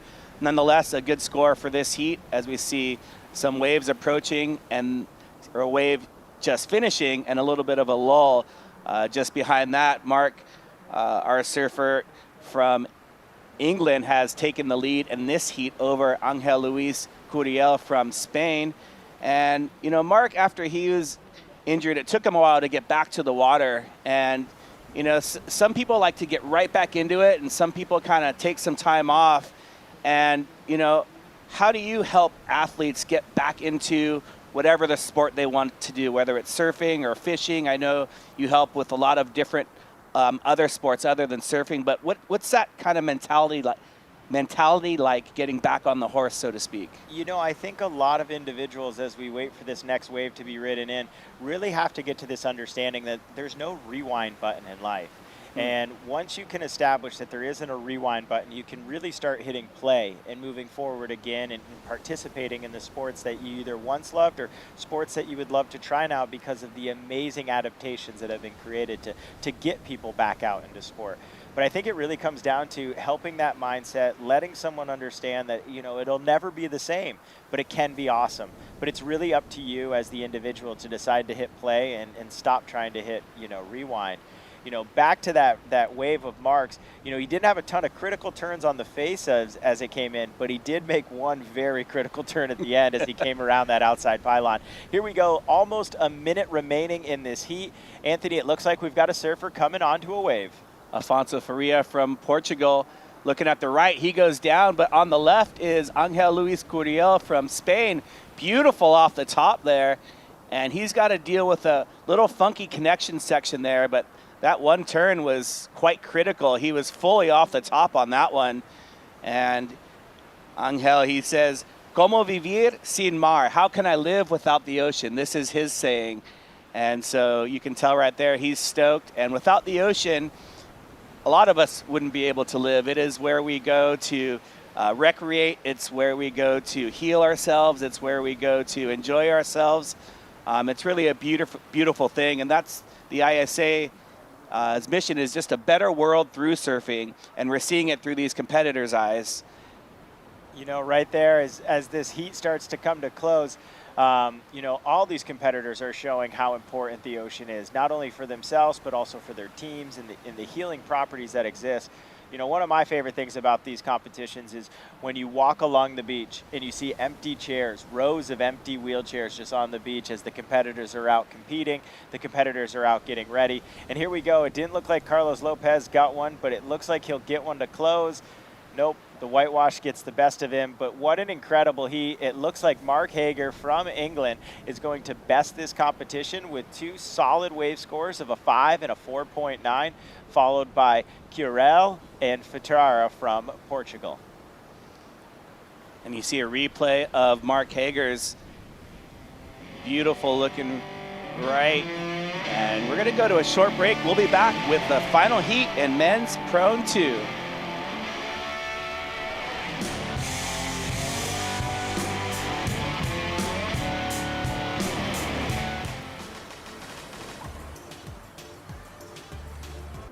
This message is for all surfers in the world.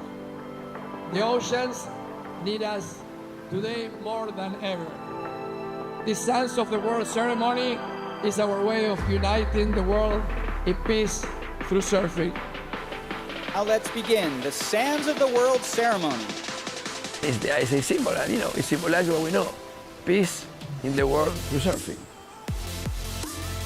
It's a meaningful ceremony in which you bring sand from your beach, you pour it there with your teammates. This ceremony stays with them for the rest of their life.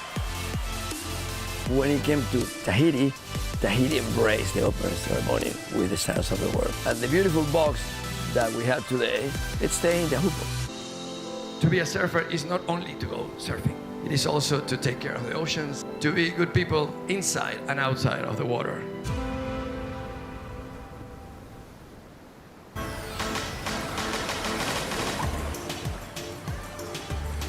Welcome back to the 2024 ISA World Parasurfing Championship here in Surf City, USA, Huntington Beach, California. We have our 5th and final heat of the men's Prone 2 division. our surfer in red from England, James Price, and from Spain, Ander Goinaga, our competitor from Italy in green, Lorenzo Bini, and also from Italy, our competitor in white is Marco Volpi. And we've got our final heat in this round. What a fantastic round, and look at everybody just got absolutely washed in. They call that a cleanup set to start the heat. Yeah, the first minute of Heat 5, Round 1, as you can see, some competitors are up against the pylons.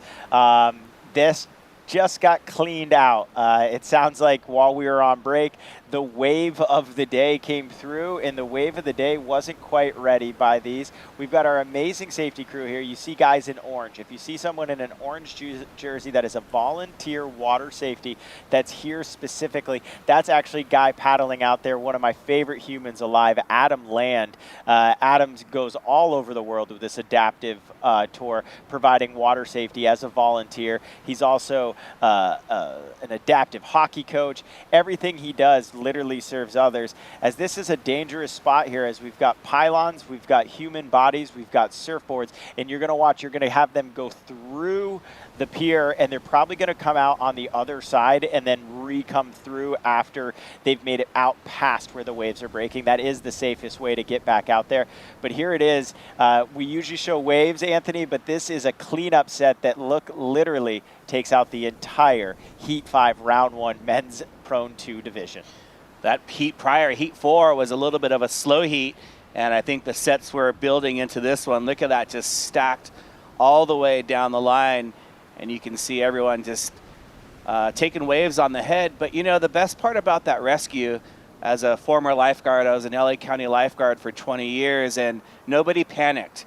That's the first thing that you've got to do, is stay calm. The surfers, the catchers, the safety, everybody was calm. You didn't see anybody, you know, kind of getting panicked, and everyone just stayed calm. The ocean, they did a great job keeping themselves off the barnacles, and the rip current did what it does and kind of continues to move them through the pier. And that was just a testament to the training of the water safety, the training that the ISA does with the volunteers. Adam, you mentioned, and Randy, the lifeguards were there to give help in case they needed it, but they didn't even need help from the lifeguards on the ski. We saw the one Huntington Beach lifeguard that had the rescue tube. He was kind of there making sure everything was okay. That was a beautifully done rescue, and my hat's off to the competitors, the catchers, the volunteers, and the safety. That was fantastic. Yeah, the communication, you're right there. You know, if someone out of nowhere starts getting hectic, starts panicking, it doesn't just affect that one person. It affects the energy around everybody. You know, energy is the emotion of, you know, what energy do you put in motion? And right there, if you put the energy of like freaking out, a badder result would have came there. But ironically, the guys are back out there. They're ready to catch waves, and we're ready to see what type of scores are going to happen here in Heat 5, Round 1 of the Men's Prone 2 division.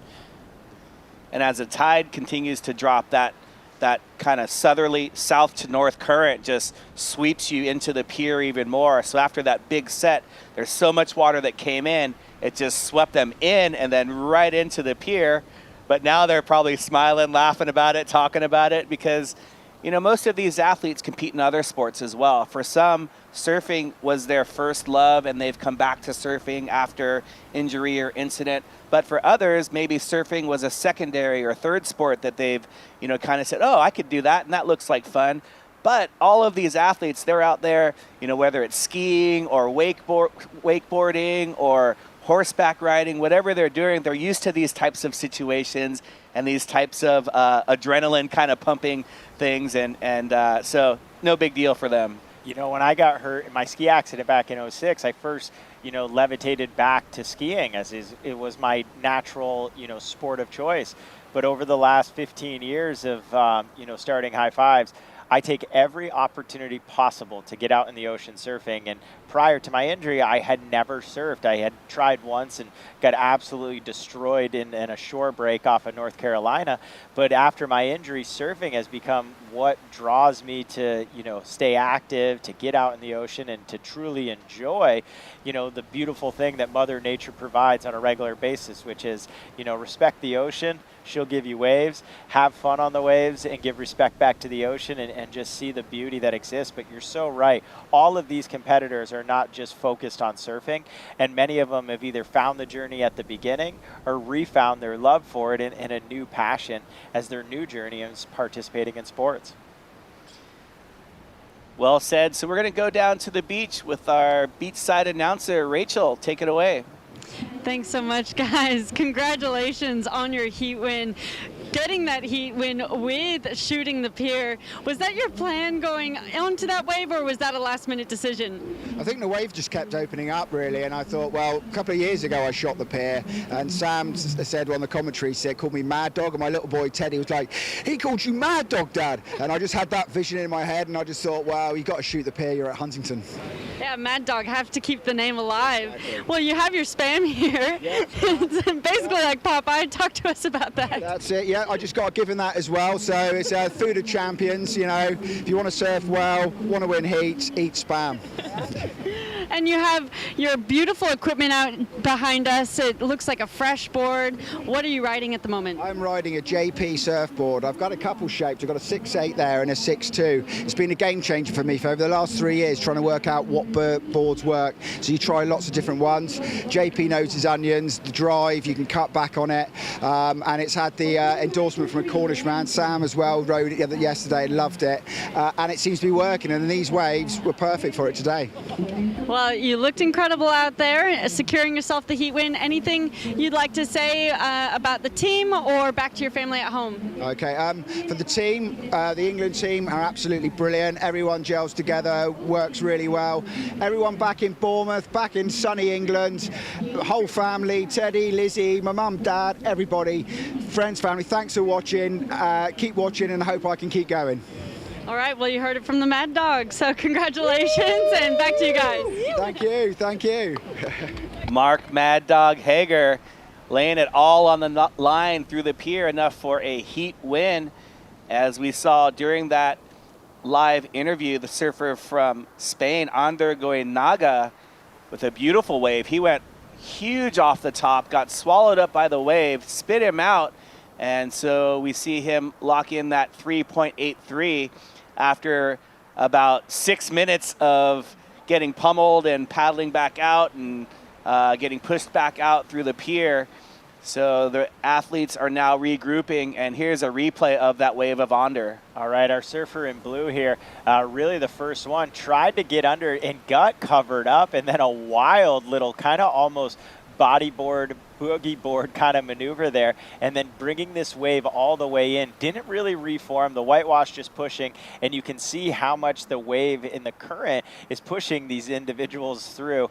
Great wave there. Surfer in blue, our first real ride, as the first 6 minutes really did come down to, we got cleaned out, and now we need to get back out after that rogue wave come in. Surfer in red, this is James Price from England, trying to follow in the footsteps of Mad Dog, staying away from the pier though, as we do know that shooting the pier is not something that amplifies your score, and as you mentioned, Anthony, not something the water volunteers are really promoting and almost saying, please don't do, I know you will do, but let's not try to do that anymore.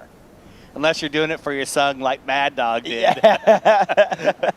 What a great interview from Rachel. But it's great to hear about the families at home. These surfers sacrifice a lot of time training and being away from their family to compete. And so you can just see the genuine stoke. You were talking about the energy that's put out during a rescue or whatnot, but also the energy that's on the beach. And I love watching these post-heat interviews because everyone's just so stoked and so happy. Of course they are, because they won their heat, but in general, I think everyone is just amping at these conditions that we have here. 3 to 4 foot waves all day. I don't want to say the W word, but the air has been flowing in a nice pattern so that the waves do not kind of get crumbly like we saw yesterday afternoon. And what a great opportunity too, with over 130 competitors from over 30 countries visiting and participating in this event here in Surf City, USA, Huntington, that the ISA has this live broadcast so that the families back home, like you mentioned, the loved ones who, you know, sacrifice at times just as much as the individual does to get to this level, have the opportunity to watch their loved ones as Anthony, surfer in blue here, comes across this wave. That is the same one that we saw kind of with that boogie board approach there, as this individual from Spain, Onder, continues to be leading this with a 3.83. Same score again, same wave we saw again from our surfer in red here, James Price from England. So just a couple of lower scores from what we've seen. These waves haven't had the same open face that we saw in the previous heats. And just in that previous shot before these waves, you saw the pushers and catchers really working their tails off on in that rip current there. And the pushers are allowed to have fins. So you see fins right there for James Price. So on the shore, they'll take their fins off so that they can run a little faster. And then once in the water, they'll get their fins on. But only one pusher or catcher, one helper is allowed to have contact with their athlete at a time. You saw them, they were helping duck dive under the waves as well. And it's quite taxing being out there helping, as well as for the surfers. They've got to channel their energy, also their breath hold for as they get tumbled under waves, and just a beautiful shot right there. Look at that peeling left right there that not an individual got on. But, you know, one of the things Ben mentioned earlier was during Jesse Blauer's heat. Jesse's pusher is another individual by the name of Jesse. He's an incredible surfer, surfs Malibu, but he's also a big individual. And I think that gives Blauer a little bit of an advantage at time when you've got to get through these waves, is having a pusher that's got some size. The size gives him the opportunity to duck dive the board and also be able to get himself not only under, but also Jesse and his board under, as all you're doing is creating a longer moment arm as you're hanging off the back of this. So it takes some massive force, you know, talking physics here, to get that nose of the board, the rider and yourself to duck dive, and to get yourself so you don't get blown up by the wave. And the wave, you know, during this heat, as we mentioned, it hasn't been as intrusive to some high scores like the previous ones, except for the one that took out the entire field right 1 minute into this heat. Oh, that was fantastic to watch that rescue, you know, once again. Not one of the wave highlights, but I think one of the highlights for the event, to watch how organically everybody worked together in order to keep everyone safe, which is the primary goal. As you see Team Spain, Team Onder, they're signaling with the fins. He's the catcher telling the pusher kind of where to sit and put him right into a good spot on this wave. Onder listening, and beautiful two-turn combination to start it off. Right back in the pocket, leaning on that left inside rail. You can see him scoot forward on the board to get a little more forward to try to make that connection. He doesn't have a second scoring wave. That might be as good as the 3.83. It really is, and I think what we're going to see here, I think coming into screen, is that catcher who was signaling from the beach, running out now probably. There he is, as we call it, to get out there, grab his surfer. I think he was thinking he was going to come in further, obviously giving a great signal to show them where to line up.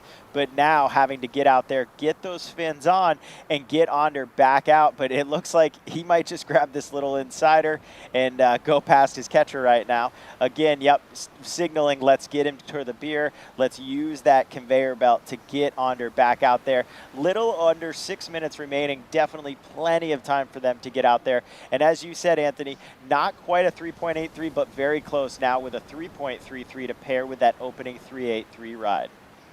And you'll see the volunteers in the orange, and also the catchers and pushers there shuffling their feet, as you see right there on cue. And that's to avoid stingrays. So whenever you're near piers, especially here at Huntington Beach, locally Seal Beach as well, there can be stingrays. So you do what's called the stingray shuffle.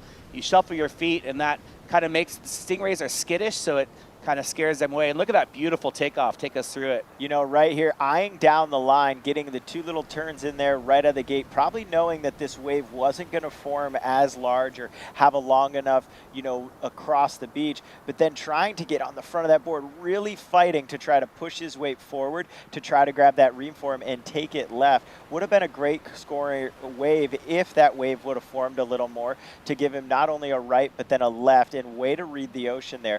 Now we're trying to of bunching up out there. You can see we're really going to have to look at priority. Priority right now is with the surfer in red from England, James Price, who has priority 1, and it looks like he is stacking up for a beauty of a wave that's coming in. Let's see if they take this or if they go up and over to maintain their priority, but it looks like they're going to be going on this wave, Anthony, here. A really great one, but it might close a little soon. Oh, so what happened was everyone was kind of a little further in trying to get scores, and they got caught inside for the second time in this heat. That first big set of the heat caught everyone off guard, but then there was the long lull, so everyone moved in a bit to try and get a couple scores. We saw Anders' wave. It wasn't the biggest wave, but he did what he could. But then, of course, as it happens, when you move inside to catch wave, there you see a waves break on the outside. And thanks to Life Rolls On and Jesse Billauer, they are helping to supply a lot of the carts for the people to transfer on. And there's James Price from England, just trying to get a second scoring wave. Not an open-faced wave, but will get a score nonetheless. So a bit of strategy here in the final 3.5 minutes of the heat to try and get a score on the board. So James is going to angle left to go closer to the pier, closer to where his catcher is, and to try to get into that rip current so he can get out for possibly one more ride.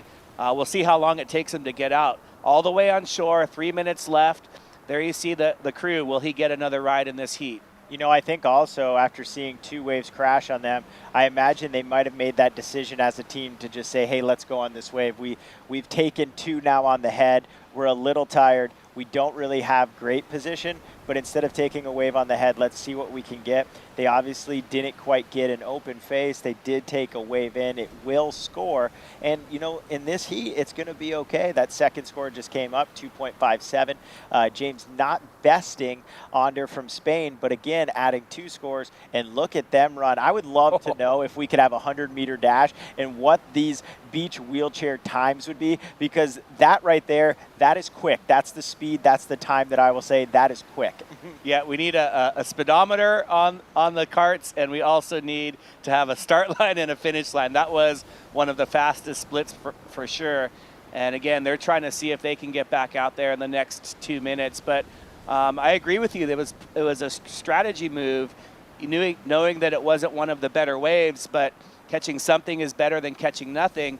And coming in allows you to reposition, take the rip current back out the back to hopefully get one more set wave. And that's the beauty of having 2 opening qualifying rounds. Maybe you had the heat that didn't get the waves, but maybe your next round you'll have the heat that gets waves. So excellent format here at the World ISA Parasurfing Championships, where everyone gets to surf at least twice. And if you get that heat without waves, you have one more chance to get the high scores. It's a combination of 2 scores. Your scores can come from heat 1, heat 2, or like we've been saying, a combination of heats, as Lorenzo Bini from Italy is trying to get on the board with a nice looking right. And he's in a beautiful spot on the wave, a smaller inside, going for the barrel roll. Doesn't quite complete the roll and the safety there. You can see him using his hands to flip the board over to let everyone know he's okay by getting his face above the water. These athletes also have hand signals that are the international signs of I'm okay or I need help. Wave your hand if you need help. And another ride for our competitor from Italy, Marco Volpi. And he's just probably, like you said before, repositioning, getting a second wave, the heat's winding down. Something's better than nothing. I mean, his second score is a .43. We know this wave right here is going to best this. But you can see 2 really different styles in the board manufacturing between Marco and Lorenzo, both Italians. Lorenzo having a big foam insert put on top that almost fits his body inside of it, where Marco using a lot like what Ben talked about, reverse fin boxes, you know, placement of, you know, different surf pads and stuff like that to keep the competitor on there.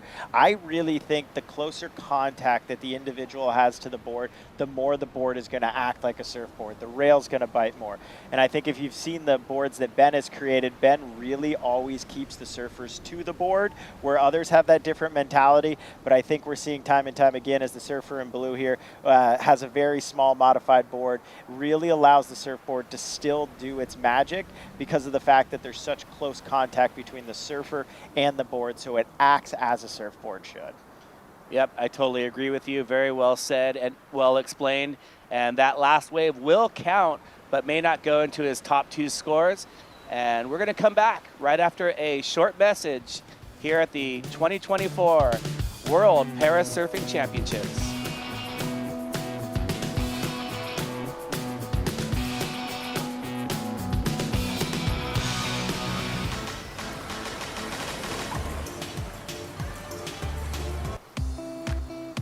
Parasurfing has the power to bring us together. Together, we push the limits, further the sport, and go for gold. You've crossed countries to get to the World Championships. Let Access Tracks simplify crossing the sand. Access Tracks, the official beach access pathway of the ISA World Parasurfing Championships. Hello and welcome to Huntington Beach, California. I'm Kelly Miller, President and CEO of Visit Huntington Beach. Known as Surf City, USA, Huntington Beach boasts 10 miles of coastline and the most consistent waves on the West Coast. Huntington Beach has it all, with endless summer weather, year-round events, outdoor activities, and oceanfront resorts and spas. So get ready to be inspired, be connected, and be here, Huntington Beach. Plan your visit at surfcityusa.com.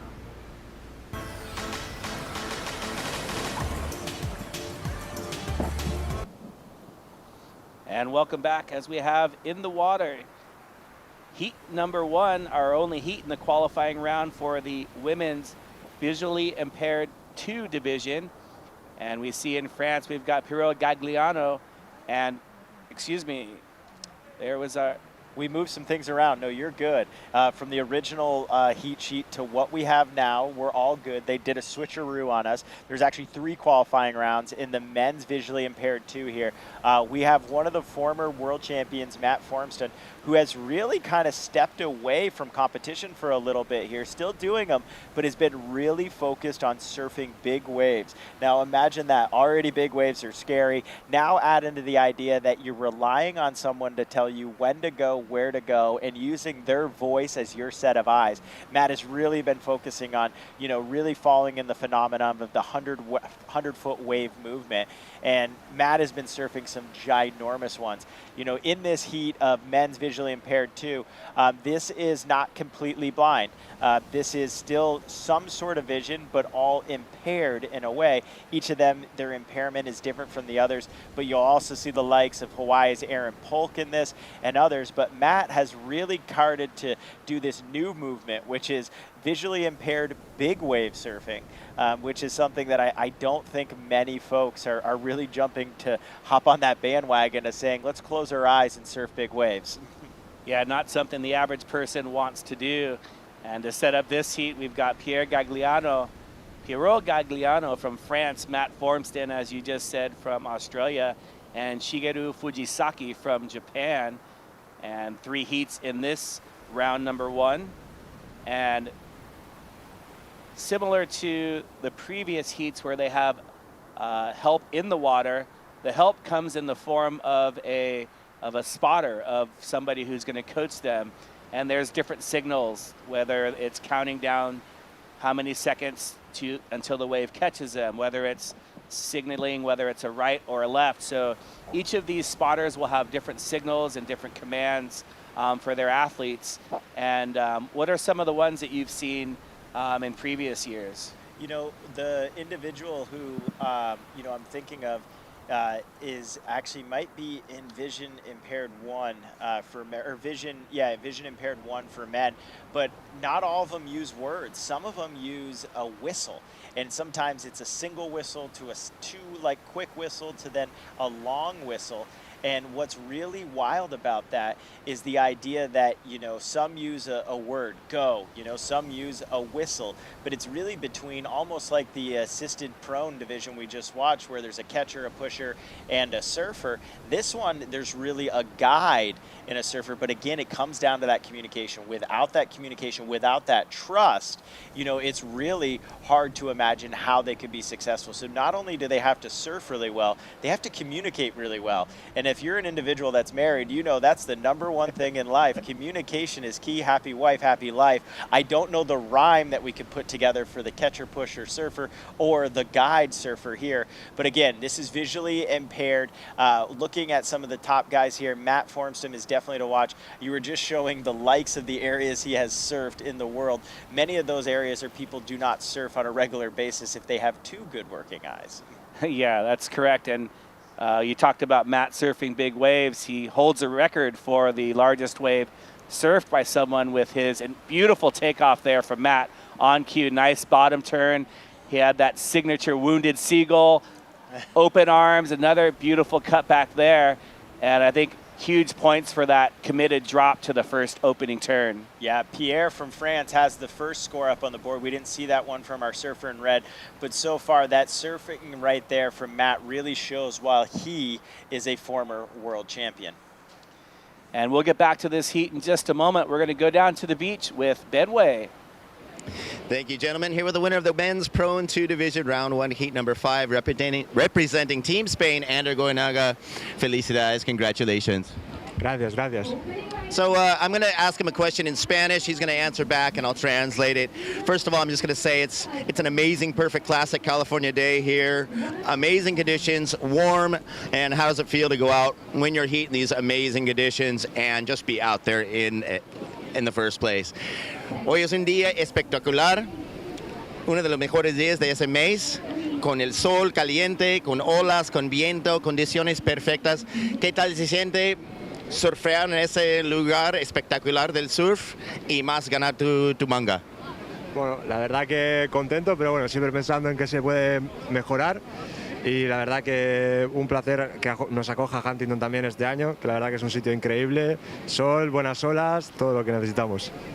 So he said he's really stoked, but he's just thinking about how he can better his riding. But he loves being here in Huntington, beautiful waves, sun, everything.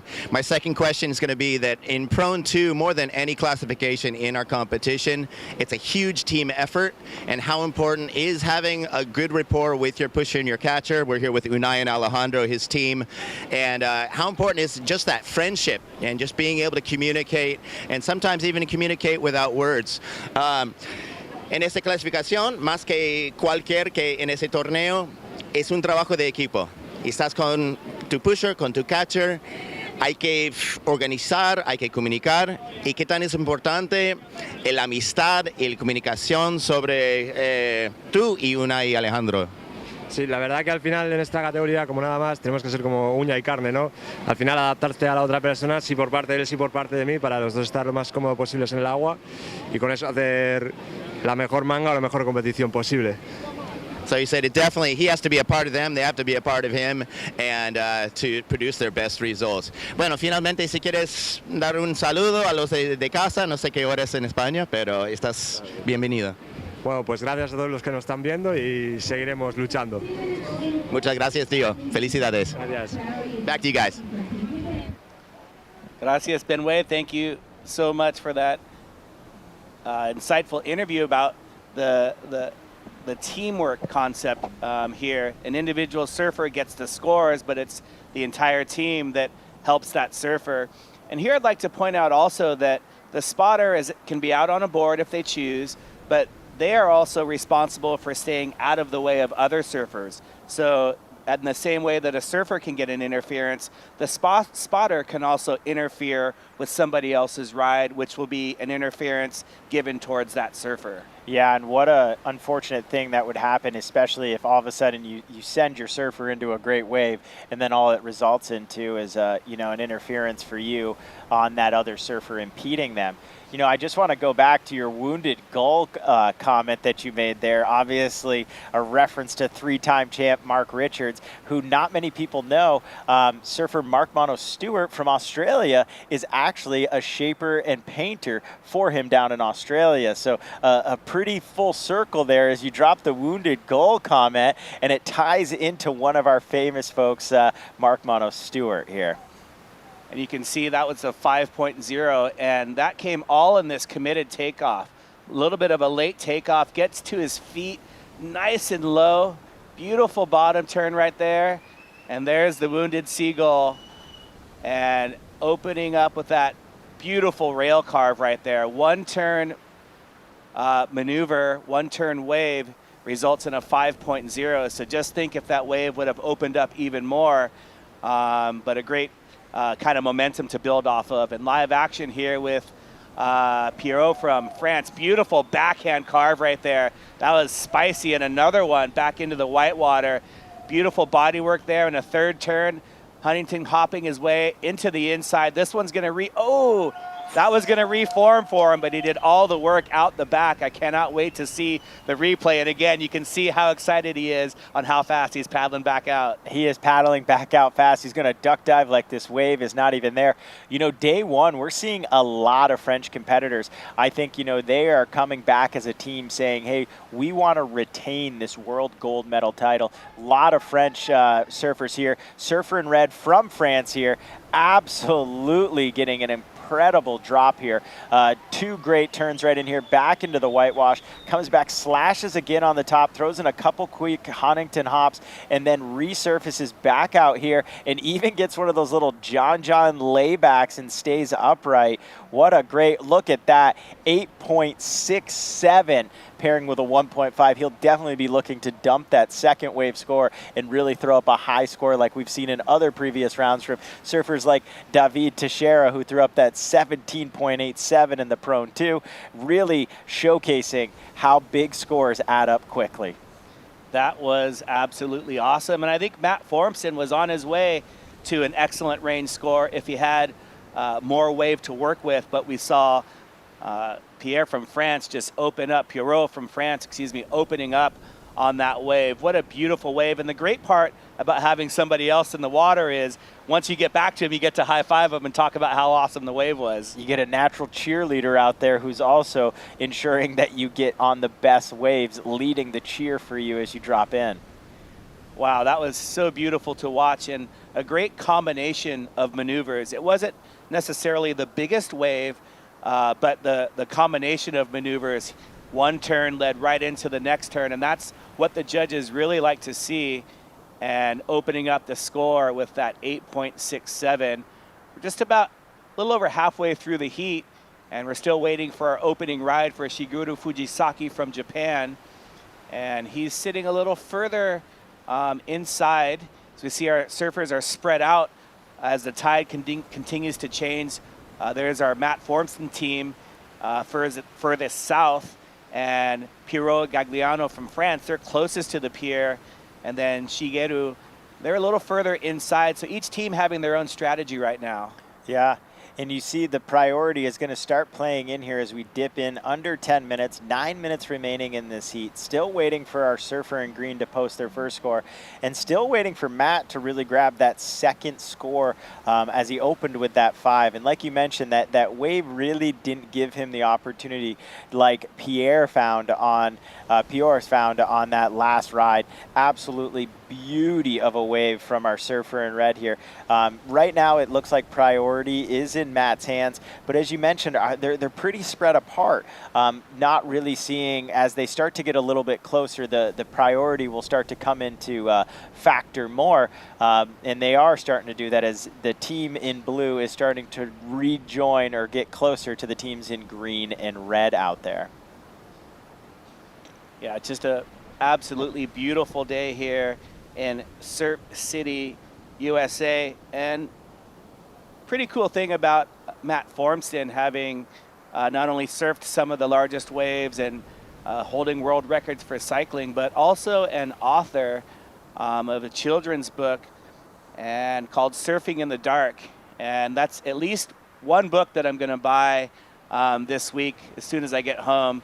The other one is a book that I just found out about from one of our announcers. So I'm going to be purchasing that book as well. Sam Bleakley writing books as well. You know, I heard once from an author that everyone wants to have written a book, but very few will actually write a book.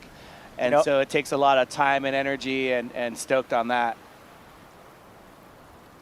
Wow, not, to further, Surfing in the Dark from Matt Formstrom, the book not only is written with text, but also comes with Braille as well. It's an inclusive book that allows anybody to be able to read and enjoy the writings of Matt. What a title, very much about what Matt does, Surfing in the Dark. And as waves, always put us in a happy place. I can only imagine what it does for an individual with vision impaired that, surfing in the dark is truly the key words of what it is to experience it. But then what does surfing do? It must make you surfing in the light of just joy, happiness, and everything that we find by getting these waves in the ocean. Yep, it's truly a better world through surfing. And that's what we're seeing here today, not just in each of the heats and their smiles, but there's so many stories with all of these athletes and families and stories of perseverance and overcoming. And just like you mentioned, I think the most purest sensation of joy.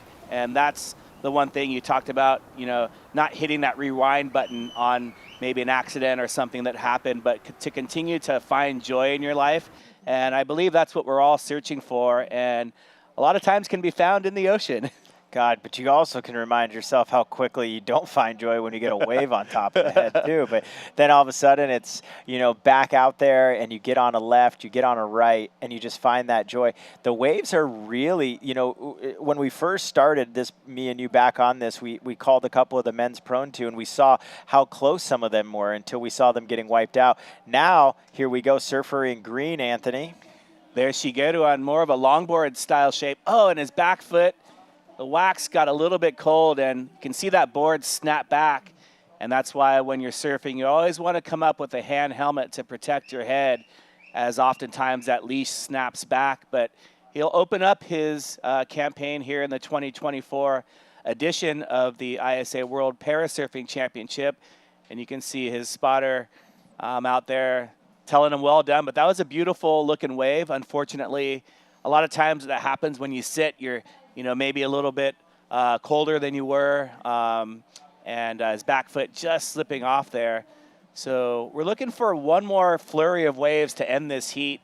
You can see some lines out the back there, and the surfers further south than they have been for most of the day, away from the pier, as that tide continues to get lower and lower. We're going to end the day with quite a low tide, as we see on the right bottom of the screen how shallow it is as the surfers start to walk their way out using that stingray shuffle, and a little bit of texture on the water as well. I'm loving alliteration is one of my favorite things in the world. So far from the Stingray Shuffle to the Huntington Hop, we've accomplished 2 of 26 letters. I'm excited what other alliterations we can put forth to describe this surfing here throughout the rest of the week while we get to call these, Anthony. Well, you and I both love alliteration. That's the repetition of like consonant sounds. So we'll come up with a lot more, and we'll be doing some homework tonight as the athletes are now, they were spread apart. Now they're bunched up together. And Piero Gagliano from France with that 8.67 on that beautiful multiple turn backside wave. We saw Matt Formston on that one turn, huge committed drop. And we just saw Shigeru Fujisaki from Japan opening up with the 1.77. You talked about just the different styles of boards through the other rounds. And here, the surfers choosing shortboard, longboard, whatever is going to help them display their surfing to maximize their scoring potential. And that's what the surfers choose. They've probably gone through different revisions of boards, and we can see quite a contrast of styles of boards and styles of surfing here in this heat. One of the challenging things, though, as competitors travel from all over the globe to be represented here is you don't have an endless quiver that you can bring with you. So you really got to have some knowledge and a little bit of trust in that what you're bringing for surfboards is going to work in the conditions for here in Surf City, USA in Huntington. As we close in the last 3 minutes of round 1, heat 1 of Visually Impaired here, men's division, we're really going to see this priority. Matt Formstrom has been sitting on the #1 priority for a very long time now and is really going to use that into play as he closes out this heat and tries to best his 5 from his initial surf. Everyone's getting clumped up just as you said, and Here's one maybe on the inside for Shigeru. So he's going to have a look. Also, Pierrot is having a look as well, and he's up and riding on the left. Beautiful opening carving turn right into the whitewater. He's going to try and hope that this wave reforms. And there you can see he's going to make the connection, taking lots of speed. Little check turn to have some patience for a nice closing maneuver. But he opened up nicely and tried a little bit of a finishing closing turn, but not really much to offer except for that first turn. But you can hear the French team cheering behind us. They loved it. We loved it. And, you know, with him having a 1.5 as his second wave score, we know for a fact that he's going to best that and pair that well with that 8.67. Now, we're really going to have to see if Matt is able to catch a wave in the closing minute and a half here. Here's our surfer in red from France. Really beautiful opening turn here. And then the wave kind of fizzles. It doesn't really pick up, but he continues to Huntington hop to stay up on it. Length of ride going here is going to be his best quality out of this wave. But we know the French loved it. We could hear it outside of our 10 as the French cheered on their countrymen here as he's put together two really solid waves that'll have him with a great opening round one, heat one score, waiting for that second wave to come in as a score here. And here's Matt in blue, Anthony. The beautiful late whitewater takeoff. He gets back to the open part of the wave, and unfortunately his feet were just a little bit kind of out of sorts from that late takeoff and wasn't able to connect with that wave. But the judges having a look at probably Matt Formston's 5.0 to compare similar one-turn waves. Even though he continued on the wave, there wasn't much on offer, but that first turn was, in my opinion, equally as good, maybe better than Matt Formston's turn. Perhaps the drop from Matt was a little bit more critical, but that's why we're seeing a little bit of time taken to be for that score to drop. Gunner in the house. Where's mine? Beautiful delivery.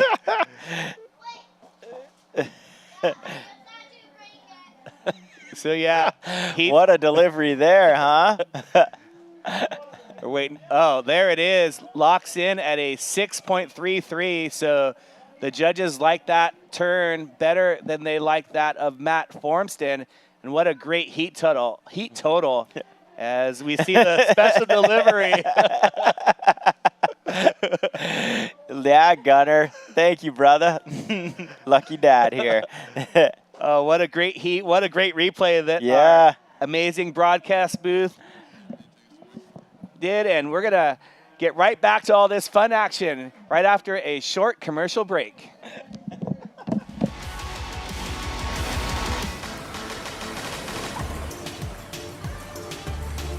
Hello and welcome to Huntington Beach, California. I'm Kelly Miller, President and CEO of Visit Huntington Beach.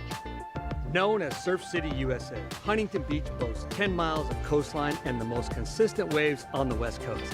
Huntington Beach has it all, with endless summer weather, year-round events, outdoor activities, and oceanfront resorts and spas. So get ready to be inspired, be connected, and be here, Huntington Beach.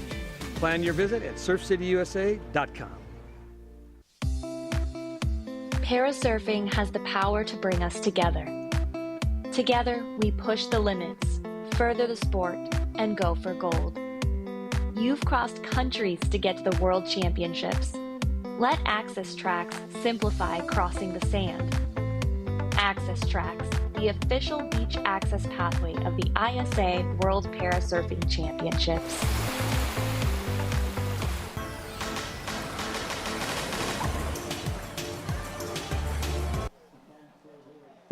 Welcome back to the action. Thanks for tuning in. A pleasure to have your company as we continue day one of the 2024 ISA World Para Surfing Championship. We move on to heat number 2 of the Visually Impaired 2 category. These surfers have partial sight, in contrast to V1, where there is total blindness for the surfers.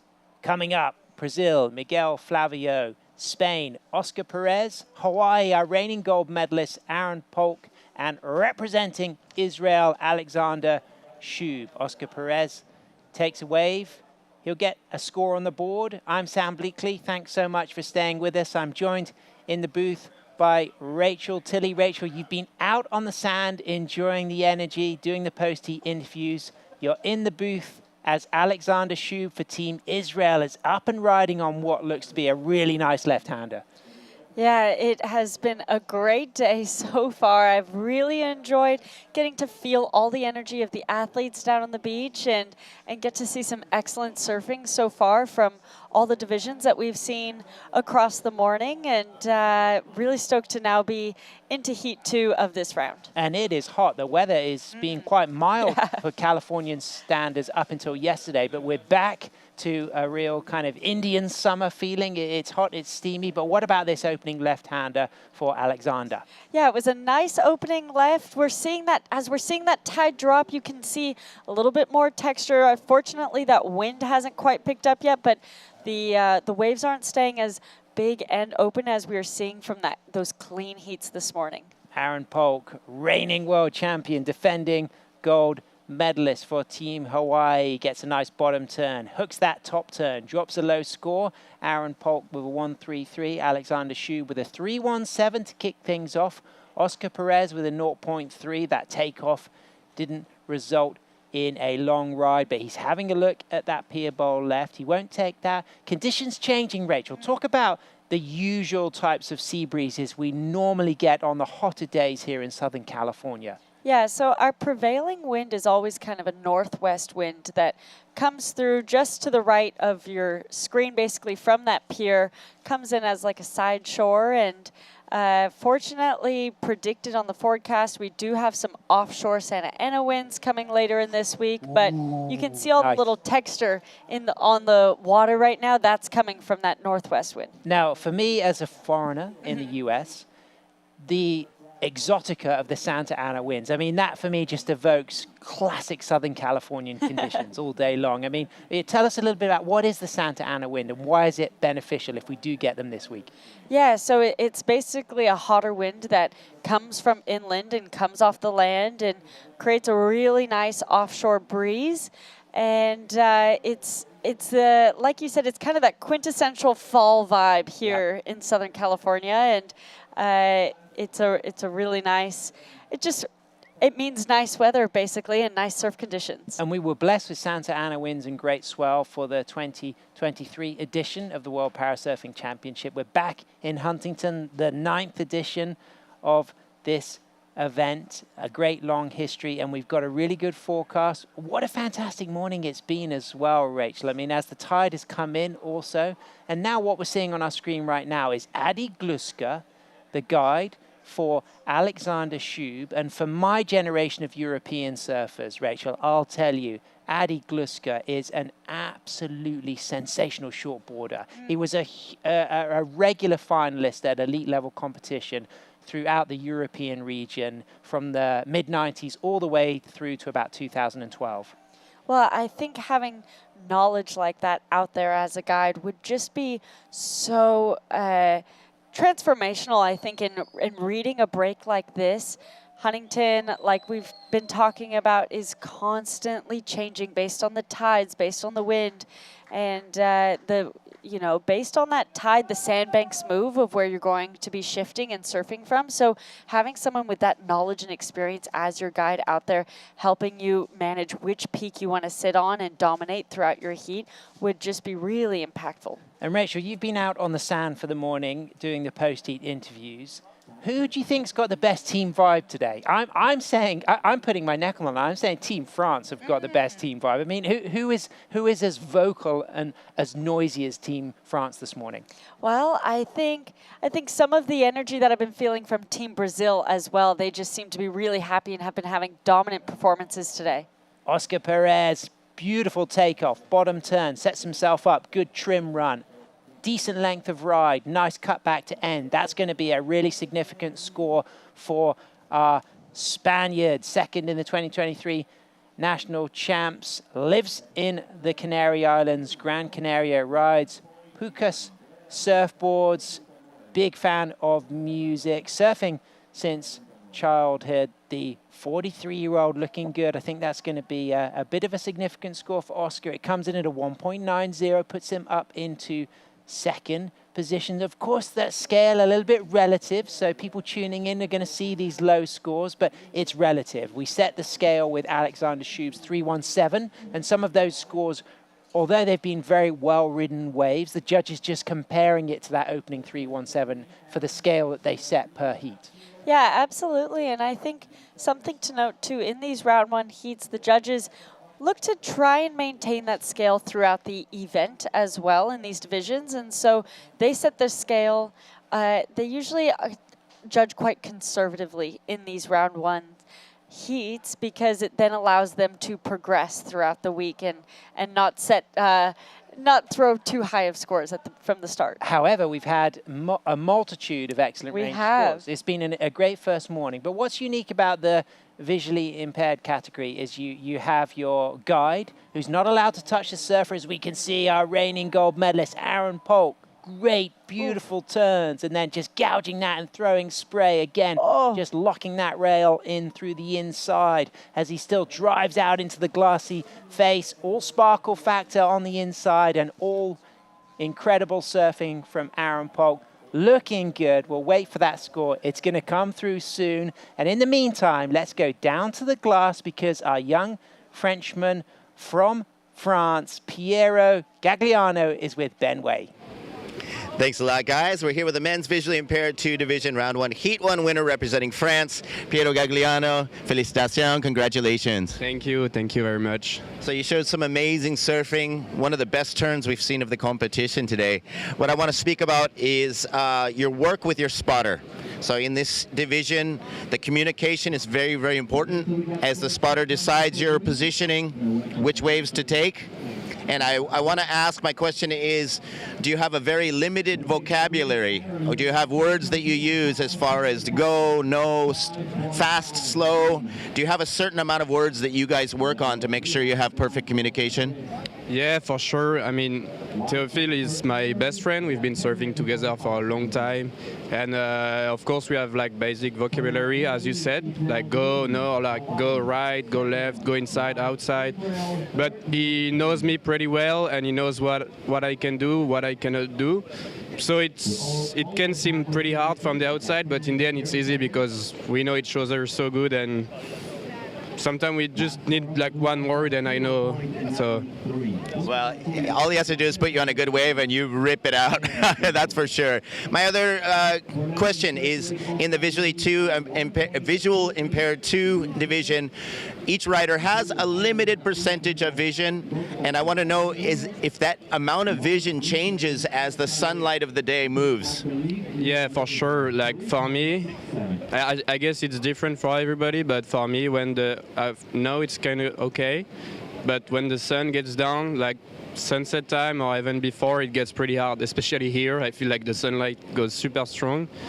But when I'm with my spotter, yeah, I mean, I trust him, so I don't have much work to do to get the wave. It's just, my job is on the wave, and his job is going to be paddling and choosing the wave, so I'm not really getting into trouble. Well, excellent job between the two of you. If you want to say something in French to everyone who's supporting you. Yeah. Mais merci à tous les copains qui regardent, à la famille, à ma copine. Voilà, peu importe où vous soyez, je vous aime, et puis on n'est pas venu là pour enfiler des perles. Merci. Merci beaucoup. Merci. Back to you guys. Well, Ali Lebleu, Piero from Hortin-Plage, originally now based in Biarritz. And Rachel, you know what I really appreciate there about Piero? Rocking the Volcom sponsorship, but not only rocking it with a felt pen decal. I noticed that. I took note of that as well. Yeah, there's one thing having a sticker, but there's another thing doing your own sticker with your own felt pen touch. Kind of like Mikey Wright. And you know, Quicksilver. Absolutely. I tell you a really good retro thing I learned from some of my friends who are more in the free surfing world who are sponsored is if they want to really funk up their hand-drawn sticker, they do it with their opposite hand. So a right-hander will do it with their left hand to make it purposefully a little bit more funky. I've got a few friends who like to kind of rock that approach, and it gives it a kind of edgy, artistic angle. Ever thought of doing that yourself, Rach? No, I'm not very artistic at all. So even trying to draw it with my right hand, I think wouldn't come out great. Well, you're certainly artistic on the wave face. I mean, you've come off the back of a great year. You've won your second World Surf League Longboard World title. You've got silver in the ISA World Longboard Championships in El Salvador early this year. How inspiring for you as an active athlete and competitor has it been to see the performances so far this morning from people from all over the world here at the Para Champs?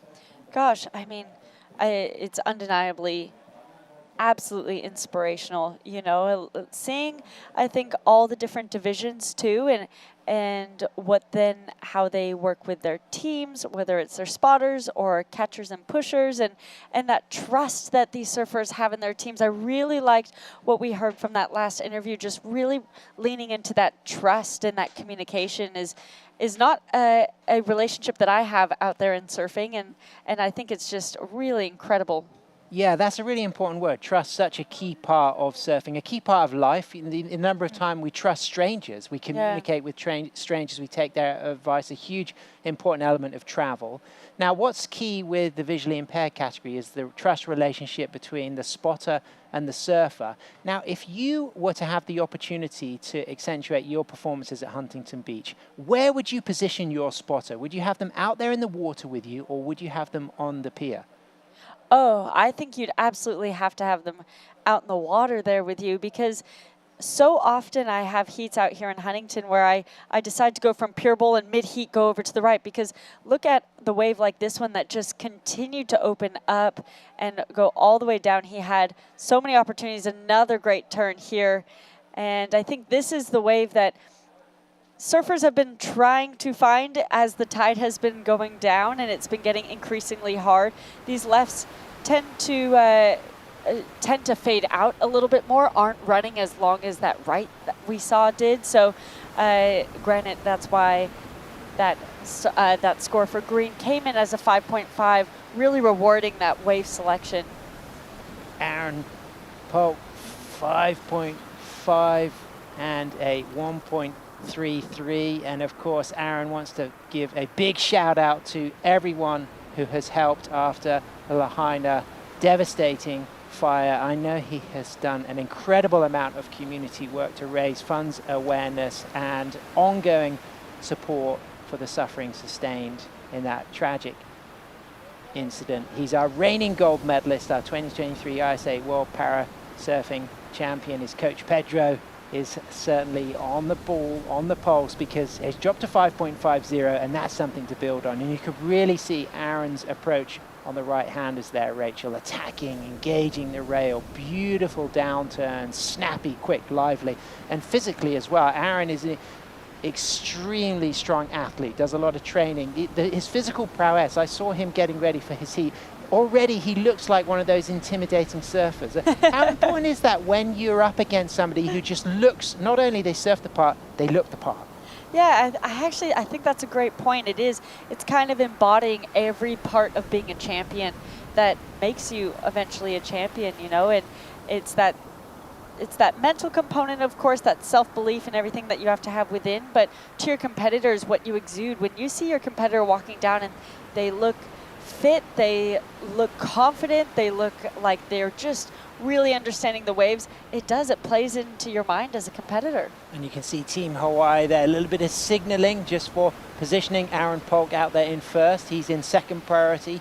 Alexander Schub in first priority. You can see Oscar Perez in third priority on the right-hand side of your screen. Miguel Flavio representing Brazil. And as that tide now starts to drop out again, it looks like Aaron Polk is having a look at this wave. He's not going to get that, as we can see the pier in action and the cops moving out in style. What do you think's happening out there, Rach?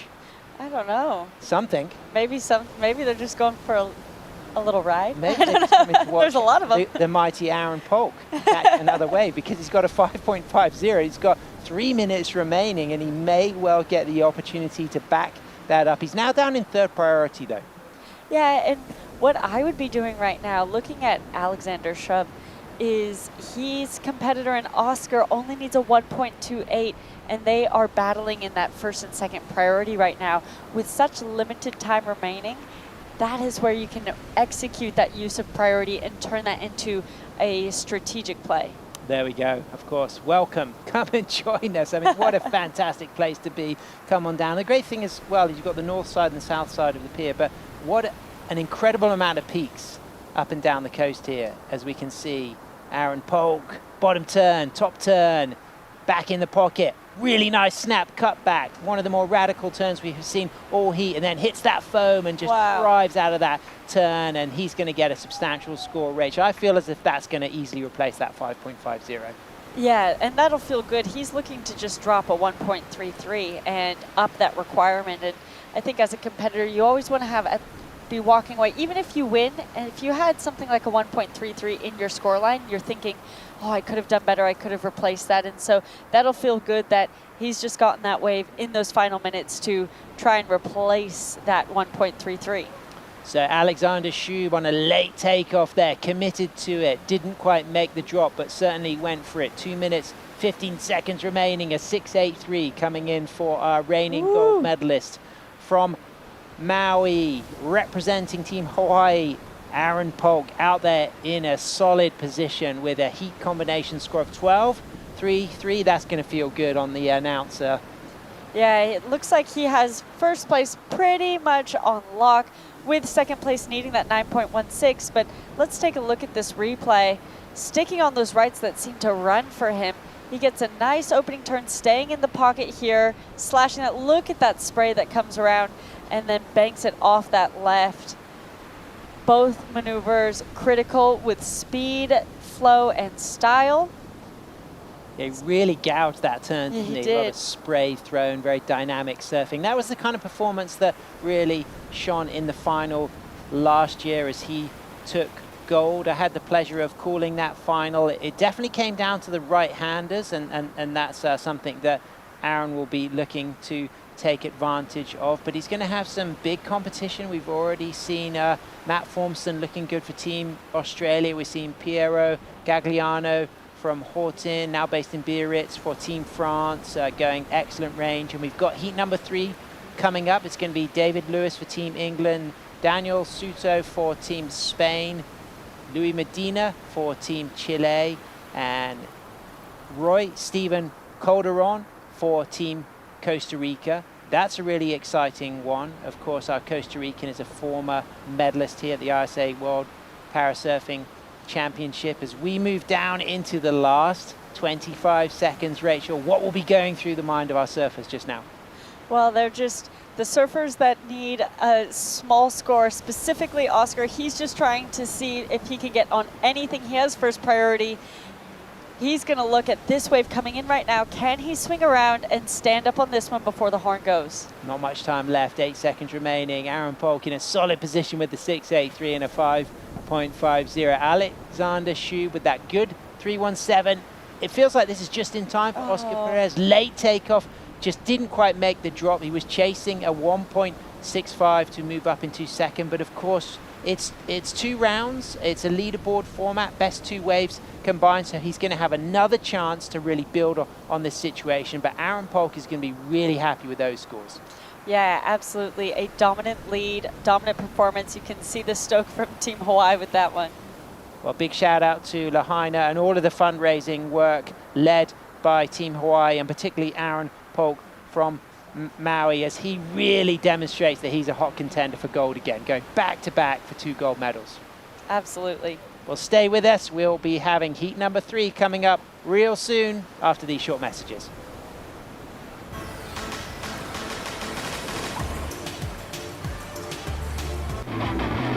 We are Team USA. Welcome to this year's opening ceremony 2024. Let's go!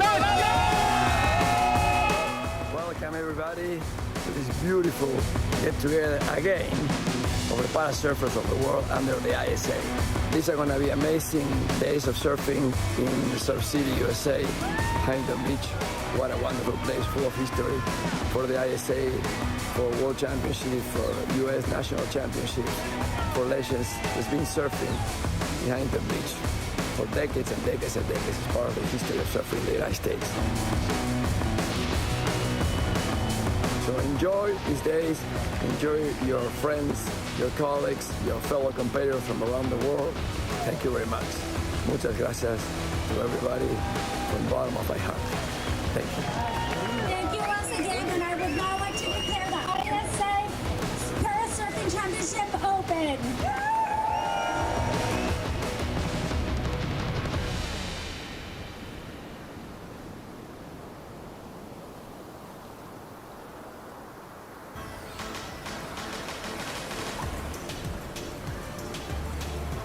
That was yesterday's opening ceremony, the sands of the world. Of course, that opportunity to unite surfers through the beauty of wave riding. 151 athletes representing 25 national teams. 15 men and 10 women who have won world titles have come back to win more golds, such as multiple gold medalist Elena Nichols, of course, the partner of Roy Tuscany, who has been sharing his passion, his insight, his expertise in the booth, and other big names, David Teixeira, Sarah Betancourt, Mark Mono-Stewart, Marto Passo, Matt Formston.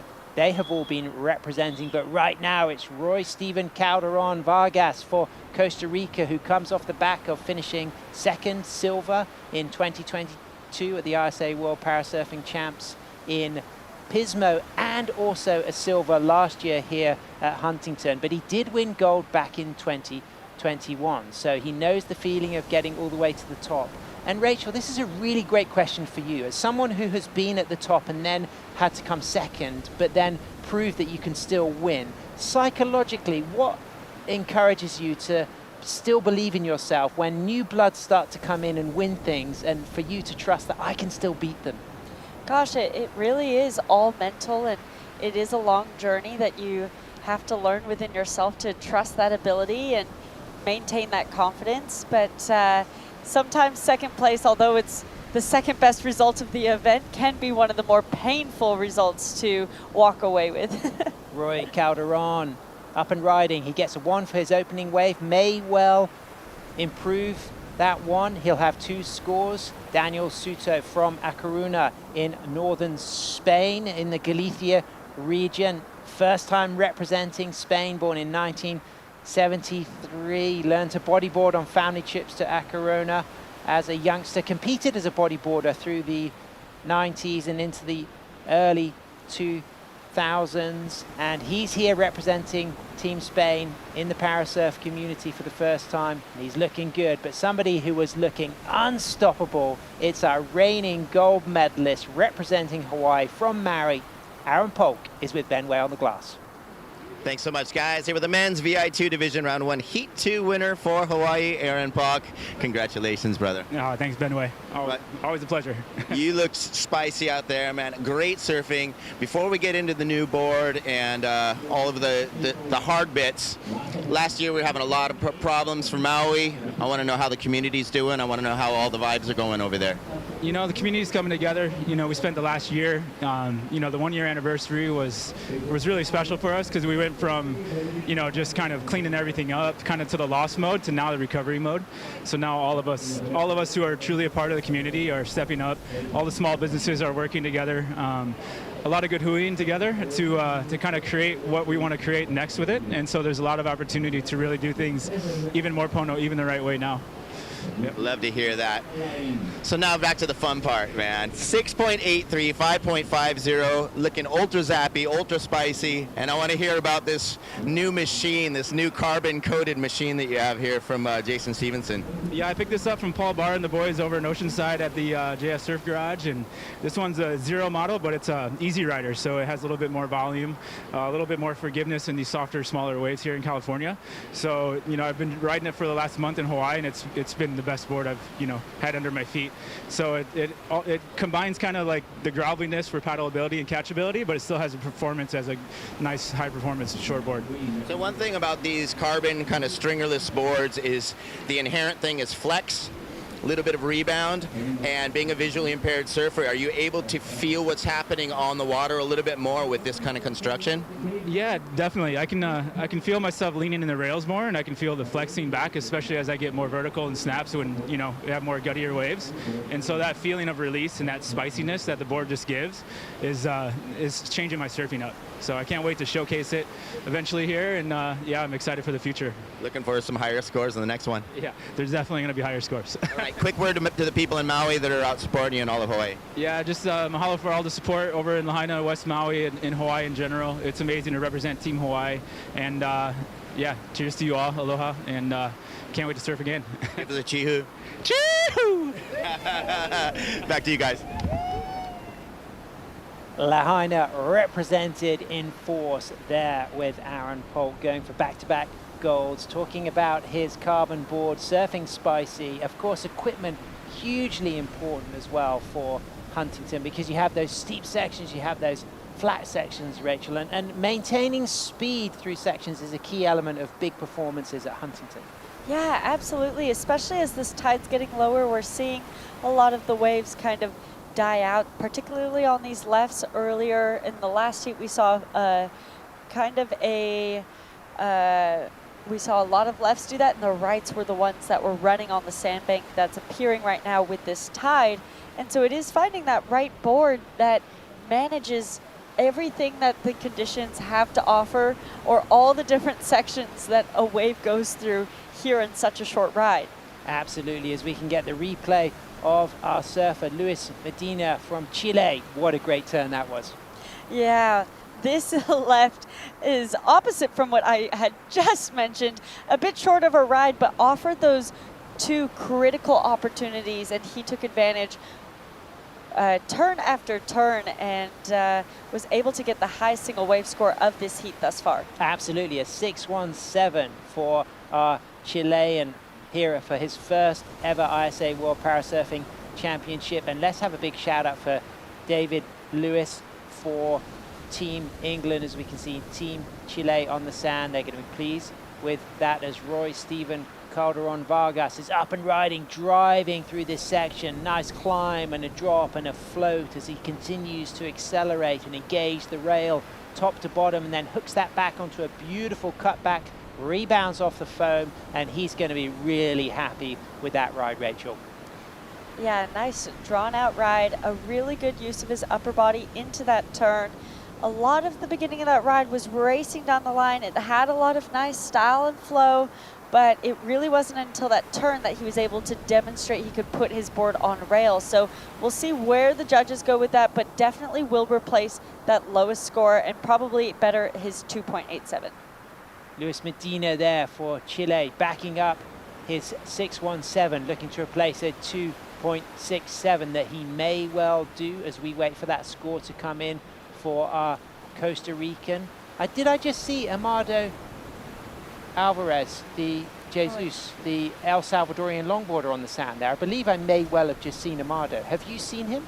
I haven't seen him on the beach yet, but I'm excited to hear if he is, to see that he is here. I'm going to go and find out afterwards if he is. I felt like I saw him in the crew just there. So scores coming through right now. Medina replaces his backup, gets a 3.10. He's out there in first, but we're still awaiting for that next score for our surfer in white representing Costa Rica, Daniel Soto from Spain. He's looking to get his second score. David Lewis for Team England has got a low score from Fleet in Hampshire, a great cricket player, has captained the county visually impaired cricket team in Hampshire, and only started surfing more recently in life, and this is his third World Parasurfing Championship. Very proud to represent Team England. He'll be looking to get his second score on the board as our wave comes in for our Costa Rican. It's a 4.73, Rachel. Puts him up into second position. Yeah, really putting that pressure now on that third and fourth position. But as we've talked about, this is a round robin scenario. We're not looking at that normal advancing where it's the first and second advancing into the next round. Everyone will surf again in a round two, and it is about posting those high scores and keeping those in your score line that put you on the top of that leaderboard. So that is a crucial score. Here we go. up and riding. A score will come through for our surfer there in green, Luis Medina. We're waiting for that second wave for David Lewis. He's out there in second priority. So our Spaniard, Daniel, in first priority. And of course, our Costa Rican out there in second position with that 4.73 and that 2.87.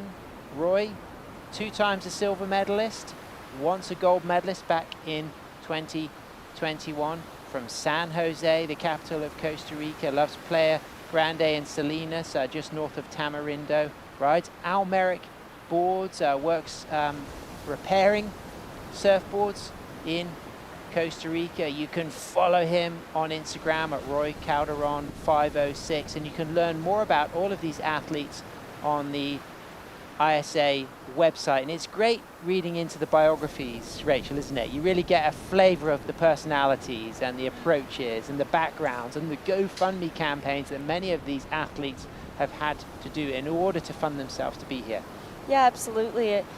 We really see community around this event and around these teams, especially because the team dynamic is so crucial. I mean, here in the Visually Impaired too, they do have their spotters out there with them. The trust and communication is so important between those two, because the spotter is not allowed to touch or help in any physical way. It's just in that verbal communication. So having that spot on between that team is so crucial. No, it's not. I thought that was Amado there. So that's not Amado, our El Salvadorian longboard legend. But it did look similar. You can see at first glance. I was thinking Amado's in the hood. Cool guy, friend of ours, represents his nation, El Salvador, as a competitive international longboarder. Of course, you have recently traveled to El Salvador. I had the joy of calling the ISA World Masters Surfing Championship very recently in El Salvador. Did you tune into that, Rachel? Yeah, we saw some great surfing. Yeah. Really inspirational event to see a lot of the legends that I have looked up to, or even before my time, that I really respect their careers from the 80s, from the 90s, even before that, the 70s, with the women too, having multiple age categories. It wasn't just that over 35, it was the over 40, over 50, and over 60. Exactly. Becky Benson, a highlight for Team Hawaii. She was absolutely incredible. Yeah, Hawaii really dominated, especially on the women's side, getting all 3 of those gold medals. Or did you get to watch a little bit of Melanie Bartels? Yeah, absolutely. The magician from Makaha, she was on fire. You can watch the replays at the ISA website on the YouTube channel there. You can really feast back on some of those finals days. I recommend it, and also our whole year, this calendar. There's a lot of stuff to enjoy. And also what I suggest for aspiring surfers, para surfers, adaptive surfers, longboarders, shortboarders, sup surfers, is looking back at events is a great learning curve, because you see the best in the game doing it, and you get the opportunity to really appreciate technique as the analyst really looks at the replay. And it's a great training template, a training tool for all levels of surfers. Yeah, absolutely, as we see some live surfing taking off here. Late drop for Medina. He's looking to replace a 3-1-0. The glare factor is really kicking in. Very hard now for the judges, Rachel, as we start to see that glare. It takes the spotter to really differentiate the colors, and a little bit easier for the surfers because they're not looking in that same direction, as we can see a driving right-hander for our Spaniard. Off the top, attacking that section. It's going to be a significant second score, and you already see the capability of Daniel. He looks like a very, very talented surfer. Yeah, I love the speed in which he came onto that section with. I think for that wave, it just didn't offer one more maneuver or opportunity to get that second maneuver, which would have been crucial to getting a score, as we see. Dave Lewis, late takeoff there. He's not going to make that drop. Was a captain of Surrey Visually Impaired cricket team, looking to get that second score on the board. He's got a 0.8 to kick things off, but up and riding, it's Roy. Whoa. Late takeoff, grabs the rail, big snap, hooks that back. Can he drive out of it? Nearly, but it was a radical turn. Late takeoff, and sometimes, Rachel, when you get behind the 8 ball, things get exciting. When you do go into the next maneuver, it can be more radical than ever because you're in the most critical section of the wave. Yeah, and I think at that point too, as a surfer, you start just surfing off instinct, you know, there's not a lot of time to think. And in a late takeoff with that, he had to come around that section, put it on rail, and we saw some really fiery and fast surfing. So I love seeing that from our surfer in white. You may well have just added to our alliteration scoreboard with fiery and fast. Fiery and fast surfing. I'm going to write that one down because Roy has given us the opportunity to have a bit of a kind of alliteration leaderboard. We've got the Huntington Hop, we've got the Stingray Shuffle, we've got fiery and fast. I was trying to come up with something for Gunner's kind of walk in. Maybe the Gunner gas stop could be a good one for that one. He just came in and refueled his dad. Obviously Gunner, the son of Elena and Roy. Yes, that was cool. That was awesome. We saw him just come into our commentary booth and doesn't look around at the cameras or anything, just goes, I have one job, and it's to deliver that sandwich over to Roy on the couch. The innocence of childhood. And we talk about instinct as well. And that, for me, surfing is play. When you get the opportunity to surf with kids, it reconnects you with the role of instinct and being in the present. And I think you talked about that with pocket surfing. We saw that late drop from Roy. And when you are so behind the 8 ball and you have to surf on instinct, that can sometimes be one of the more exciting ways to perform, Rachel. Yeah, absolutely. I think it then just takes you out of your head, which can, especially in competition surfing, be a limiting factor for getting the scores that you need, or, you know, there's a lot of things that you're considering is time, strategy, priority, what the score that you might need. And so when you kind of can get to that moment where it's just you in the ocean and you're performing off instinct, can then emit the best out of you. And am I correct in saying that your dad, Glenn, is from Huntington? Yeah, yep. So this is his home patch? Yes, this is. Born and bred Huntington local? Born and bred Huntington local, yep. North side or south side? South side. South side all the way, 100%. We can see our fellow competitors on the sand, watching the action. Breeze is blowing, conditions getting a little bit more choppy. How is that going to change the approach of the surfers who will be coming up in these last heats of the day? Gosh, the conditions are getting increasingly trickier. It's all about wave selection now. And of course, in general, that is a factor in competition surfing. But in this morning, as we saw the glassy conditions and those high tide conditions, there were a lot more waves up for grabs that did have that high scoring potential. Now that window is getting smaller, and so that selection is just really crucial to maximize your time and energy into those correct waves. Moving into the final stages of this heat, up there in the lead, it's our Chilean up and riding, late takeoff off the bottom. Ooh, whacks that section, doesn't quite ride out of that maneuver, looking to replace a 3.10 as his backup score. Unlikely to do that, will still be carrying that with his 6.17, but he remains in first position as Roy Stephen Calderon Vargas for Costa Rica is in second with a 4.73 and a 2.87. And Rachel, bit of a scramble for action right now in the last seconds. Yes, there is, as we see a set coming in. That's always exciting as a spectator, not as fun when you're a surfer who's trying to hold off your competitors in getting a score, because you have to make a decision with priority, and that's where things get really strategic, really exciting. Daniel Suto from A Coruña on the Galician coast of North Spain, doing some fantastic work now with promoting surfing to people with different abilities around the Galician area, aiming to really expand that operation, and says in the biography on the ISAsurfing website how surfing is a route of escape and therapy, and it helped him to achieve a lot more in life. And he talks about the surfers he meets as true sea wolves, the people who have come from adversity and used surfing as a transformative opportunity. Sea wolves, what a great way of describing resilient, strong surfers. Yeah, and I think that is such a treat for us here to spend time with so many athletes here who have a similar story, and surfing's really become a reprieve for them, and through that have found themselves in representing themselves on the world stage. And with that, he gets our final wave of the heat as we close things out, and he might well replace his 2.67 and adds that 3.6, chasing a 0-1. I like that combination of turns and the flow through to the inside. I think we've got a lot to look forward to from our young Spaniard.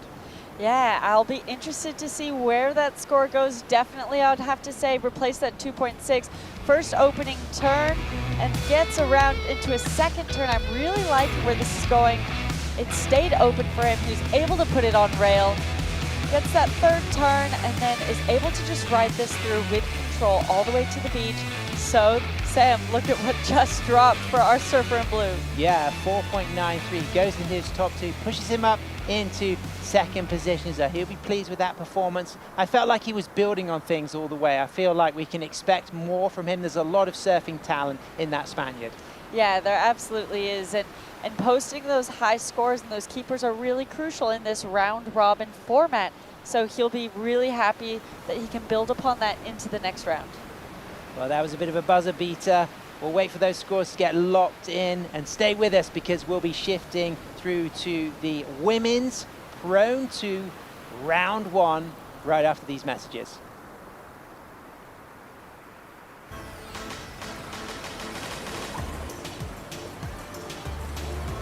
This message is for all surfers in the world.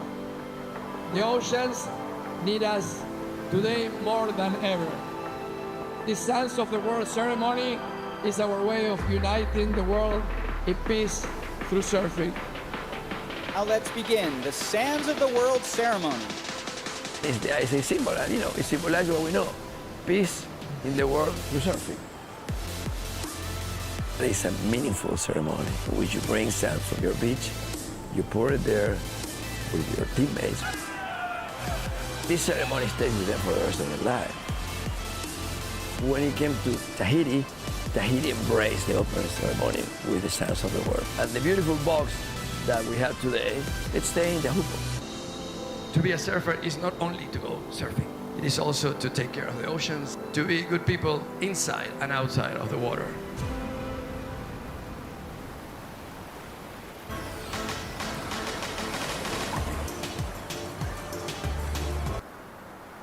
Welcome back as we move into women's prone 2, and it's Céline Roulard for Team France, riding, engaging the rail with a nice cutback, good opening line into her second turn to the foam, and then that wave just fading out, but a really nice opening drive through the midsection into two solid cutbacks. So Céline Roulard from France, a former European champion, a copper medalist in 2022, a bronze medalist in 2023 here at Huntington Beach at the World Parasurfing Champs. So she's riding up that medal table year by year, Rachel.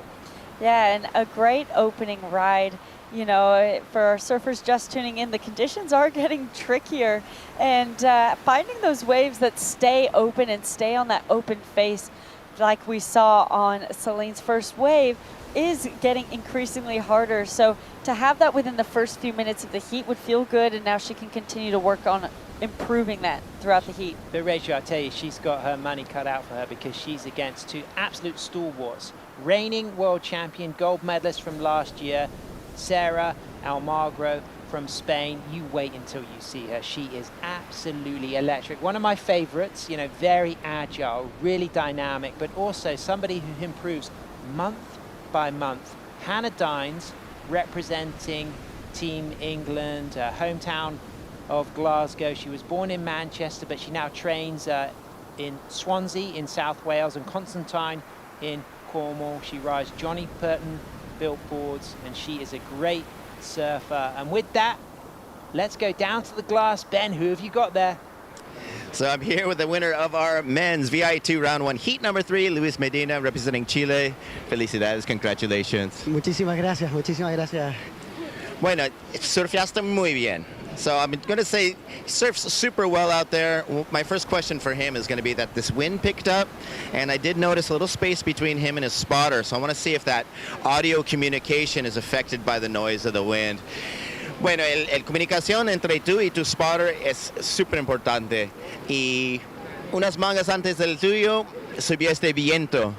Y quería preguntar si afecta el sonido del viento en la comunicación con el spotter. Sí, se escucha poco, pero igual se logra entender lo que se está hablando.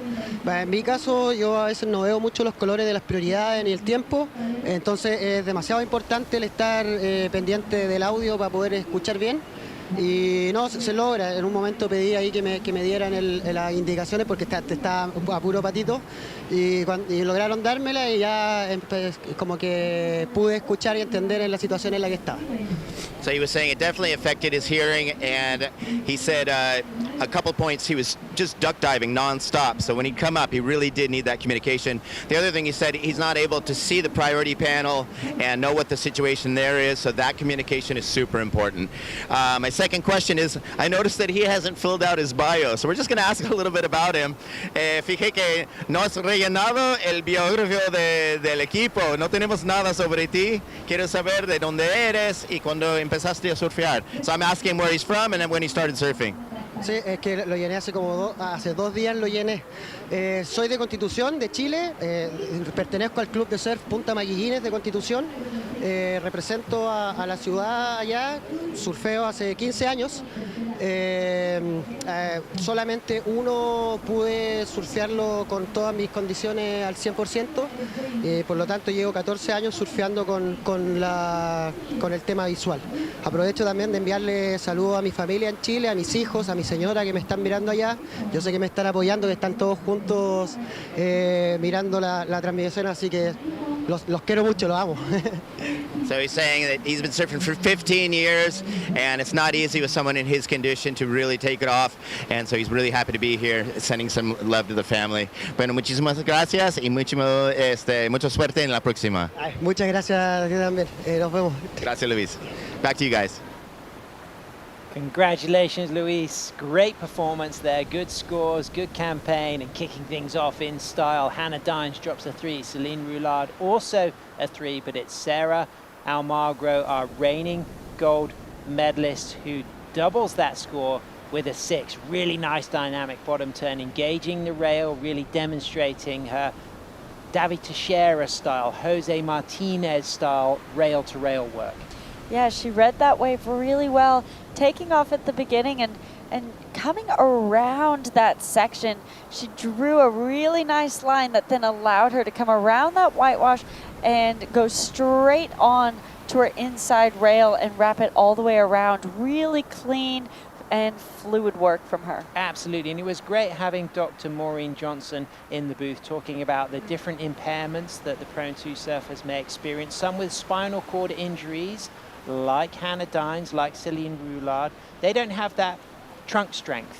They use, it's very much in their elbows. There's a subtlety, whereas what we see from Sarah as an amputee, she suffered from meningitis that led to sepsis. She had to have multiple amputations, but she does have that core trunk strength. So her technique is different, a lot of rail-to-rail work. And at times it can be quite difficult to separate the two approaches. But what I really appreciate is trying to notice the nuances of the surfers who do have that rail work through their elbows compared to the surfers that might ride the smaller boards and have that core trunk strength to engage the rail to climb and drop, like we see from the likes of Davi Teixeira and Freddie Maramon. Yeah, absolutely. And talking to her earlier too, it was really interesting to hear how they work with the athletes on their classification and what it is that puts them into the classification that they're in. And this one in prone, we're in prone 2, is that they need that help to be pushed into the wave. They have that assistance out there with their pushers, with their catchers. And so we really see this as a team environment out here. And it's taking that team in order to help these surfers be able to perform at the level that they are. So it looks like Celine Roulard is having a check of this wave. Her pusher recognizes that she doesn't want to go. Hannah Dines, not currently in the lineup for priority, so she's still waiting to back up that second score. Her pusher, Ariel from Costa Rica, her catcher, Jack Patching, part of the fantastic team England, managed by Phil Williams with Hannah Brand from Team England. Big shout out to all of the great fundraising that has gone down to bring the team here. And Hannah Dines herself, a para-Olympian from 2016 Rio de Janeiro. She competed for the GB cycling team. What did you just see on your screen there, Rachel? Well, we just saw one of our surfers going towards that left. It looks like it was our surfer in blue, Hannah Dines. And I'm not sure if that was a mistake or a choice to bail out as she was getting closer and closer to that pier, being kind of on that left in that pier bowl.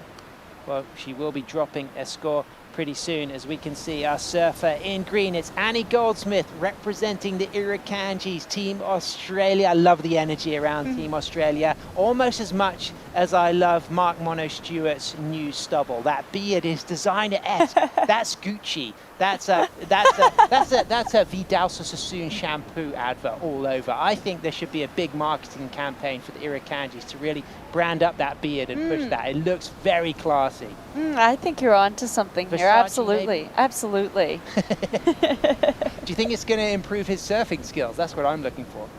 Well, you know what? If you look good, you feel good. Yeah, if you good feel point. good, you perform well. So, well, a bit like you when you had that dilemma as to what bikini to ride when you were on the run to win the world title. You were like, I got to wear the right bikini. Did you not have a nightmare that you missed your heat because you were procrastinating about which bikini to wear for your next semi-final heat? Yeah, that did happen. I had a dream that I was about to go into my title match heat and that I missed my heat because I wanted to pick the cutest bikini and I couldn't decide and then ended up missing my heat altogether. So when I was going into that title match in real life, I was like, I'm not changing bikinis. I have this picked out and we're going.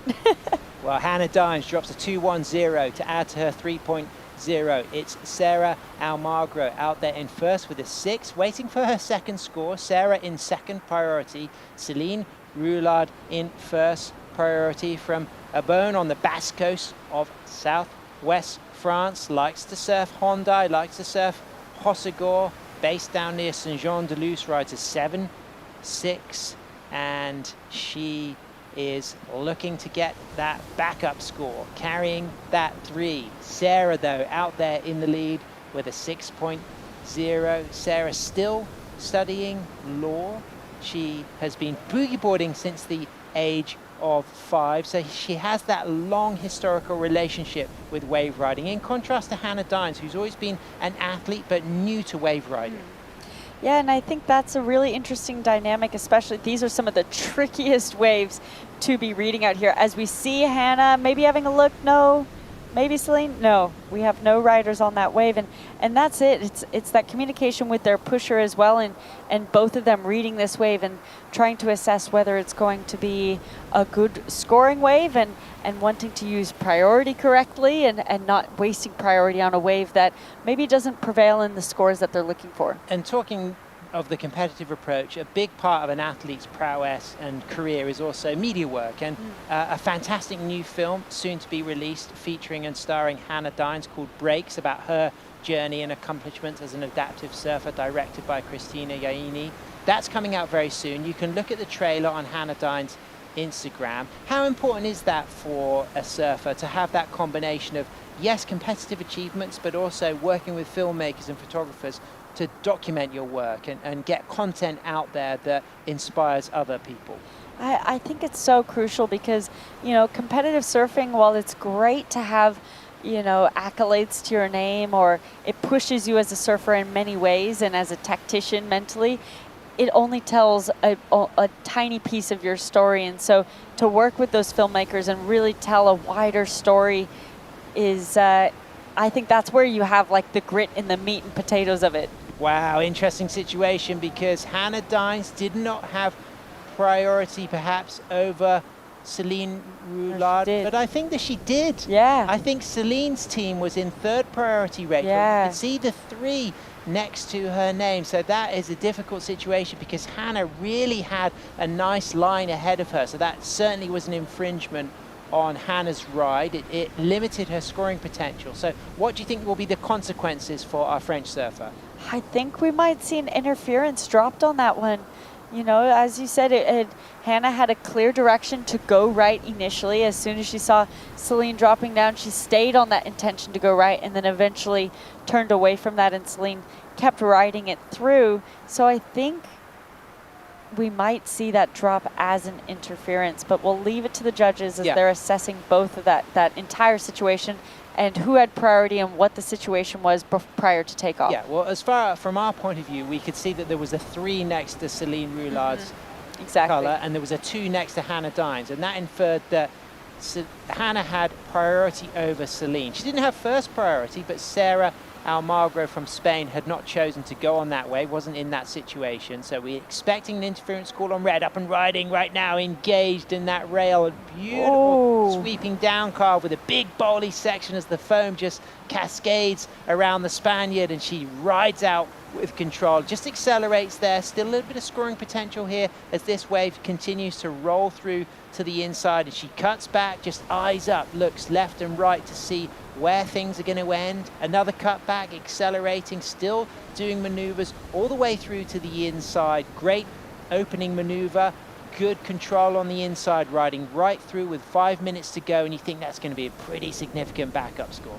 Yeah, I love the way that she read that whitewash through the inside.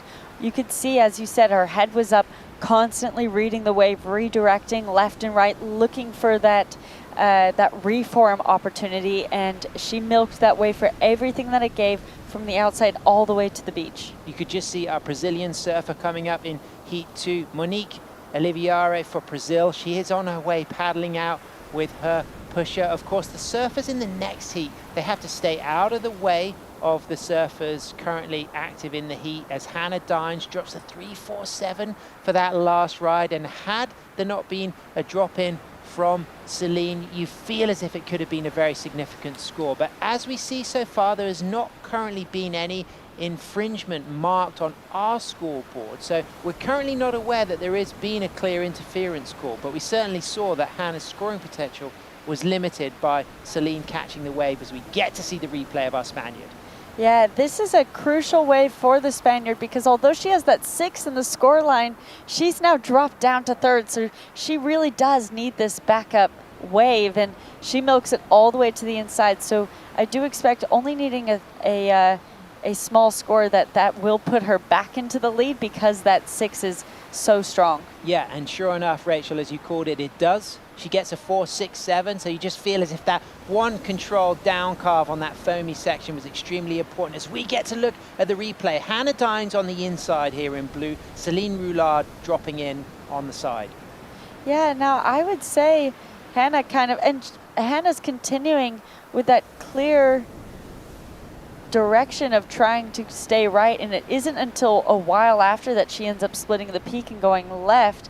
So I'm not exactly sure, the judges would be collaborating and deliberating on that situation. Great takeoff from Celine Roulard, looks to cut back and then gets back on to the right, really leaning into this section. You could just see the way she's extending her whole body weight over that inside rail to keep that board locked. And then a great example of the technique going into the cutback. You can see the way she just adjusted her upper body, led with the shoulders, great use of the elbows to just imply pressure. So if you think of the stand-up techniques of the toe and the heel edge, these prone surfers using that same opportunity to switch planing edges, as Sarah answers back, top to bottom, 2 dynamic turns, throwing spray in the pocket, cutting back. Rachel, you like this? Yeah, that was a really good use of that open face on that right. It stayed open and stayed nice and critical on those 2 turns. I think that will improve upon her 4.67. Great section there for Hannah Dines. You could just see she was ready to pounce on another cutback, but that wave just dying on her. So limited the scoring potential as that wave just mushed out a little bit, but a really nice opening bowly section for Hannah Dines, so she may well drop a significant score for her opening maneuver alone as we move down to the last 1 minute 50 seconds. And I can see the red, I can see the marker, I can see the penalty interference on our surfer from France. How will that affect the situation now, Rachel, as it's just come up on our scoreboard? Well, now she drops her 2nd highest wave altogether, so she gets to only keep 1 scoring ride. So in order for her to go into the lead, she has to have the highest single wave score of the heat in a 6.47, because normally, obviously, it is the combination of the top 2 scoring rides that then create your heat total, but the fact that she loses that second scoring ride means she just has to replace that score altogether. And it is a big penalty and does have massive consequences. And you feel a little bit hard done for Hannah Dines, because I feel as if that 3.47, it kind of had a 6 on it. It felt like there was more to it. There was a lot more acceleration. She was really locked in the pocket. But I would expect that was just a mistake from Celine's team. They must have looked up and felt that they were in the priority over Hannah, but they made the mistake and they've suffered the consequences. Yeah, it is. It is always a shame. You never like seeing interferences happen. I love them. love them. You know what I love? Interferences. You know what I love even more? Paddle races. Oh, well, I love that. I love paddle battles. I love when things are starting to get really competitive. But for interferences, I feel like, man, yeah, I know what you mean. They're just so, like, unnecessary. Yeah. You know, I mean, it was necessary that it was granted, that it was the interference was penalized there, but it's unfortunate when it happens to a surfer. I always feel for them, because it can just be such a simple, silly mistake in the heat of a moment, and then does have massive consequences later on. But it looks like that is our heat wrapped up there, with Sarah having such a strong performance. Yeah, I did say she was special. I also really appreciated the lines we were seeing from Celine and Hannah. I think they can build on that situation. Great start for both of those women, but Sarah Almagro absolutely on fire. We're going to go to a short break, and we're going to have a little celebration of our Sands of the World ceremony from the opening event yesterday. Stay with us as Anthony and Roy come back into the booth to call the action.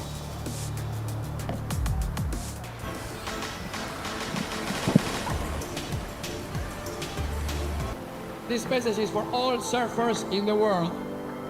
The oceans need us today more than ever. The Sands of the World ceremony is our way of uniting the world in peace through surfing. Now let's begin the Sands of the World ceremony. It's the ISA symbol, and it symbolizes what we know: peace in the world through surfing. It's a meaningful ceremony in which you bring sand from your beach, you pour it there with your teammates. This ceremony stays with them for the rest of their life. When it came to Tahiti, Tahiti embraced the opening ceremony with the Sands of the World. And the beautiful box that we have today, it's staying in the Hupo. To be a surfer is not only to go surfing. It is also to take care of the oceans, to be good people inside and outside of the water.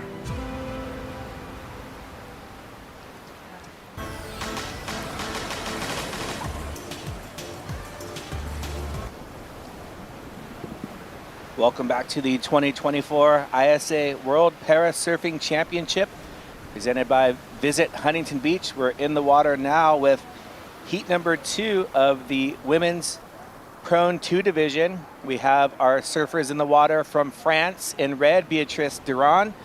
In blue from Brazil, Monique Oliveira. And from Australia, our surfer in green is Annie Goldsmith. Anthony Vela here with Roy Tuscany, enjoying calling all the action for you today. Man, it is gorgeous out there. There are wave profiles. The wave continue to pick up for each of these heat rounds, divisions that we get to call. And for what a day that was originally reported to be much smaller and not as much power as yesterday, I would say that we are seeing a good cycle of sets, waves, and obviously the surfing that's happening on front of it. Yeah, and I would have to say it's a culmination and a product of all the positive energy that we felt yesterday during the opening ceremonies. Visit Huntington Beach out there, and the athletes during the parade showing lots of smiles and happiness, and the waves have responded for us today.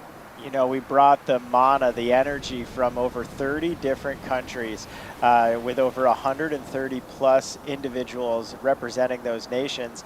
And now we're seeing the second heat of round 1 of women's Prone 2. Prone division, they've got a catcher, they've got a pusher, and we've got a surfer. Teams of 3 that operate out in the water, and putting on the best possible wave is that pusher's job. And so right now, before we get back into the action, we're going to go down to the sand with Ben Way. Thank you, guys. Here with the winner of the women's Prone 2 round 1 heat #1 representing Team Spain, Sara Almagro. Congratulations. Thanks a lot. So it's great to see you back here. You're a reigning gold medalist. How does it feel to be back in this event with such a strong start? It's a big responsibility to be here. It's just a pleasure, and also it's a big effort that the federation did to bring us back here. So let's see if I can bring back the gold medal. So you've always been a really strong name in women's prone surfing. Just wondering, I see you're on the same board as last year. We still have Alejandro and Alejandro, but what have you been working on since we haven't seen you this last year? There's another board, a new board that is for bigger waves, as I don't have enough weight. They're for big waves. So let's see if the conditions get bigger. I will choose the other one, which is called La Pasma. It's like an informal way to call the police in Spain. La Pasma. All right, so you're going to go bust the competition with the police board. That sounds great. And Team Spain always has a very, very big presence here in our Parasurfing World Championships. You were mentioning the support from Spain, but with your achievements, especially carrying a gold medal, has that increased the support from your country? Not at all. I'm looking for some private companies, as the public companies don't support me for now. I'm just wondering if next year they can support me. Well, this is your last moment to say thanks to your sponsors and everybody else at home. Yes, muchísimas gracias a España, y desde aquí pues quiero mandar un fuerte abrazo, muchísima fuerza y muchísimo apoyo a la gente de Valencia que está sufriendo una dana, y muchas gracias a la gente voluntaria que está trabajando para ello. Gracias. Y que me mandan croquetas. Back to you guys in the booth. So Ben's asking for some croquettes from Spain, and Sara was just saying thanks for all the support from her friends, from her family, and also from the volunteers in her native tongue coming from Valencia in Spain. And also mentioning that if she gets her big board out, she's going to be calling the cops to arrest her for absolutely slaying every wave in front of her. La Pasma. And look at this great shot of all the volunteers.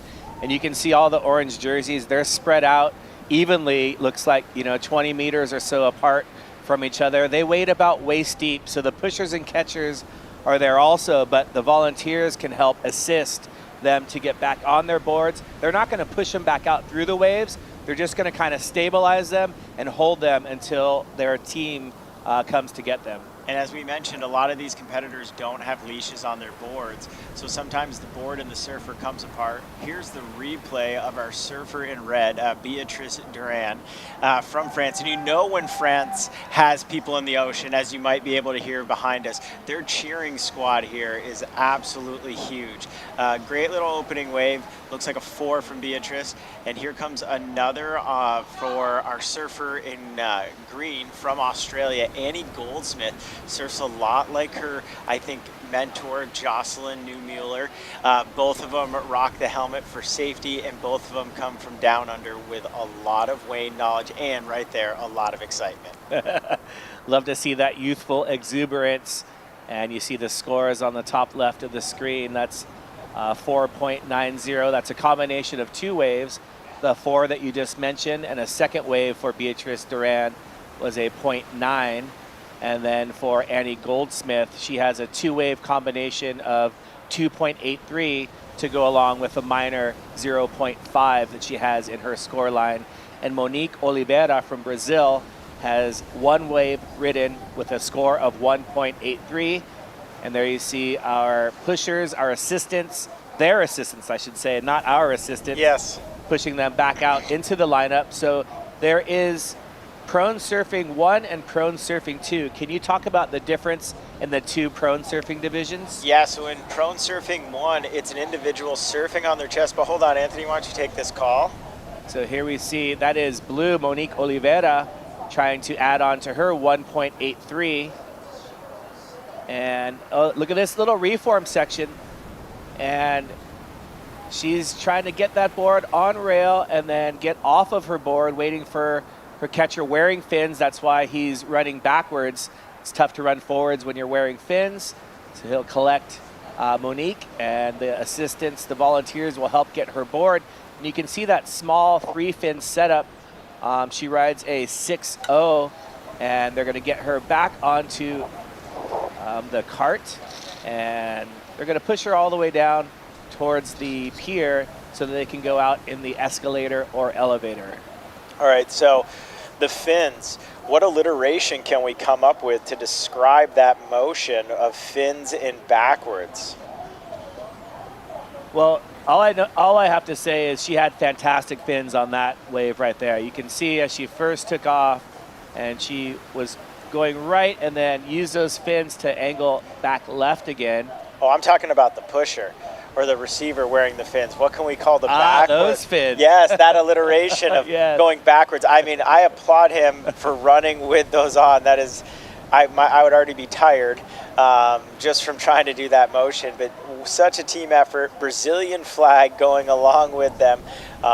This is one of our 3 heats in this round 1 of Prone 2. And the difference between Prone 1 and Prone 2 is that the Prone 1 is all unassisted, still on the, surfing, but on their stomach like they are in Prone 2, but with no catcher, no receiver. And they are doing it all 100% unassisted. Some of the big names in there, the Kai Colas, the Ryan Porteous, the other members of this, and longtime great Bruno Hansen, are some of the names that have been, a part of the unassisted prone. And then Prone 2 is what we're watching right now. We're teams of 3, catcher, receiver, slash pusher, and an initial send down the wave.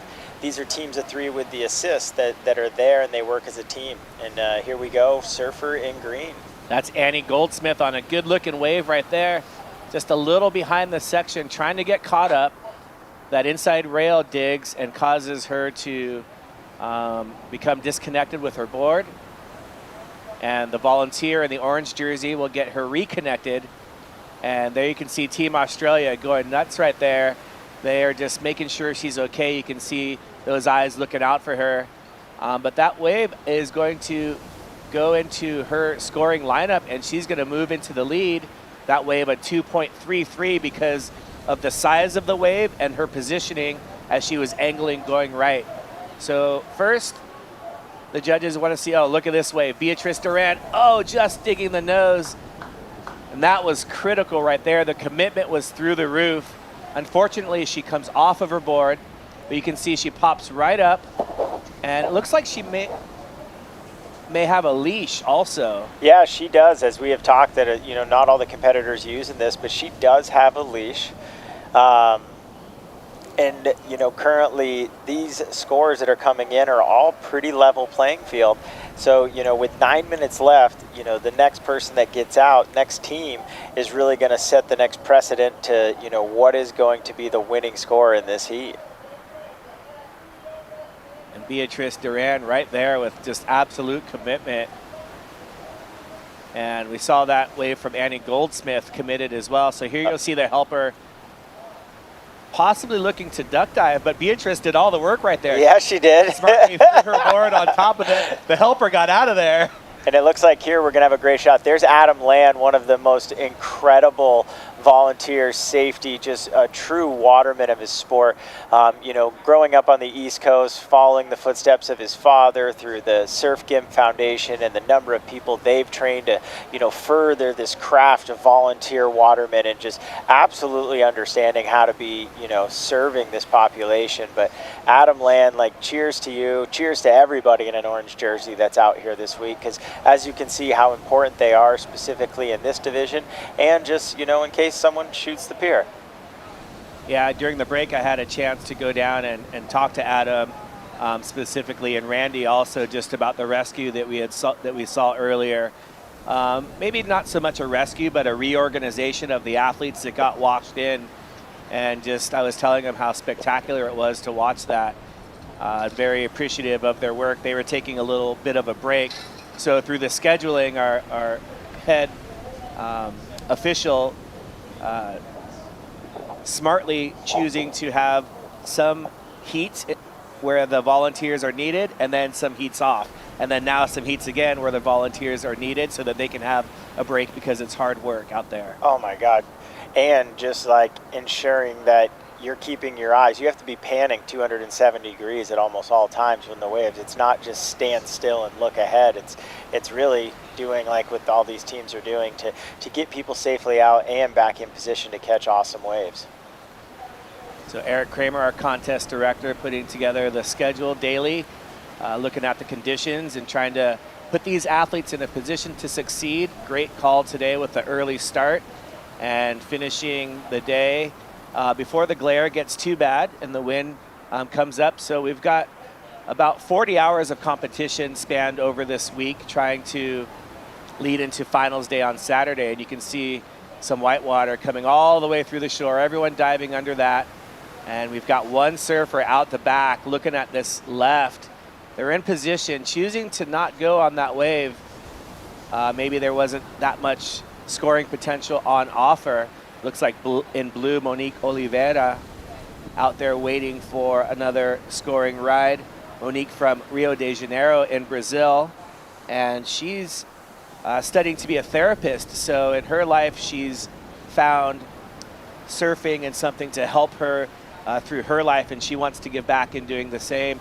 And I feel like that's something where all of these athletes and everybody that's here is somebody that gives back.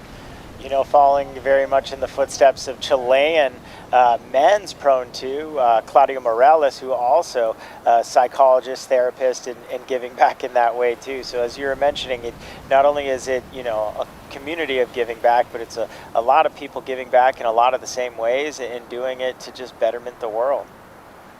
We see a couple of lefts coming in, and she let that one go, but they're having a paddle for this one. Repositioning further to the north, closer to the pier. That one breaking it out a little too far, and they both go under that one. Well done. Wow, what a team effort there. That's a lot of trust. And I think they're setting up for, I believe, this one that's coming in, as you can see out the back. A little bit of a double up here, so that might help this wave reform on the inside. And they just let that one break over the back. So with 5 minutes to go, the surfers will look to reposition themselves out the back. There appears to be a little bit of a lull. And we've got Annie Goldsmith, the youngster from South Australia, currently in the lead with that early 2.83. She backed it up with a 2.33, and she's still trying to make her way out. You see the two teams of Annie Goldsmith and Beatrice Duran close to the pier making their way out. Monica Oliveira's quickly on a little wave. I see them grabbing the pushers coming to grab her and getting her back out immediately. We also, as you mentioned, have the other two teams on the far side over by the pier looking to make their way out here. 4 minutes and a little bit of change coming through here. Here comes some more waves into the set. This has not been a heat without waves, and we're seeing, you know, a little bit of sometimes a little bit more insides than the outsides, and the outsides are getting us. Yeah, you mentioned that. Here we see, I think, just more of a repositioning. This will count as a scoring ride. So Monique Oliveira will have another scoring ride, but I think this is more of a repositioning than one of the green waves that we saw outside. And you mentioned Annie Goldsmith being a protege, so to speak, of Jocelyn Neumuller, and she's all about getting new women involved as well. So it's kind of the circle of inspiration. You get inspired, and then it's your role and responsibility to inspire somebody else. And that's exactly what Annie Goldsmith is doing, even at a young age. Yeah, and we're going to see Jocelyn up in the next heat against Quinn Waitley and Ashley Bunting from Team USA. 3 really incredible surfers, all surfing in one heat in what looks like to be, if this continues, some really good conditions for them to battle to see how their heat 3 will score out and who will come out on top. So here in round number 1 for the Prone 2 women, there are 3 heats. There will be 3 heats in qualifying round number 2. And that will go down to a semifinals, 2 4-person semifinals, and that will be an advancement situation. But you can see the bottom there, the tide. We're just about getting close to high tide, so that bottom really showing itself here in Huntington Beach. And that makes for a challenge because as the tide gets lower, there's a lot of inshore holes that are there. And you can see the pushers and catchers doing their best to navigate those inshore holes. All right, we got 2 minutes left here. I'm wondering if Monique and that team are going to say, hey, we've got 2 wave scores, or if they're going to try to get back out. Definitely takes a little bit of time depending on the sets and the waves that are coming through. But we still have Beatrice Duran, who does have the highest single wave score in this heat. Wow, that team just went airborne on that. That was incredible to watch, and they're still together. That was impressive. Yeah, that's going to be a cool shot. We're going to wait to see Sean Evans get the photo on that one, popping over the wave. You can see the texture on the water, a little bit of wind, but for Huntington Beach, it's not too bad. Great contestable waves, and we've seen scores in every heat all day long. This is, I don't want to say perfect competition conditions, but these are fantastic competition conditions.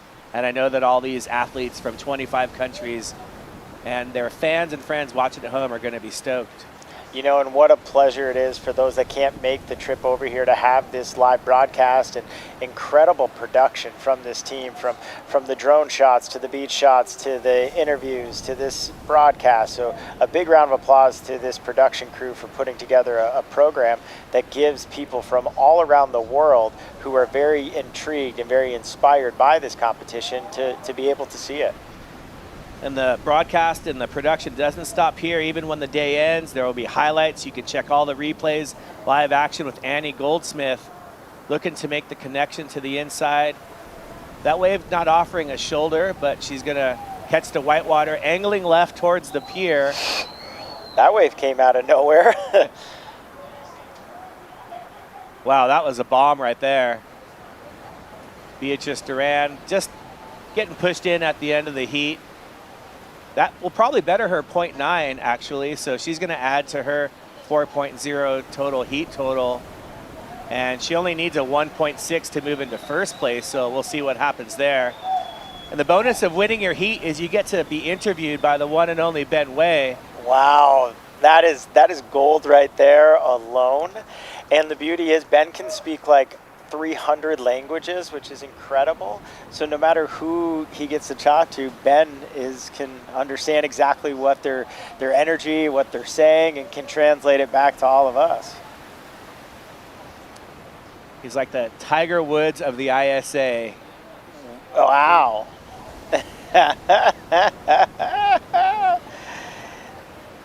As this heat winds down, it looks like Annie Goldsmith. We're still waiting for one score to lock in for Beatrice Duran. And there it is. The score locks in, and she moves into first place of 5.0. She's going to get the interview with Ben. And look at this critical takeoff right there.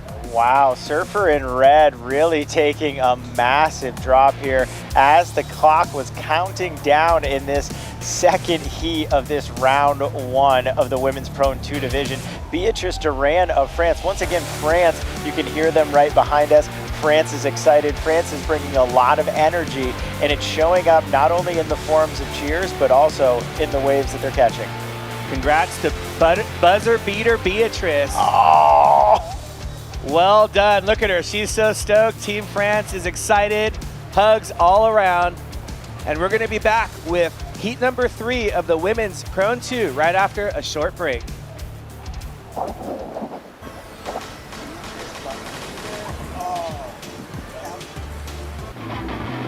We are Team USA. Welcome to this year's opening ceremony 2024. Let's go! Welcome everybody to this beautiful get together again of the para surfers of the world under the ISA. These are going to be amazing days of surfing in Surf City, USA, Huntington Beach. What a wonderful place full of history for the ISA, for World Championships, for US National Championships, for legends that's been surfing in Huntington Beach for decades and decades and decades. It's part of the history of surfing in the United States. So enjoy these days, enjoy your friends, your colleagues, your fellow competitors from around the world. Thank you very much. Muchas gracias to everybody from the bottom of my heart. Thank you. Thank you once again, and I would now like to declare the ISA Parasurfing Championship open.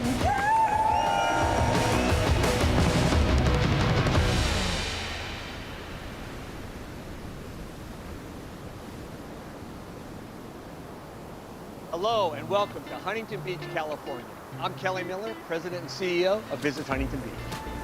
Known as Surf City, USA, Huntington Beach boasts 10 miles of coastline and the most consistent waves on the West Coast. Huntington Beach has it all, with endless summer weather, year-round events, outdoor activities, and oceanfront resorts and spas. So get ready to be inspired, be connected, and be here, Huntington Beach. Plan your visit at surfcityusa.com.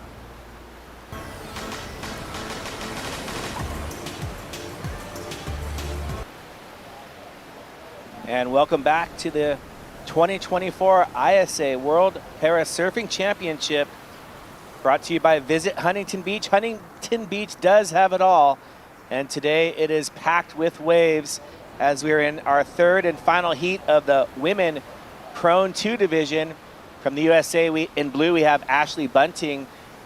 Also from the United States in red, Quinn Watley and Jocelyn Neumuller from Australia in green, and Georgina Melilani from Argentina in white. Here's Ashley Bunting, I believe, on that first wave. Yep, the big pink board. Ashley from Team USA coming down the line, and as it went to get covered up, it covered up a little too much, burying that rail and flipping her over here. Opening score of a 3.33. The Queen, Miss Queen Waitley, with a score of a 1 in red, and still awaiting scores from Jocelyn and Georgina as we are a little over 3 minutes into this Heat 3 of Women's Prone 2 here in Huntington. Look how little water is in that zone compared to earlier in the day when we were talking about the waves not having too much water and really not forming for the very earlier heats of the day, but still providing great competition. And you can see that current that's just, the rip current has totally switched from being only next to the pier. Now there's a huge gutter, and the conditions, we've gone from a huge 5.0 high tide going all the way down later today to a 0.7 low tide. So that's a huge tidal swing, which gives a variety of conditions out there, as we saw all of our riders making their way out. So Georgina Melilani from Argentina, she's just next to the pier there. Two surfers from the United States in this same heat, so they're both out there together with their team as well. What sort of strategy will they be using out in the water? You know, obviously, if someone needs a score and you're sitting on priority, you could give your teammate that wave if it's closing out and you've already scored you enough points in your respective heat. You know, otherwise too, you know, it's 1,000 for first, 800 for second, correct? And so if all of a sudden you can position yourselves to end up in the finals and you could end up 1-2, that's 1,800 points that you could be coming towards your overall team score. And you know, I think there's a lot of different strategies that the different countries are using. You know, France, for example, I feel like France has almost a competitor in every single division, and very competitive individuals in each division. And you know, this is the home break of Team USA, and you know, obviously they've brought a really strong team here, an incredible restructure from the Olniks and Team USA to really put forth a big change for everyone and the representation that they have. And here we go, we've got a lot of kicking in the water. It looks like we're going to see some action here in a second, Anthony. Who's going to get this wave? Is it going to be Surfer in red? Nope, they go up and under. What an incredible move there. Oh, and look at this next one. Looks a little bit bigger. We'll see if anyone can get out there, if they're going to get caught inside. In red, Quinn Waitley, and everyone's got a duck dive under that one. Wow, that was a bigger set. I don't think they were ready for that big set. So you can see the hand signal we saw from the inside asking if you're okay, and they should respond back with that same hand signal. Looks like everyone's okay out there. A beautiful looking ride, so much speed from Jocelyn Neumuller from Australia. She's gonna make the connection, hit the lip on the last part of the wave. Wow. And ride all the way in. That was so fast. She was screaming down the line. A little re-entry at the end with maximum speed. And Jocelyn Neumuller, the veteran Australian champion, she's going to get a big score on that wave. You know, Jocelyn has an incredible pusher in Matt out of Australia, and they've worked together for a long time. Their team is dialed, and he threw a fastball when he sent her down that wave there. Here's Quinn Waitley in red. So Quinn, we missed the takeoff from her wave, but we saw her on that first wave that nobody took. They were kicking fast, like you mentioned, and everyone was kind of scrambling to position themselves.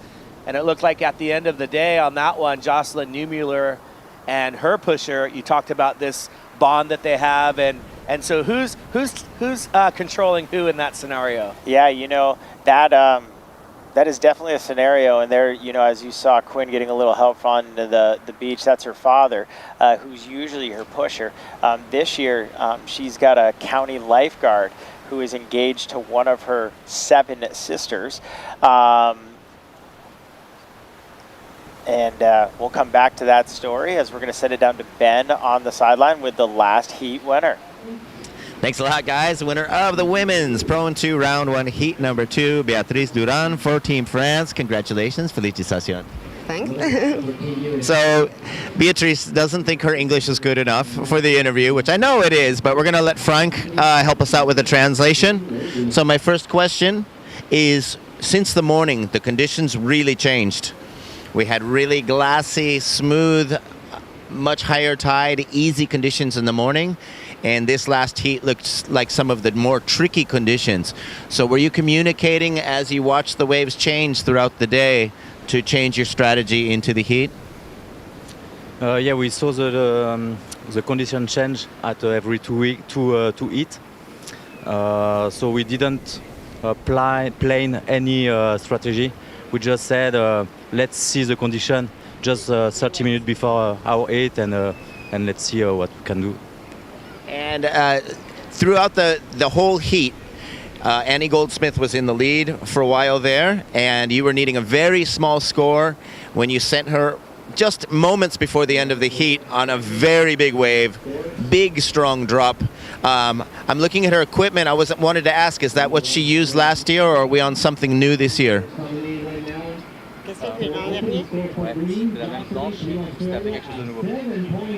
I changed that. What's the name of this? The handles? The handles. It's the same board, but now I use that. Okay.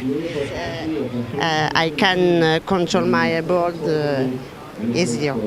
And you needed a very small score. I think it was 1.3 to move to first position. When you made that drop, did you know that you definitely got the score and won the heat? Est-ce que tu as su qu'avec cette vague, tu allais faire un bon score? No, I don't. I wait with the last moments of the wave. I can't anticipate, je pense.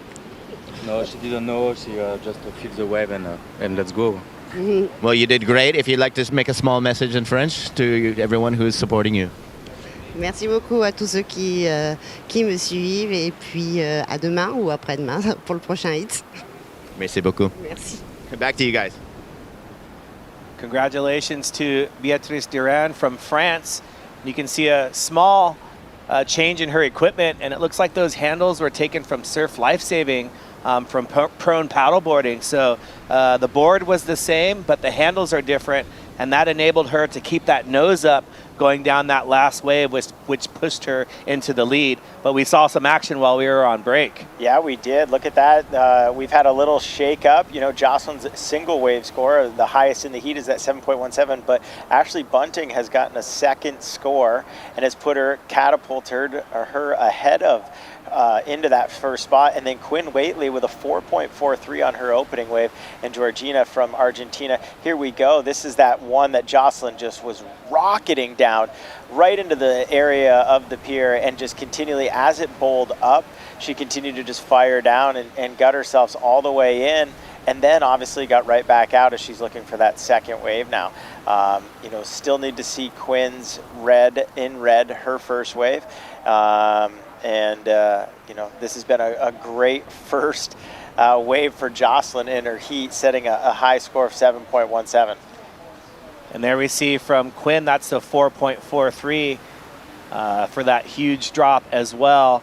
And so she's got handles in the front also, and you can see her taking her hand off the handle to help direct that board to the left. And we saw the spotters, excuse me, the catchers kind of, you know, positioning her and pointing for her to go towards the pier so that they can make, you can see her leaning as well, so they can get her back into that rip current and get her out into the lineup faster.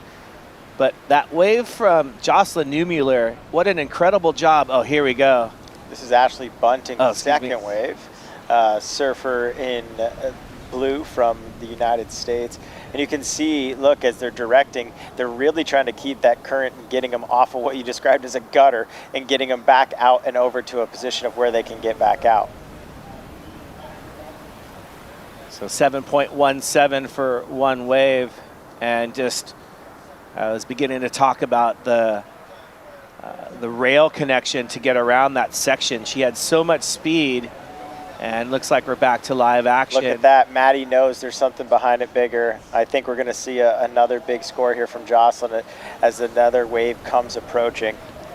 Oh, here we go. And you can see that it's so interesting how the rip current goes north and then south. And here goes Jocelyn on a bomb, holding on somehow like a bucking bronco, but she's going to get some score for that huge drop. That was commitment right there, degree of difficulty, and continue riding, engaging that rail, and she's going to pull out there, wait for her catcher, and another beautiful wave right here from Georgina Melatini from Argentina, and she's got, I would say, one of the best open face rides of the day, of the heat, and she's going to come undone. Wow, we've got some action here as that water continues to move out to sea. And you can see in the lower corner of our screen right now, the blue team, Ashley Bunting, they're getting back out, waiting a score from her, waiting another score from Quinn in red, and another. We have 4 waiting scores. So we're going to see a change here shortly from the current leaderboard to the next leaderboard.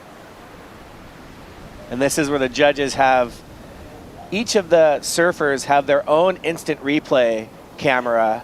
And so the judges will be able to review all of these waves and compare them to others.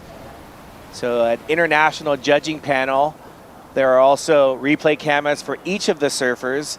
They have access to any of the waves that they want to look at via the iPads and the Team Refresh that does all of the graphics and replay, all of the scores.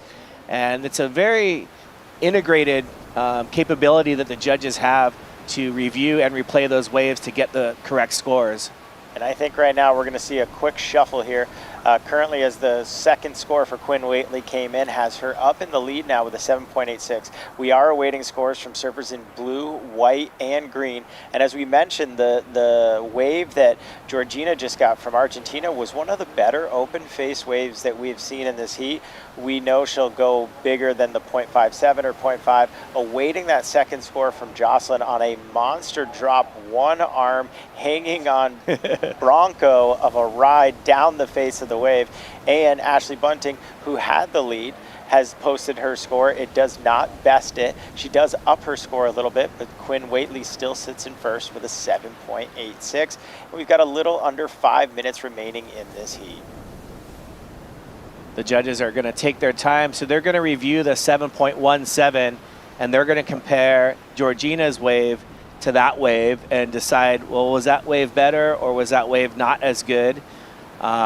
She was more in the pocket and didn't have to go around the section, but maybe didn't have that closing maneuver that Jocelyn Neumuller had on her 7.17. But Jocelyn also has another good wave that the judges are reviewing as well. So we've got 2, I believe, big scores that are going to be locked in for Georgina and for Jocelyn. And here comes Jocelyn's score, 5.67. So another huge score for her to move her well into the lead. and one more score coming for our surfer from Argentina, Georgina Melatini. You know, which is going to be great to see how this is going to shape up, because within the last 4 minutes, priority is going to come into play here. Georgina from our surfer from Argentina currently has that P1, and now with less than 4 minutes, and it looks like a lull out the back from this great drone shot, it's going to come down to who plays priority and who gets on that wave to determine how we're going to move forward with the winner of this heat. But again, this is one of those round robin heats. There's 9 of them. They're going to take their 2 best scores. They're going to put them together, and then they're going to figure out who are the 8 positions going to that semifinal. So really, you just got to finish in the top 8 from these first 2 days, and that's how you'll get to move on, and then you'll start fresh again against everybody in the field. That's the great part about this format.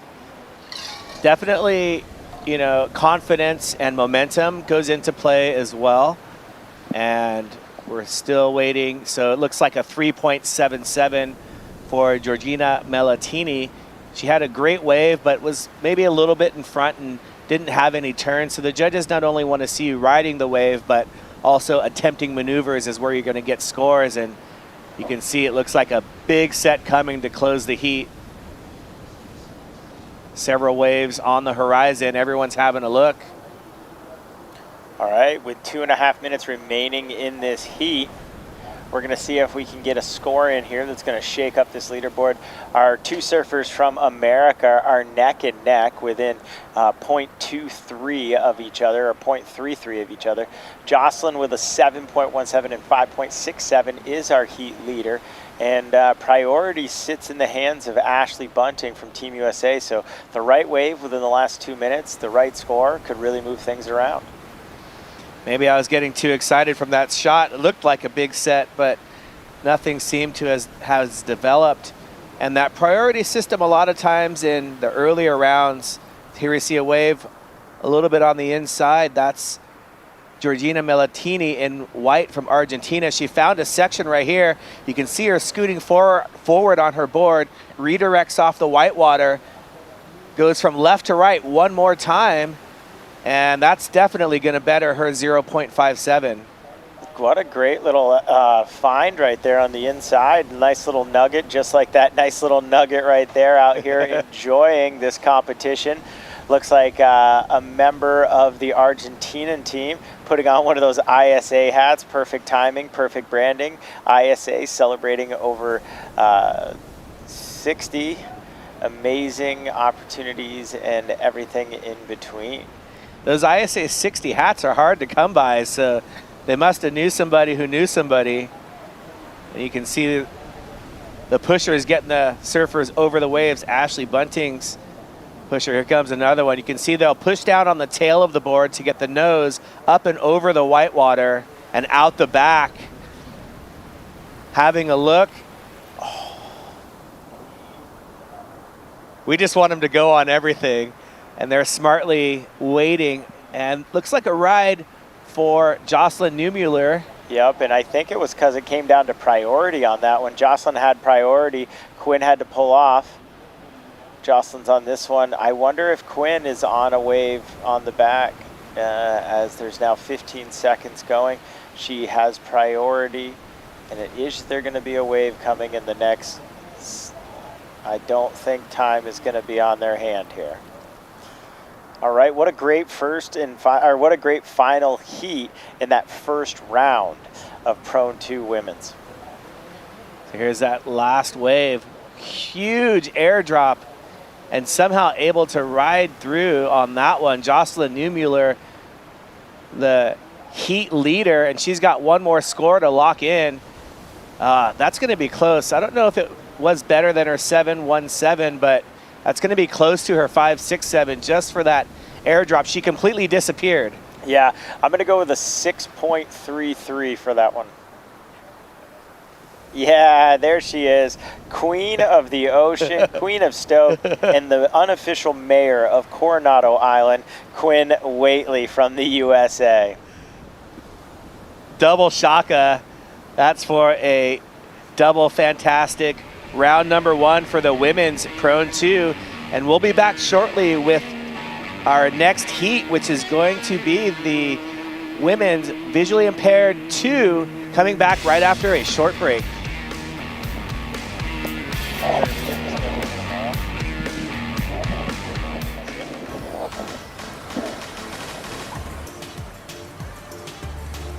Hello and welcome to Huntington Beach, California. I'm Kelly Miller, President and CEO of Visit Huntington Beach. Known as Surf City, USA, Huntington Beach boasts 10 miles of coastline and the most consistent waves on the West Coast. Huntington Beach has it all, with endless summer weather, year-round events, outdoor activities, and oceanfront resorts and spas. So get ready, be inspired, be connected, and be here, Huntington Beach. Plan your visit at surfcityusa.com. Parasurfing has the power to bring us together. Together, we push the limits, further the sport, and go for gold. You've crossed countries to get to the World Championships. Let Access Tracks simplify crossing the sand. Access Tracks, the official beach access pathway of the ISA World Parasurfing Championships.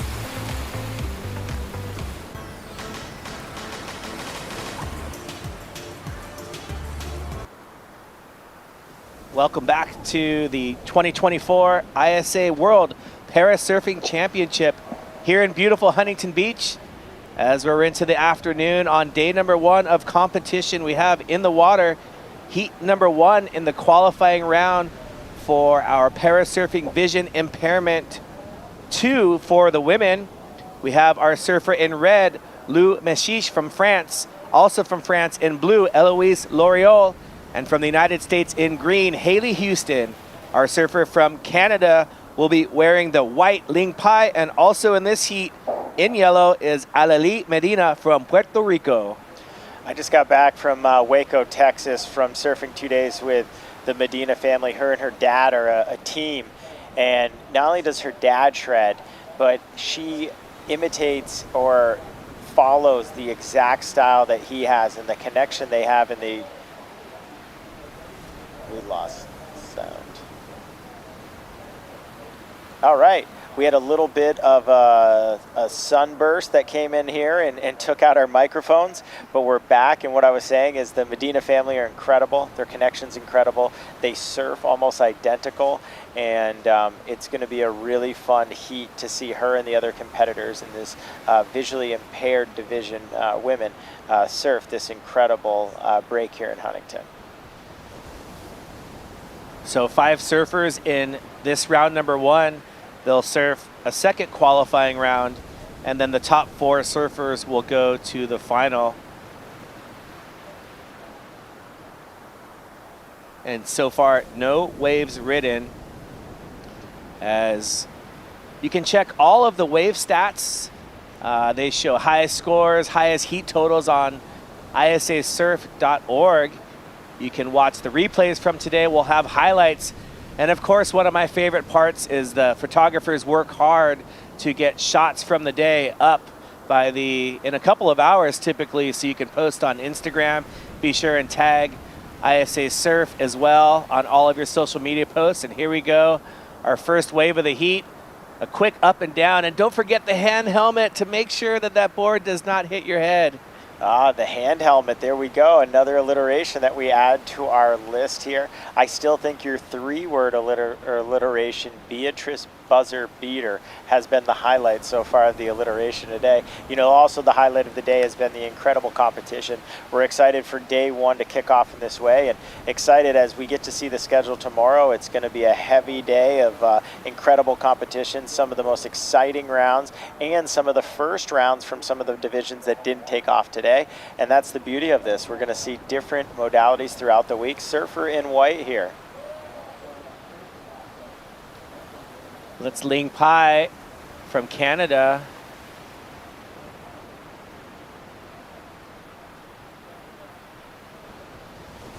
And so I don't think that was a scoring ride. You must stand up. I was just checking because there's different classifications, or maybe it was. Or perhaps there was something that we missed. We could have missed something too, as we were really focused on our alliterations that we're excited to continually expand throughout the week here. Here we go, surfer in yellow. This is Medina. Oh, tucked right in, got up, and decided, nope, that wasn't the wave for me. You're talking about her style earlier, though. You can just tell from the way she popped up, dropped into that wave, beautiful style. And even just, you can tell a lot of their skill just by the way someone kicks out of a wave as well. And she's right back out into the lineup, no time wasted. Yeah, her father, you know, is someone who is teaching her all the ways, I think, that he learned as a surfer growing up. You know, I'm headed actually down to surf with them for a week and a couple weeks down in Rincon, Puerto Rico, with a big crew of folks from High Fives. And they're going to be our kind of tour guides while we're there, along with Chuck Patterson. But watching the two of them work in the water is incredible. And as you mentioned, you know, sometimes you can tell the skill set of those by the way they safely get themselves out of situations and then get themselves right back out.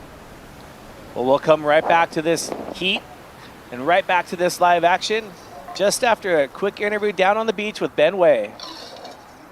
Hi guys, we're here with the winner of the Women's Pro 2 Round 1 Heat number 3, representing Australia, Jocelyn Neumuller. So we'll get back to our conversation about skiing in Japan, but what a great job out there. Looked like some really tricky conditions compared to the morning. How are you feeling? Yeah, I think it's good just to get out there, have a hit out and get acquainted back with the Huntington conditions. Like, it was a pretty rough heat for, I guess, all the pro guys. A lot of closeouts, a bit of swell, but overall it's just great to get back out, get the feel of surfing at Huntington and hopefully just build into the competition. That's what I wanted to touch on. You had a great 7.17 to open up, and then you and Maddie and you guys just kind of stayed calm. Picking the wrong wave could cost you a nasty paddle out through a bunch of closeouts. Were you guys really knowing that you just needed a very small score to at least pop in a second and probably take the win? Were you just kind of taking it easy and just reserving, letting time run out and just make sure you got one good one?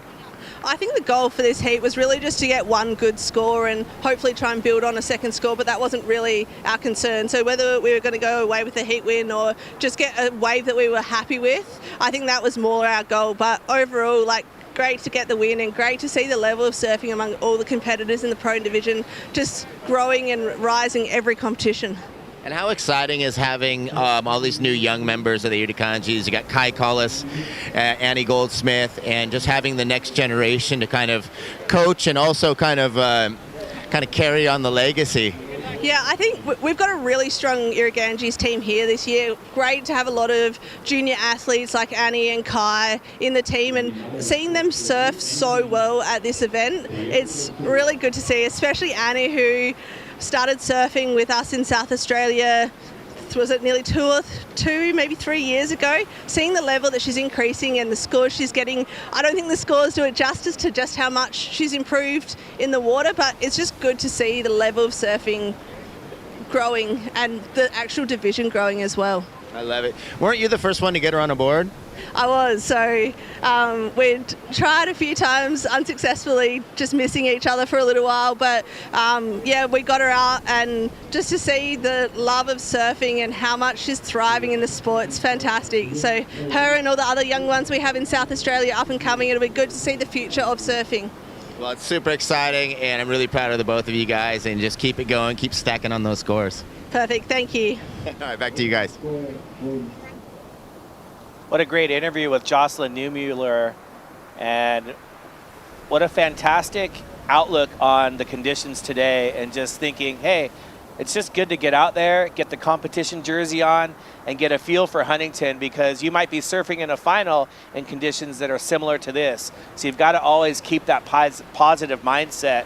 And we've seen a flurry of scores during that interview. Yeah, we did. They're coming in, and you know, all surfers are catching waves out there, still waiting for Haley Houston of Team USA to grab her first. But there is consistent waves coming in, and you know, we talked about it in the heat prior to the last one about, you know, Annie Goldsmith and her, you know, start into surfing and following in the footsteps of Jocelyn, and you know, getting to hear firsthand that, you know, she was a part of getting her on that board and creating now a competitor and a, you know, maybe one day someone to threaten her, you know, top area on the podium. So what a cool full circle story. And you know, obviously it's great because without people like Jocelyn or others from that great Australian team, Joel Taylor, Kai Collis, or Mark Mono Stewart, who are really finding other people. You know, Mono was the one who found Kai Colas, you know, and then years after Joel Taylor's injury, he was a world champion boogie boarder who never thought he'd get back out, has found a new love for the ocean once again. Took a little time, but now back in there and, you know, going for the world title. So, I mean, Australia is definitely doing their part in creating and growing the size of this sport by, you know, following in the footsteps of some pretty incredible surfers that do incredible things out in the ocean.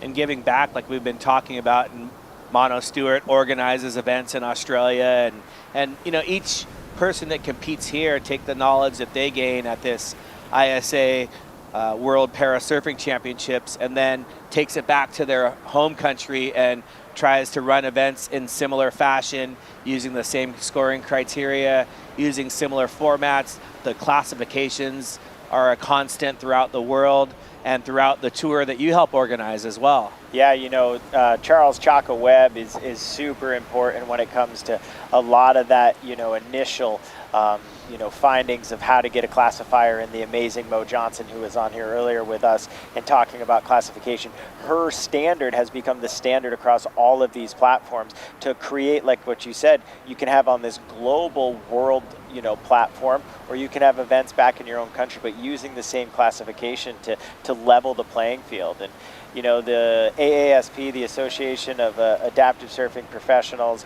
Stoke for Life, have done a great job by creating more events outside of just this one-time, you know, annual incredible world championship to help further more development in those countries. So, you know, the more and more that we all see that surfing is a growing sport and the key players are creating great opportunities, it really gives this sport the, you know, the legs we need to get into the 2032 games in Brisbane and to grow a category that, you know, is obviously popular. You know, look at surfing in the Olympics this year. Who didn't watch the surf competition that happened in Tahiti? I mean, are you kidding me? Some of the most incredible competition and just a beautiful thing to watch, the growth of this sport and what the ISA has been pushing for so long, you know, inclusion of surfing as a global world sport that offers so much to so many people. So you're welcome, Olympics. In short, welcome to my TED Talk. You're welcome, Olympics. We saw a beautiful drone shot of that rip current near the pier, and Lumashish was getting sucked out in that rip current. You can see that great visual of that brown murky water that is a sign of a rip current. And now they're moving back into position. And we can hear the lifeguards in the background making an announcement as well. So you can see all that murky water and even some white water way out the back. And our group in red from France, Lumashish, she's trying to make her way back. They were sucked out even further, but that rip current is no joke right now and quite strong. And we have a little bit of a paddle battle right now. Who's got priority?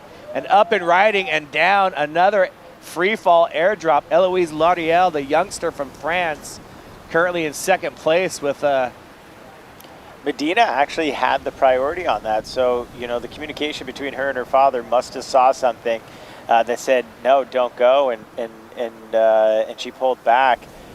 Excited to see what wave they are going to take, as she's going to best a 1.83 as her low score right now from this. They are moving away from the rest of everybody, but you can see how much they're paddling and how much they're not really moving that much in this current wave current situation happening here. There's a lot of water moving around, so it's tough to stay in one spot that you want to stay. Earlier we saw the athletes having a little bit of difficulty catching waves with the high tide. Now the athletes are having difficulty trying to stay where they want to stay in their own takeoff zone. Waves breaking further out, waves breaking on either side of the peak, and also that rip current playing havoc with the lineup right now, and Lumashish trying to still get into play. And there we see Puerto Rico, Alali up and riding, and just a little bit, wave selection is tough right now. I mean, as you talked about it, you know, just staying in one position is not easy right now, and that could really mean the difference between being in the pocket and being off the pocket just a little bit. And then you're also adding to the fact that this is a visually impaired division, and so every once in a while a call could be wrong from the spotter, or maybe they're not seeing something as clearly as they're trying to transcend that information onto the surfer, because really it's two sets of eyes that are making the decision out there on when to go. And when not to go, as we see right there, a great decision. And for those that are joining us for the first time and seeing this Parasurfing Vision Impairment 2 division, you have two surfers out there, well, one surfer and one spotter. The spotter is helping the surfer navigate through the lineup and navigate the surf because the surfer has a vision impairment. But once they're up and riding, they're on their own and surfing the best of their ability, and they're absolutely ripping. It's incredible to see what they're able to do. Obviously, these conditions are tough, not just for visually impaired surfers, but for any surfers. And somebody still has to get the scores, somebody still has to win the heat, and they're out there committed to the surfing. Yeah, and I mean, right now you can see the view that we're seeing. There's also a pretty good glare that's going on here in this condition. But once again, our surfer in blue, I know they say there's a 25 wave max. She must have already surfed a dozen waves in this heat, and every single one she sends. It's been an absolute incredible opportunity to see, you know, her absolute just going after it attitude. But we're still waiting a couple scores here. But yeah, she's got a handful of waves compared to the rest of the field. And so Haley Houston from USA still yet to find a wave. At some point, she's going to need to change her strategy, both her and the spotter, or is she out in the lineup actually as we're... Yeah, I'm looking for the green jersey. I don't see a green jersey out there as we get this beautiful pan. I only see, I think, 4 teams out there, so I wonder if there's... Oh, wait, that's probably the next heat. We'll find out here. So when these waves get so fast, one strategy that I've heard surfers use is, you know, trying to angle at the takeoff, which is easier said than done, but it helps you get that initial angling so that you can help yourself get into the open face of the wave instead of dropping down and trying to bottom turn when the tide is so low. So maybe that's a strategy that they can try to use if they get a shoulder to work with. Yeah, you know, I think we saw that as a great example in Jocelyn's 7.17 before, where they really sent her on an angle. You know, her pusher has incredible knowledge out in the ocean, and I think he probably knew that tip, heard that, and sent her in that direction, and it really showed on that as that was the highest wave in there. But just great competition across the board. You know, beautiful day, tricky little current here. It's easy to say little current from the announcer's booth here, as it is an absolute incredible one. We've got a surfer, it looks like, going in here in yellow.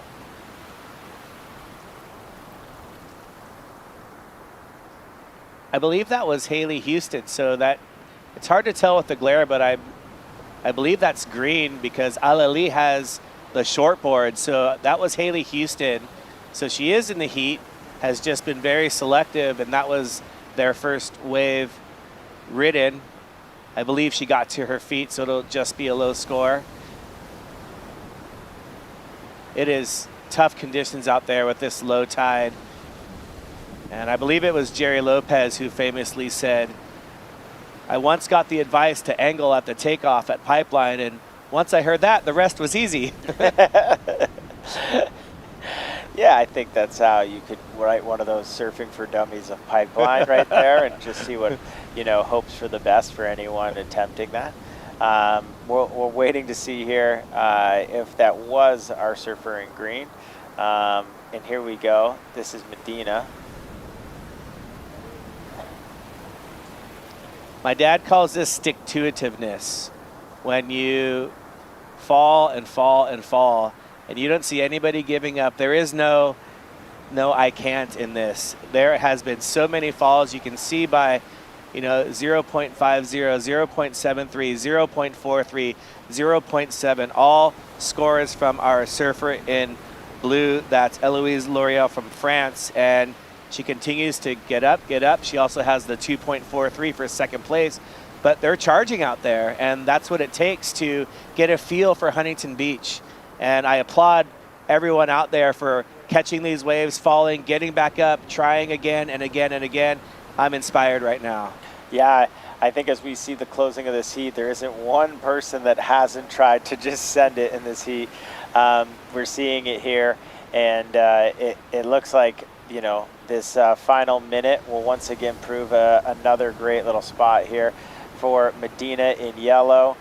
Getting up on here, nice little top turn to bottom turn, just a little two-wave. But again, she's caught a handful of waves. A massive amount of waves have been caught today, this heat, and in every heat, and just seeing an endless pursuit of a relentless attacking of this waves here at Surf City USA in Huntington. And it's also worth mentioning, the lifeguard in me has to talk about the shallow bottom, and when surfing reef breaks or beach breaks with shallow bottoms, it's important to know where the bottom is, to have your hands out in front at all times. We know Jesse Billauer was paralyzed at Zuma Beach north of Malibu, pulling into a tube and hitting his head on the bottom. So it's worth mentioning they're charging, but these are experienced surfers that have learned how to fall and how to fall safely, just like skateboarders learn how to fall and fall safely, or every sport for that matter. So for those at home, don't do this at home. They're charging this low tide Huntington Beach, but when you do this, you fall safely and you have your hands out in front to protect yourself as we wind down this, how would you call this heat? I would call this heat a massive collection of waves gone after, and a really good pursuit of just trying to surf the best wave that's been thrown in front of you. The pursuit of perfection here at Huntington Beach. What an incredible heat of that round number one for the women's Vision Impairment 2. And we'll be right back with Rachel and the rest of our crew right after this short break.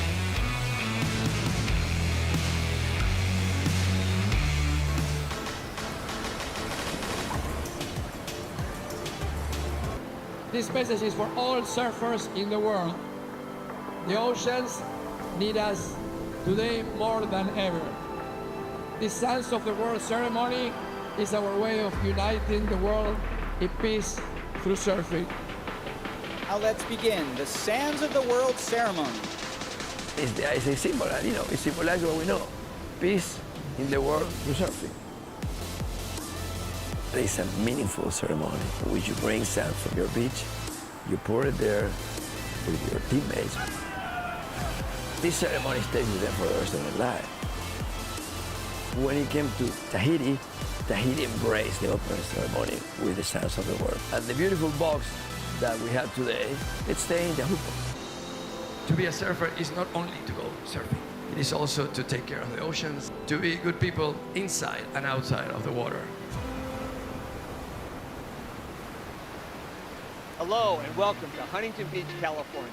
I'm Kelly Miller, President and CEO of Visit Huntington Beach. Known as Surf City USA, Huntington Beach boasts 10 miles of coastline and the most consistent waves on the West Coast. Huntington Beach has it all, with endless summer weather, year-round events, outdoor activities, and oceanfront resorts and spas. So get ready, be inspired, be connected, and be here, Huntington Beach. Plan your visit at surfcityusa.com.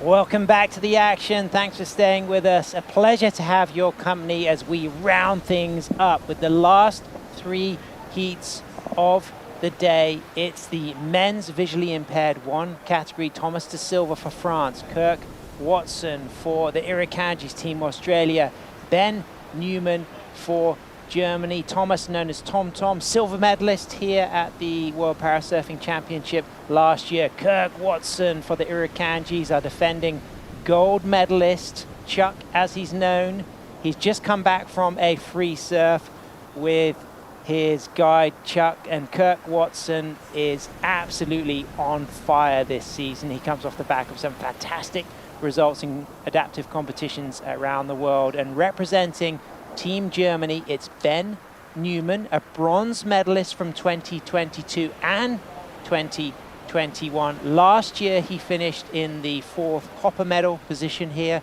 in Huntington. I'm Sam Bleakley. This heat's going to kick off real soon. Join back in the booth with Rachel Tilley. Rachel, 2 times WSL World Longboard Champion, 2 times ISA silver medalist in the World Longboard Championships. It's been a great day. You've really enjoyed it. You're looking happy. What are you looking forward to as we move into these last 3 heats?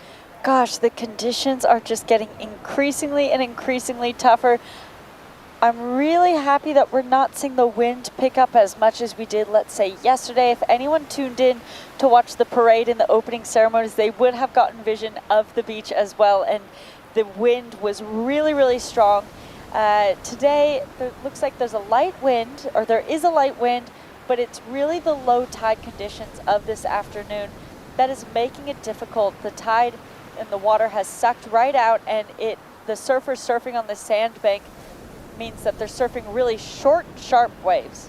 Beautiful takeoff there for Thomas de Silva for France. Engages the bottom turn, hooks it back, goes in for a second turn. That's going to be a really strong opening score for our French surfer. The competitors have been asked to just move a little bit down the beach just because of the glare, and somebody who was not affected by the glare. She's had a great first heat, going for her 3rd gold medal. Representing Puerto Rico, it's Alili, and she's on the glass with Ben Way. Thanks a lot, guys. Here with the winner of the women's VI2 round 1, heat number 1, representing Puerto Rico, Aleli Medina. Congratulations. Thank you so much. So you're a double world champion. Big things have been happening. I've been watching your Instagram. You've got all these big sponsors. You're on the television news. You've become a huge international ambassador for Puerto Rico. And just tell us about this amazing journey. I feel super grateful for everything that's been happening, for all my sponsors that help, my parents, and the support that I've been getting from Puerto Rico. And so now you have Hyundai cars even? Yeah, but Hyundai Isabela. Well, that's amazing. Also, your Paisel boards. I remember last year, I think it was since last year that you started getting on Paisel, having him make you boards. Tell us about what you got this year. I think I'm using the same one I used last year. It's one of my favorite boards. It's really helpful. Well, that's amazing. And finalmente, unas palabras por la boricua que te están apoyando en casa. Muchas gracias a todo el mundo, a mis auspiciadores, a mi familia, a mis amigos, por este apoyo tan grande. Que me mandan mofongo y tostones. Back to you guys in the booth. Thanks. Great stuff. Alili on an absolute tear. Her dad, Ricky, her spotter, he is a fantastic inspiration to her. And she comes off the back of winning gold in the last 2 years. As you can see her just talking to Kai Coles out of Team Australia there. She's also practices her karate, and she's going to be very hard to beat. But right now, 16 minutes, 55 seconds remaining. Ben Newman in green, Kirk Watson in Australia, our defending gold medalist, Thomas de Silva in red. Here's the replay of Thomas de Silva's first wave. I love this. Yeah, when we were watching this live, something that you had said, Sam, was that he took his time and engaged that rail on that bottom turn. And I really liked that because it is on these short, sharp waves that you can see maybe a little bit more floundering, but he was able to, he made a really short section look really fluid, and that was with his timing and his ability to draw out that bottom turn and take advantage of that bottom turn being a scoreable maneuver. Great insight there, Rachel. Of course, with these kind of lower tide, more closey conditions, creating space in challenging conditions, absolutely essential. As we can see, getting a backup score. Thomas de Silva still riding, so he's going to add to his 4.0. We can see on the side of your screen there, Kirk Watson jockeying for position. A little duck dive for both our German surfer and our Australian surfer. So a 1.17 for Kirk. No waves yet ridden for Ben Newman. And it's Thomas de Silva who gets off to that strong start. And how will this affect the competitors, Rachel? The fact that the judges have just requested that they surf a little bit further down the beach. Because of the glare, it's very difficult for the judges to spot the colors if they stay by the pier bowl section. It is causing them to now surf a sandbank or a peak that is farther away from that pier. Sometimes that pier breaks up the sand a little bit and creates more of a corner potentially, but that will cause these surfers now, they're going to really be hunting for those corners in a slew of what are walled waves. So that wave selection just gets more increasingly difficult, but at the end of the day, I know as a competitor myself, if a judge asked me to move down, or in this exact scenario, you would happily do so because you would rather the judges know your color than get blinded by that afternoon glare that can sometimes cause those mix-ups that, you know, I've grown up surfing these in afternoon finals in amateur heats, you know, when you're 12, 13 years old and seeing results go wrong because of that glare, because the judges can't see the colors. So it is pretty crucial, and wanting to make sure the right surfers are getting rewarded for their surfing. Absolutely, and I think what you referenced about creating space is going to be absolutely essential today. And I feel as if that benchmark score of that 4.0 for Thomas da Silva, I think that's actually going to be a fairly significant score, because I think it's going to be hard to find open face. As we can see, Kirk Watson, good takeoff, late takeoff, commits to that section. His guide Chuck just calling to him, expressing the line for the paddle out, and he'll be disappointed, of course, with those couple of opening waves, but I think Thomas da Silva's 4 is going to be a real keeper. They've set the scale quite low on this heat, but I think that 4 could be very important.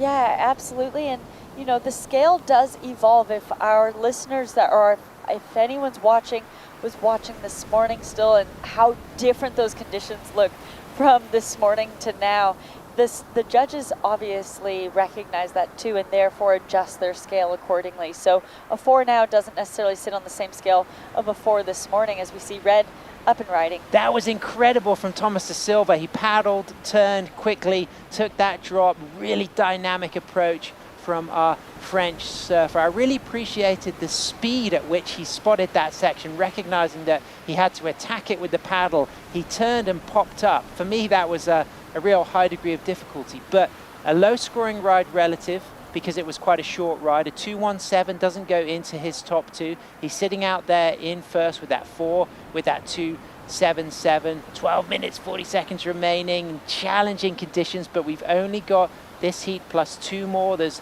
3 heats in this qualifying round 1 for the men's visually impaired category. These surfers are in the V1, which is essentially that they're blind, in contrast to the V2 category that includes athletes with partial vision, and it's the International Blind Sports Federation that governs these the classifications here. And I can see a lot of scrambling for action. Yeah. Rachel, who's got the edge?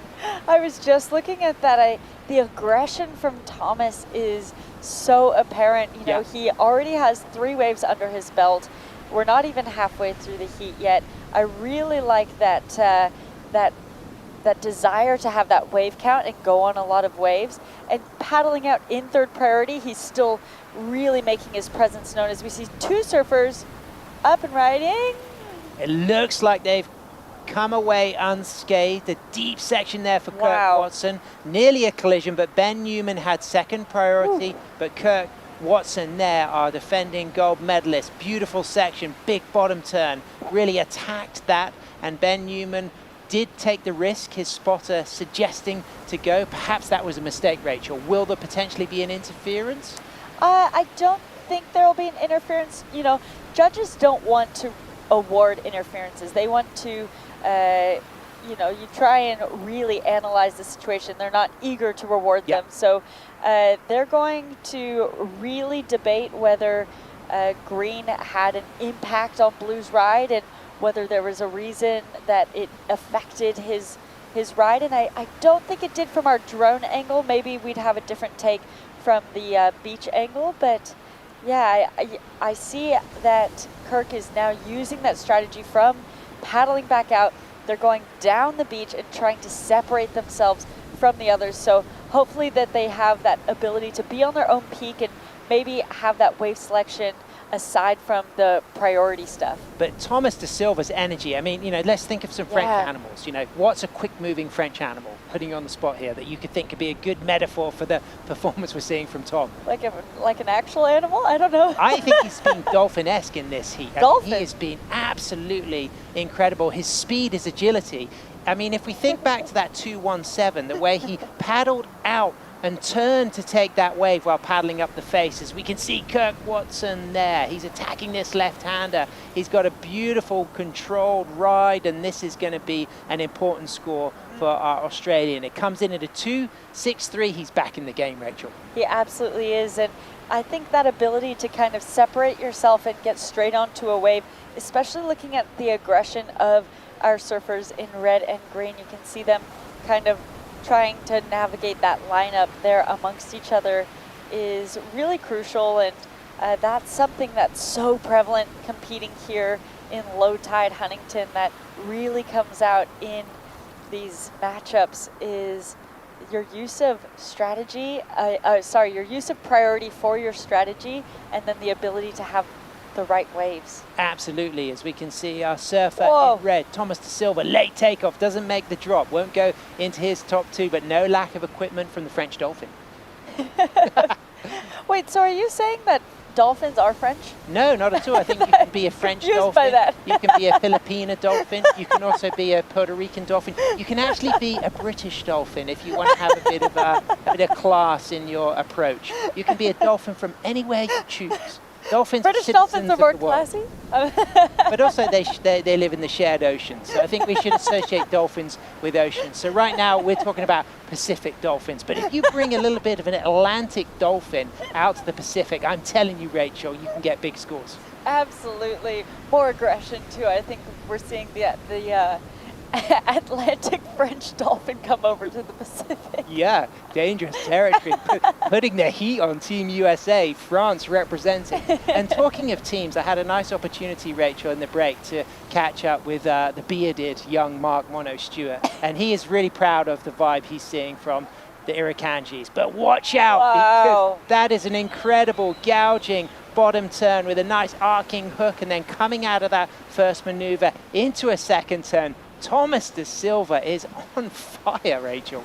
Gosh, I really love that style he has on that front side bottom turn, lengthening, using that rail to drive and project through it. So let's see him straight to his feet and draws out in front. You can see him gain speed throughout that turn, which means he's doing that bottom turn fundamentally correct. Wow. And the judges will really like that. I think he's had a few Gatorades before this heat. Maybe a Red Bull. Probably.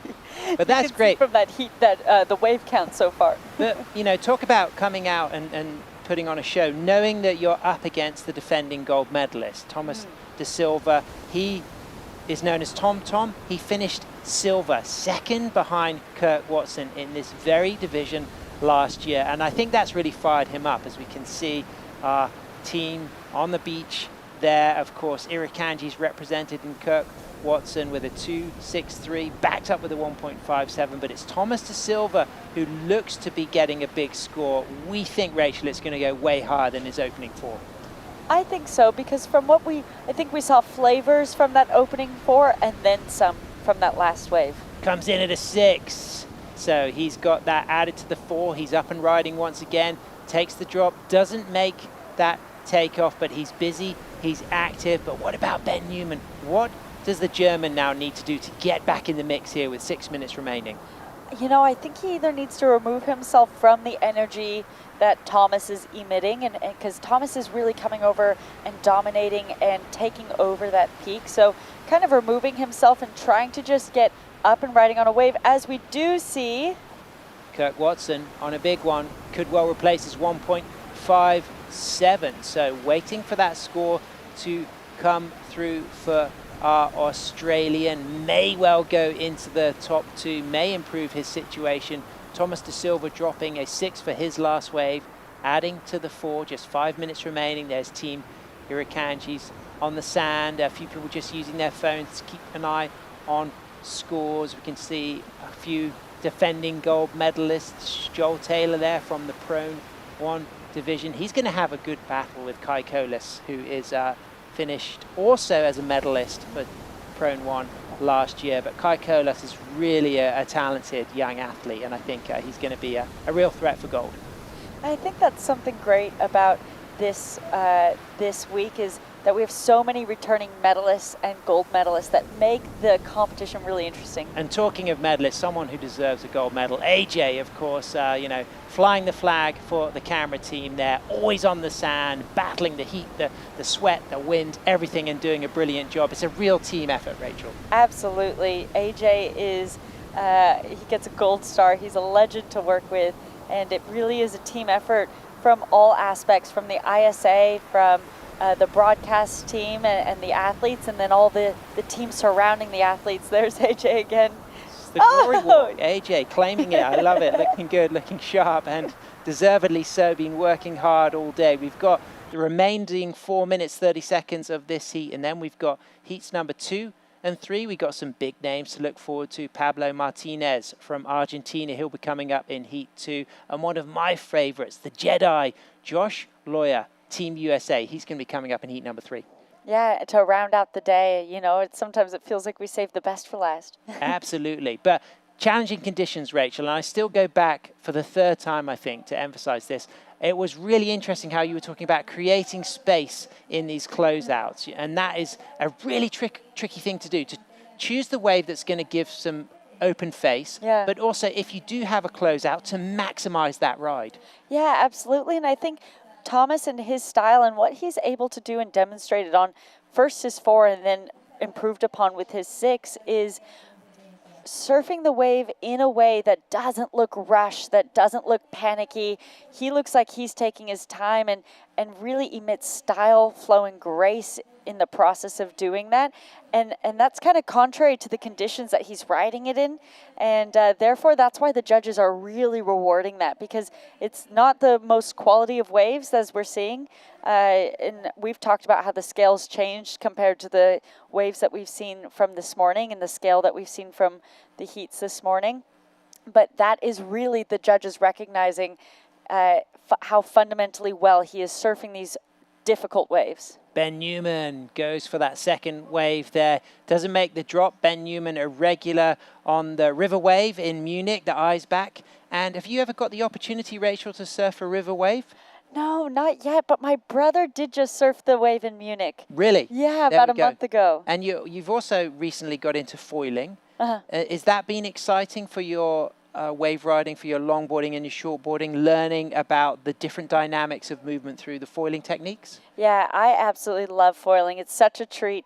As we see Thomas getting another wave that I don't think will improve his scoreline. Sam, what do you think? I don't think that's going to go in his top 2. He's super busy, though. Does he need to chill out and slow down, or can he just stay active? What's your advice? Look, if I was sitting there as his coach, I think at this point, after he got that 6, really solidified himself into this 1st place position so far. I think that's where you then start to practice being a little bit slower and being more selective on your waves, and you can kind of then take a breath and maybe not surf the heat so panicky, because when you remove yourself from that mindset and start looking at it with a little bit more of a slower and more strategic mind, there's other things that you can start to pick up on and practice for your heats moving forward. Thomas from Bayonne in Southwest France. He rides Sonis surfboards shaped by Alex Sonis in Biarritz. You can follow Thomas on Instagram at Thomas De Silva. You can follow Ben Newman at ben.no_limits. And you can follow Kirk Watson at Kirk on board. And you can find out more about these athletes on the ISA Surfing website and follow our social media. Also, Surf City USA putting a lot of great content out in these last days, in not only the lead up to the World Para Surfing Championship, but also the competition action. And I really appreciated the activity on Sunday, November the 3rd, with the Parasurfing Women's Workshop that happened in the morning on the south side here of the pier to promote more participation in women's adaptive surfing. Yeah, really, really cool. I love seeing those initiatives from the ISA and that opportunity and platform to help create community between women and to work together, and that's how progress is made, Yeah. you know, in numbers and in community. Talking of role models as well, I remember when my daughter first met you, Rachel. Can you remember when you first met Lola? Yeah, it was at Boardmasters, Which is a longboard qualifying series event in Cornwall in the UK, and she was so excited to meet Rachel Tilley. and I think that it's so important, when you become an eminent athlete, it's so important to remember the impact you have on others and always give the Groms a smile, a high five, because it's hard to emphasize how much people do look up to other significant surfers as we move down into the last 2 seconds. And Thomas De Silva, Rachel, I mean, he is definitely put on a good show. Yeah, he worked his butt off until the very end of that one, and he dominated it through and through from top to bottom of this last wave. 2 more heats to go, surf fans. Stay with us because we've got Pablo Martinez for Argentina coming up. And in heat number 3, the Jedi, Josh Lawyer.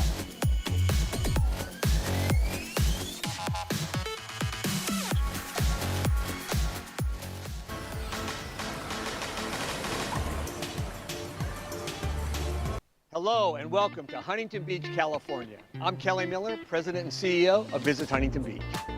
Known as Surf City, USA, Huntington Beach boasts 10 miles of coastline and the most consistent waves on the West Coast. Huntington Beach has it all, with endless summer weather, year-round events, outdoor activities, and oceanfront resorts and spas. So get ready to be inspired, be connected, and be here, Huntington Beach. Plan your visit at surfcityusa.com. We are Team USA. Welcome to this year's opening ceremony 2024. Let's go! Welcome everybody to this beautiful get-together again of the para surfers of the world under the ISA. These are going to be amazing days of surfing in Surf City, USA, Huntington Beach. What a wonderful place, full of history for the ISA, for World Championships, for US National Championships, for legends that's been surfing in Huntington Beach for decades and decades and decades. It's part of the history of surfing in the United States. So enjoy these days, enjoy your friends, your colleagues, your fellow competitors from around the world. Thank you very much. Muchas gracias to everybody from the bottom of my heart. Thank you. Thank you once again, and I would now like to declare the ISA Para Surfing Championship open.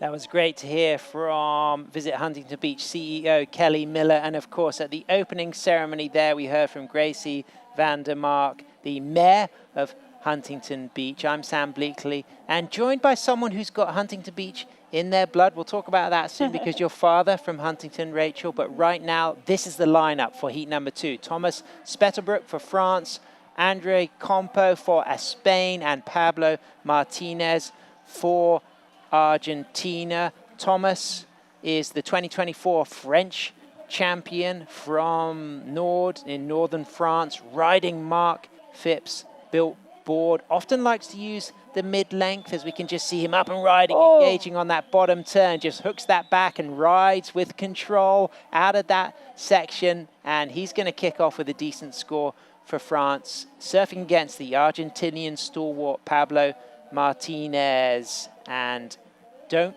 rule out Andres Compo from Spain, a fantastic competitor who has a really good track record. And what does it mean to have a little bit of Huntington Beach royalty in your blood, the fact that your dad grew up here? You know, actually, I've grown up competing at this wave and surfing this wave for a really long time, and it means I definitely have a bias to it. I love this wave. Sometimes it can be tricky, like in conditions like this, but I've learned to even love these conditions because it really pushes you as a surfer and makes you evolve. So it's really good to be a great surfer in great conditions. It's not easy to be a great surfer in bad conditions, and I think competing in conditions like this is what evolves you in that way. So these are surfers who have a visual impairment defined by the IBSA sport as V1. In contrast to V2 surfers who are partially sighted, the visual impairment is more extreme for the V1 category. And Thomas for Team France kicks off with a 2.33. Andre Campas, Spanish League champion from Madrid. He's looking to get his first wave ridden, as is our Argentinian Pablo Martinez, Rachel. It's still looking pretty decent out there. That wind has kind of backed off a little bit, and we will probably get a little bit of an even glass off this evening, which will be important for a lot of the competitors who perhaps have not surfed yet. Some of the categories such as kneel, sit, prone one for men and women, they have not had an opportunity to compete. So they'll probably be looking forward to an evening session later. Yeah, absolutely. Just getting those, getting wet in the water and feeling their equipment out. I think that's something that I'm really, I put an emphasis on, is always getting in the water. If you didn't have a competition day, is to surf in the morning and or in the evening, depending on what it looks like. And so if it were me, I'd definitely be spending the afternoon out and down here. And a good question for you as an active competitor, when you do have those free surfs, I'll ask you a little bit more about that in a sec, because it's a really interesting question. But first of all, I just want to head down to the glass, because the Frenchman on fire, Thomas de Silva from Bayonne, is with Ben Way. Thanks a lot, guys. Winner of the men's V1 round 1, heat 1, Thomas de Silva from France. Congratulations. Thanks so much, brother. It was really fun.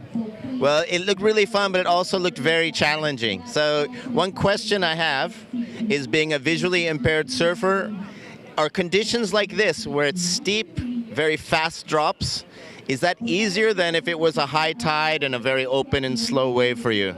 Yeah, it was a really fast wave, but I love that. I love catch waves when it's really fast, and with my board I love do super drop. So for me it wasn't easy, but it was really funny, and I try all the year in this wave, so it was really cool. I'm so happy.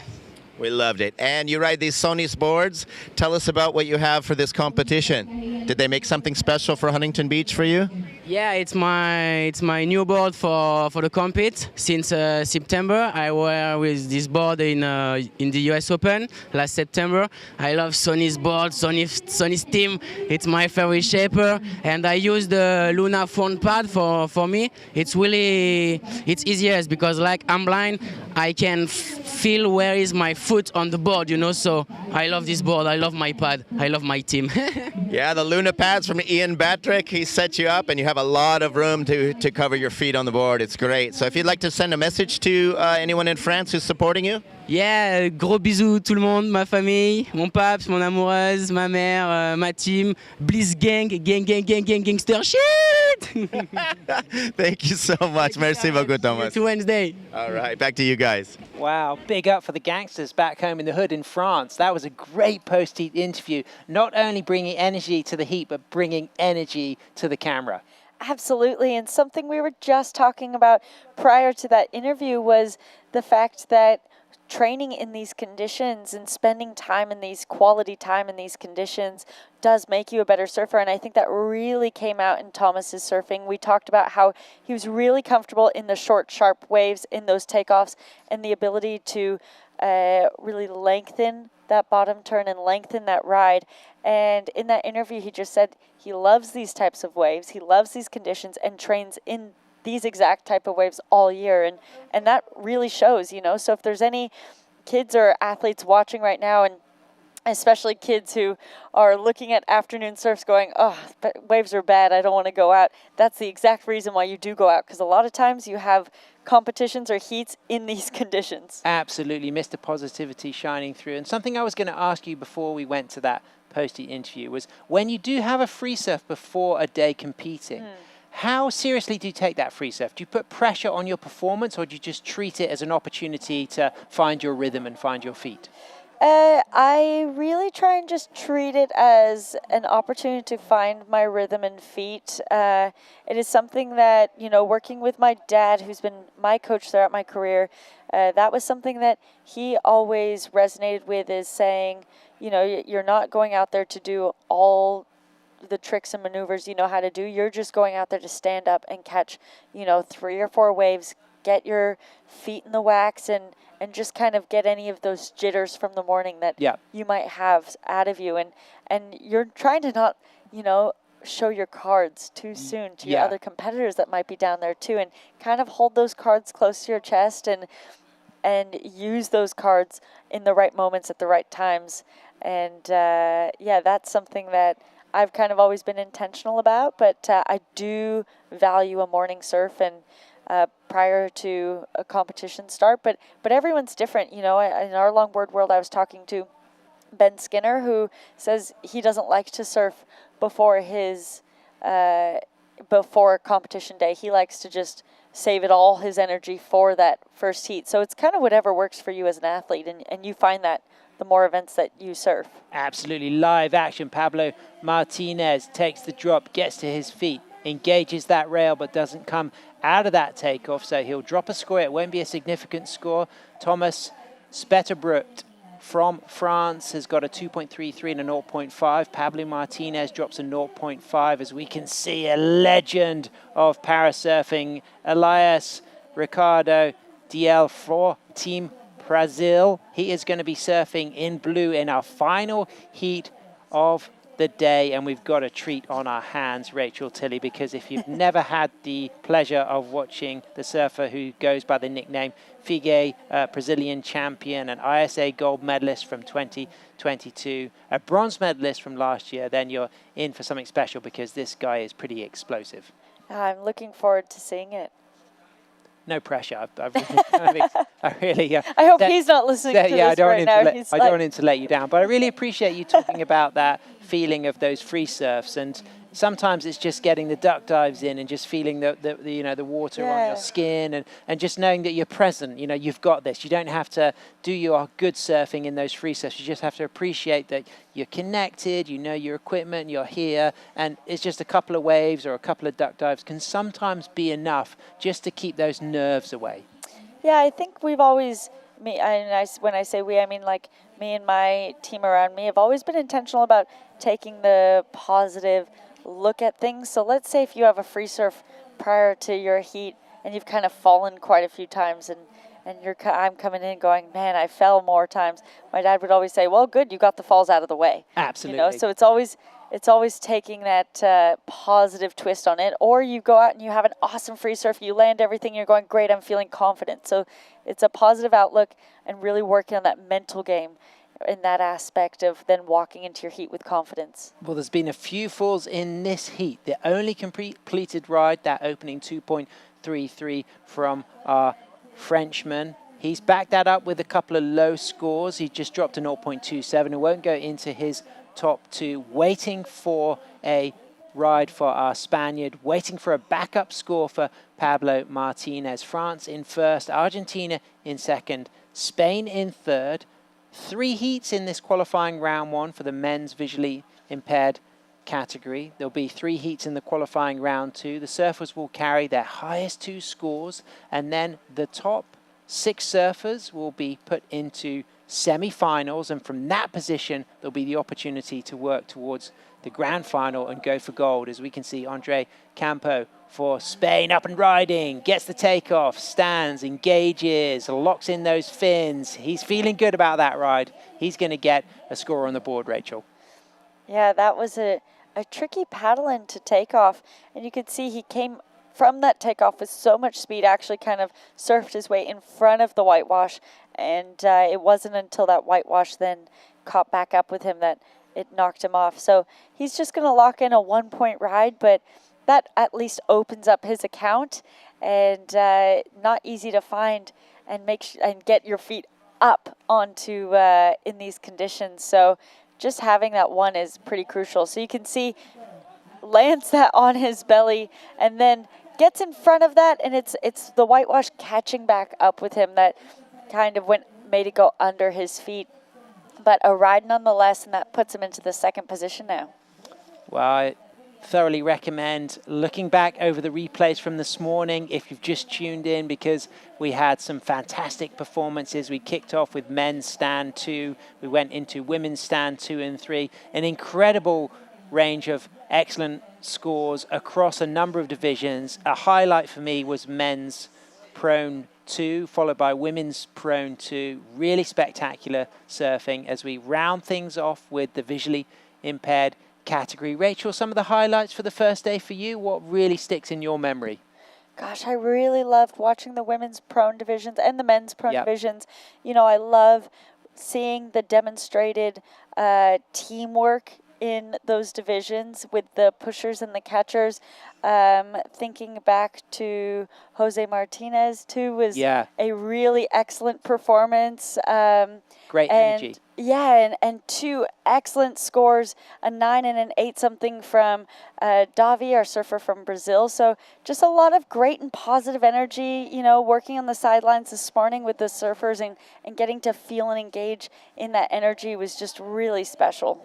So we've just got a little bit of movement in the lineup there. So the priority now sitting with France. Thomas, he's got a 2.33 and a 0.5. He's got that first option for the next set with just under 5 minutes remaining. Team France actually situated right behind us. We can hear every hoot and holler, allez le bleu, as they say, with the tricolor raised up. And we are just behind them there. So we've definitely got the Team France on our heat. And I tell you what, Rachel, as an American, you really need to get behind Team USA, because watch out, those Europeans have got a lot of momentum. I mean, they have been really exceptional today, and they're the defending team gold medalists. Yeah, you know, I think it can go 2 ways sometimes, where when you're the home nation and you have all that energy around you and support from Team USA being here on their home ground, but sometimes there's another energy that comes with a team that's traveled to another country and a lot of camaraderie around that travel experience, and they're all probably staying in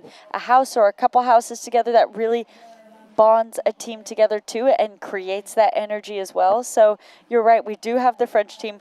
Basically, we don't even have a wall between us, we just have a banner, so we can hear anytime they're happy or sad about a performance that's happening out in the water. Yeah, absolutely. Team Brazil looking good as well. Of course, Team Hawaii have been strong. Team USA, Team Spain have been very good. The Australians have got a fantastic team. But right now, as we move into the last 3 minutes, we've got a little bit of a set there coming close. As you can just see, a bit of a scramble for action. In first priority, it's now our Argentinian, Pablo Martinez, our Spaniard up and riding. Rachel, that was a great drop.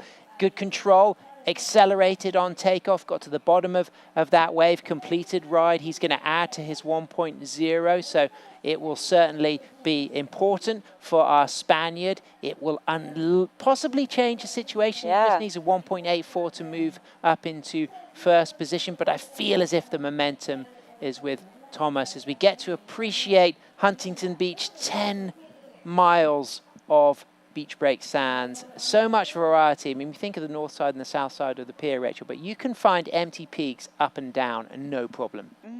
That's well said. My dad, we'd had some beautiful conditions a couple of weeks ago, and those apartments just on the north side of the pier that we can see on the beach up there, there's some excellent, I shouldn't be maybe saying this on the broadcast, but there's some excellent peaks up there, and that's something he was saying was he got some waves all to himself in great conditions. So Huntington always seems to prevail with really, really excellent surf on those fun south and north swells. And a quick question as well, you know, as a Southern Californian, you know, thinking of the other big hotspots of Californian surfing, you know, what does Huntington give to a surfer? What are the special qualities of a born and raised Huntington surfer?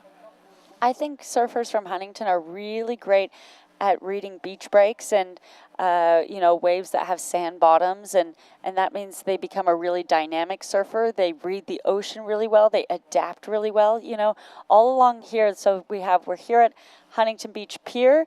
Up north you have Golden West Street, you have Bolsa Chica, which is all just miles and miles of sand bottom waves, and you can find a variety of peaks along that coastline, and that can really push you as a surfer and cause you to be quick on your feet and quick in reading the ocean and adapting. As we can see live action, Pablo Martinez. Is he going to get a second score on the board? He's up. That score will count. He popped to his feet, so he's got a 0.5 for his opening wave. He's going to get a backup score. 1.73 came through for Andre Campos from Spain. It does not put him into first position. He remains in second position, but of course it's non-elimination, just looking to maximize the possibilities of maybe getting a significant score from this round, a significant score from the second qualifying round. But of course, if you do get your best two waves in your first heat, they can be significant and allow you to qualify for the knockout semifinals. Yeah, absolutely. But I think our surfer in blue here really turned his, and we see him going for another one, unfortunately coming unstuck, but he turned his heat around, didn't get that first one until 6 minutes remaining, and so then was able to improve upon that after that. Our surfer in green just got a wave up and riding, so we'll see if that throws away either of his scores there and improves upon his situation. Really going for it until the final seconds. I love seeing that from our competitors. Yeah, so it's probably not going to change the situation, but Pablo Martinez gets a score, waiting for that to come through. It's a 0.70, so Thomas Spetterbrook for France. He is going to take the win, and he's going to be proud of representing the Mark Phipps team with that 2.33 as his best score. We're moving on to the last heat of the day, heat number 3 of that qualifying round 1. Stay with us, we'll be right back.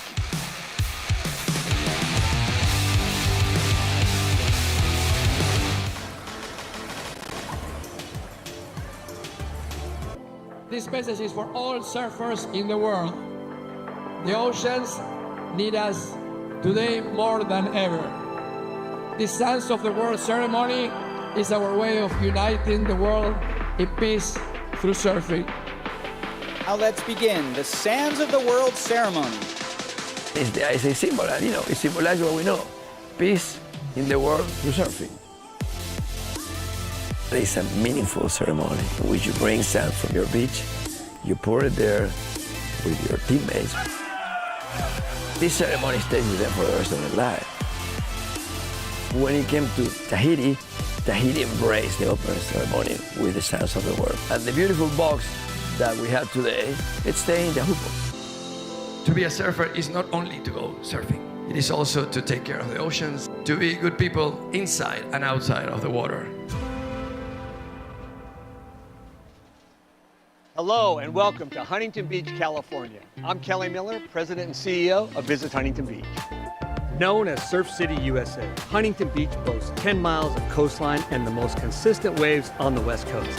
Huntington Beach has it all, with endless summer weather, year-round events, outdoor activities, and oceanfront resorts and spas. So get ready to be inspired, be connected, and be here, Huntington Beach. Plan your visit at surfcityusa.com.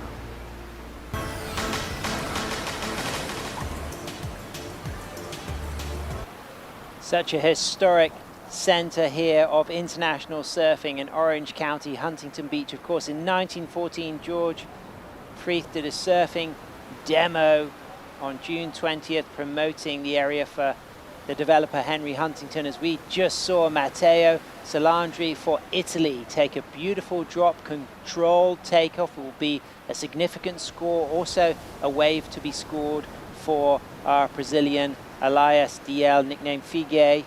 And if we think back to some of the other historic wave riding performances at Huntington in 1925, Duke Hanamoko surfed here in 1956, the first surf shop opened by Gordy Duane.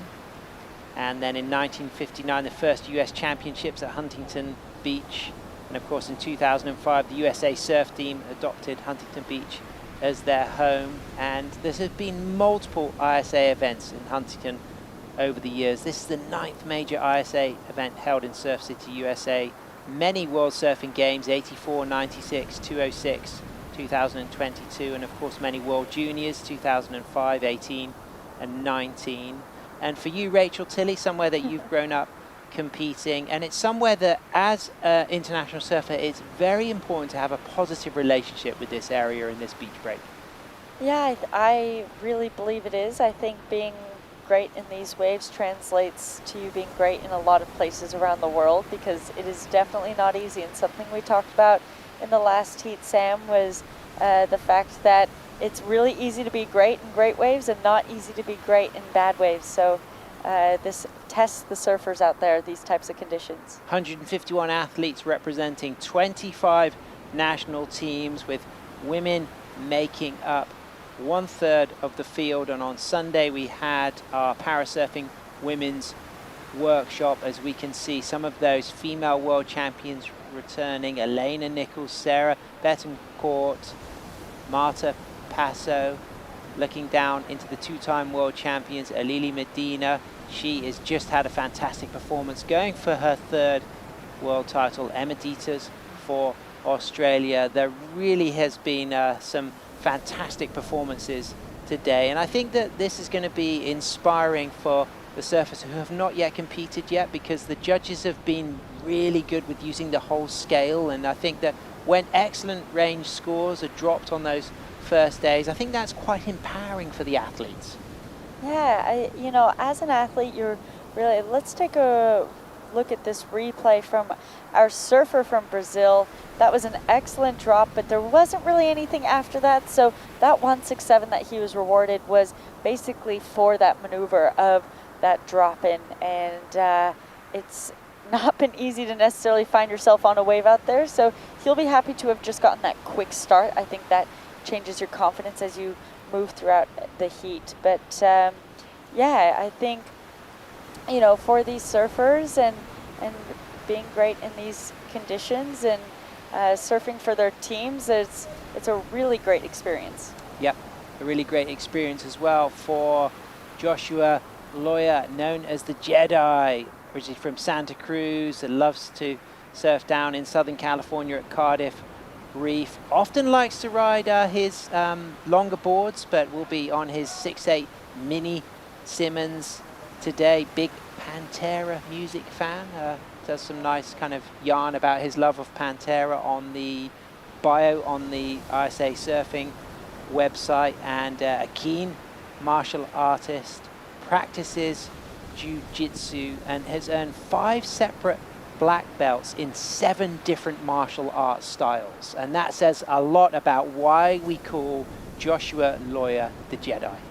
Yeah, that's incredible.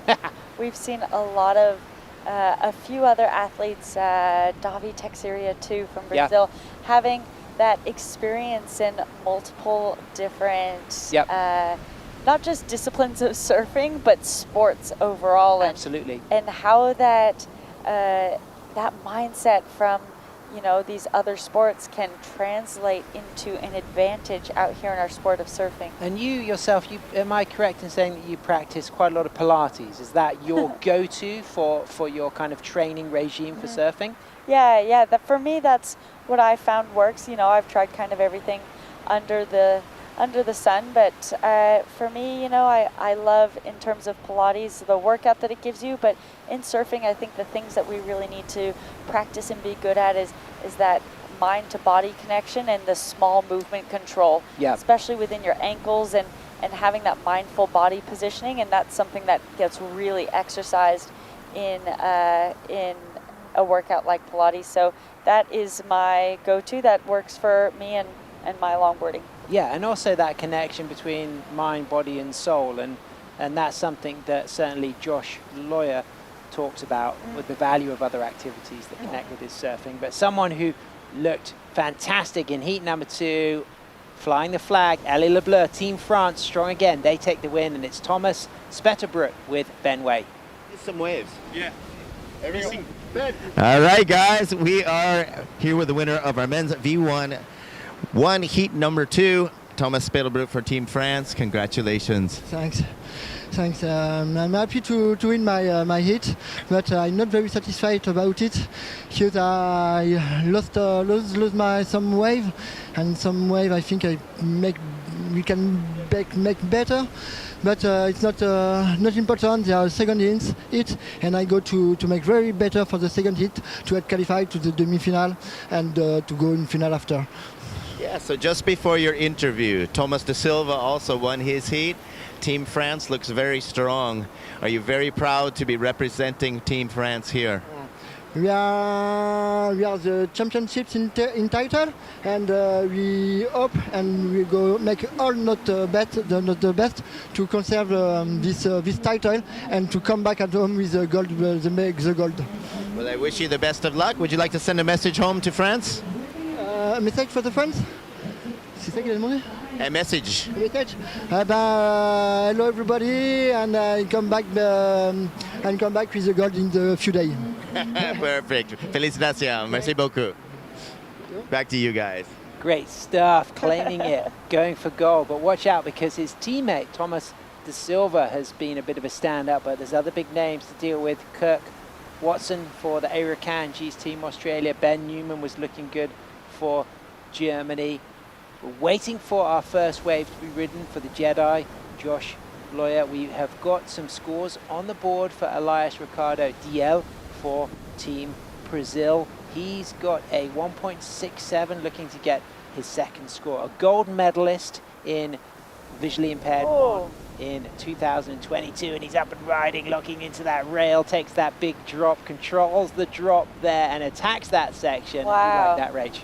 Yeah, that was a nice drop, and I loved his style, his relaxed upper body as he flew down the line on that one. And you know, we talked about him having a quick start, and that's really prevailing to be important here, as we're already halfway through this heat, and he's the only one that has a score on the board, and now he already has his second one, so he's commanding this lead from here on. And he's another martial artist, a black belt in grappling.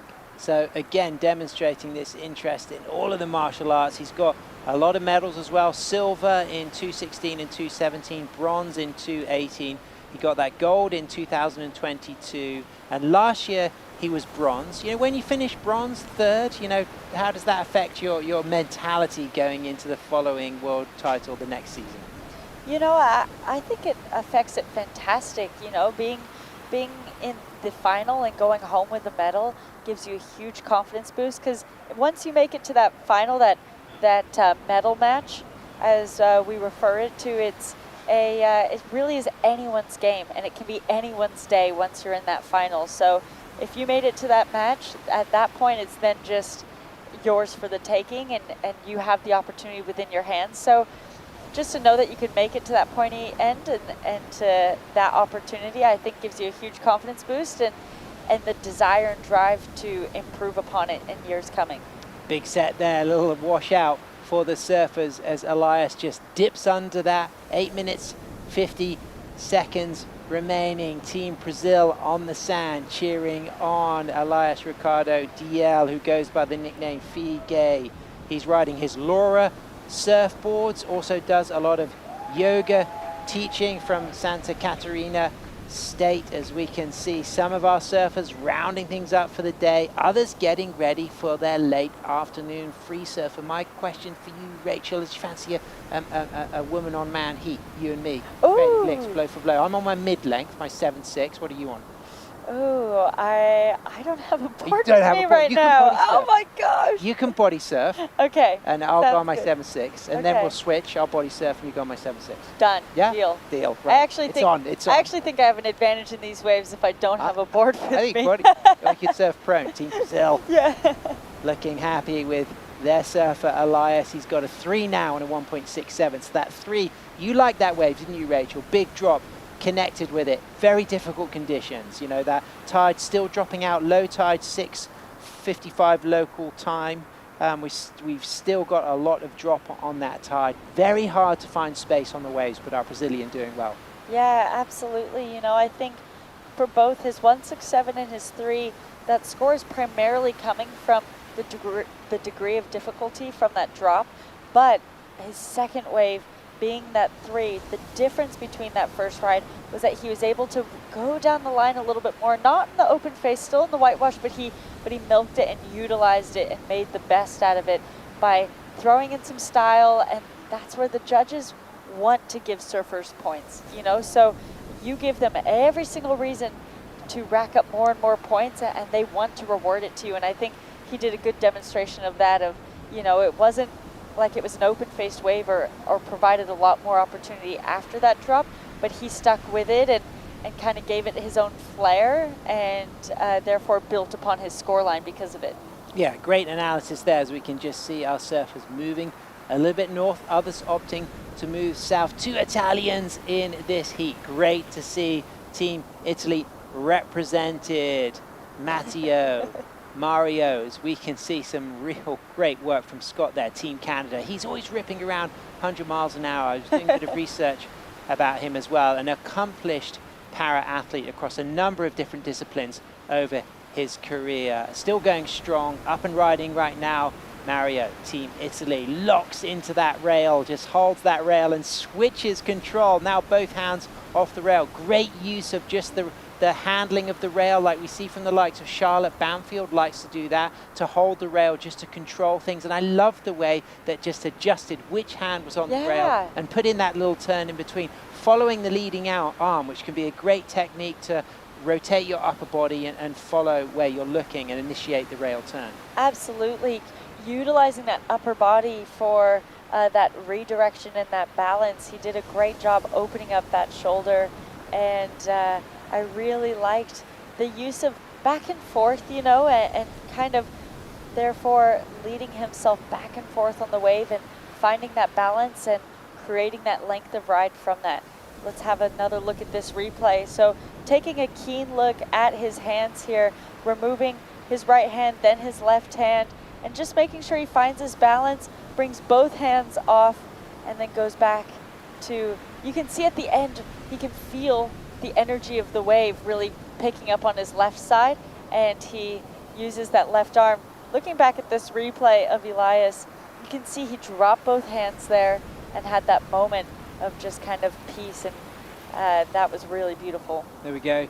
Team Italy represented. Elias strong with that 3.0. Looks to be a score coming through. Puts Mario up into second. He's got those low scores of 0.97 and a 0.6. But at the moment, it's all about Elias carrying that 3.0. But if the surfers get the opportunity to compete in a morning session with cleaner conditions, it will certainly be favorable. Not easy to go big on the scores in this afternoon wind. Sure, absolutely.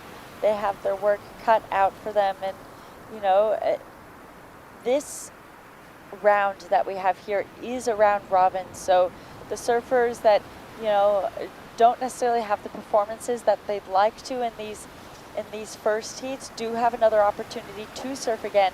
And how it will look in this type of format for advancing forward is the surfers with just the highest 2 scores. Doesn't matter which heat they came from, but they'll take their highest 2 scores and then go on to basically a leaderboard, and then they'll take those top few surfers to go into that next round. Fresh off the printing press, we have what is our proposed schedule for day 2 tomorrow from contest director Eric Kramer. It's going to kick off most likely with the men's kneel round 1, and then into men's prone 2, then women's kneel, as we can see live action. Mario, great technique, outside hand, switches hands with control, and you can just really see that that's an imperative part of his technique, using that rail grab to control and then following that leading arm to initiate the direction changes and the turns. And you can see he's on a bit of a longer board, and he has those pads set up kind of in the middle of his board there that can help from a sensory perspective make sure his feet are in the right position of where he wants them to be. Still awaiting for a significant score for the Jedi, Josh Loyer and Matteo Saladrini from Roma. He is our 2022 silver medalist at the English Adaptive Open that was held at the Wave in Bristol. 2 minutes, 40 seconds to go. Moving into that very last part of a fantastic opening day, Rachel. It just gets you excited for what we've got to come. And of course, with these qualifying rounds, everybody's got a lot to build on, but certainly there have been some performances today that will make a fantastic highlights reel. Oh my goodness, I mean, just thinking back, we've seen a few 9s, we've seen lots of 8s from this morning. It was really exciting, jaw-dropping performances. Day Matteo one. up and riding. Doesn't drop to the bottom of the wave, but he will get a score, so that's his first ride counted. Representing Rome in Team Italy, paddling back out for more, hopefully just enough time with 1 minute 50 seconds to get that backup wave, Rachel. Yeah, time is running out, and so that's where you do start getting a little bit more determined, and ideally you want to not have panic be an emotion that comes out in a time like this. It's more of just determination and execution. Absolutely. So we're just now looking at our surfer in blue with first priority on the left side of your screen. So our surfer with white in second priority. So if a left-hander comes through or a right-hander comes through, whatever it may be, it's our Brazilian surfer who has right of way, has that first choice. Elias would really like to get the opportunity to not be carrying that low scoring 1.67. He'll hope to get one last wave before we run out of time, Rachel. Yeah, I'm not seeing too much on the horizon, but that is something with conditions like this, is that it can change in any second. You know, waves can kind of come from deep and then pop straight up in front of you, like we're seeing this opportunity for white right now. Oh, committed. He will get a second score, so he's going to have that backup ride to be tabulated. It's not going to be super significant to change the situation, but I'm really pleased that Matteo has given himself a chance to get 2 scoring rides in the heat. Yeah, that was, you know, I think what we're looking at from a critique perspective, probably just jumped to his feet a little bit too quick before he was fully into the wave. Maybe could have ridden down on his stomach a little bit longer to make sure he had that balance and was in the wave and then jumped to his feet. But you're absolutely right. Just putting yourself in the position in order to get a wave is majority of the battle. Score coming through for our other Italian competitor, Mario. Is he going to go into his top 2? Doesn't look like he will improve his situation. So Elias Ricardo, DL, he takes the win. Figue, a former gold medalist and multiple Brazilian champ, comes off the back of bronze in 2023. Could this be his year, Rachel? But can he match up against the power surfing we saw from Thomas da Silva in heat number 1?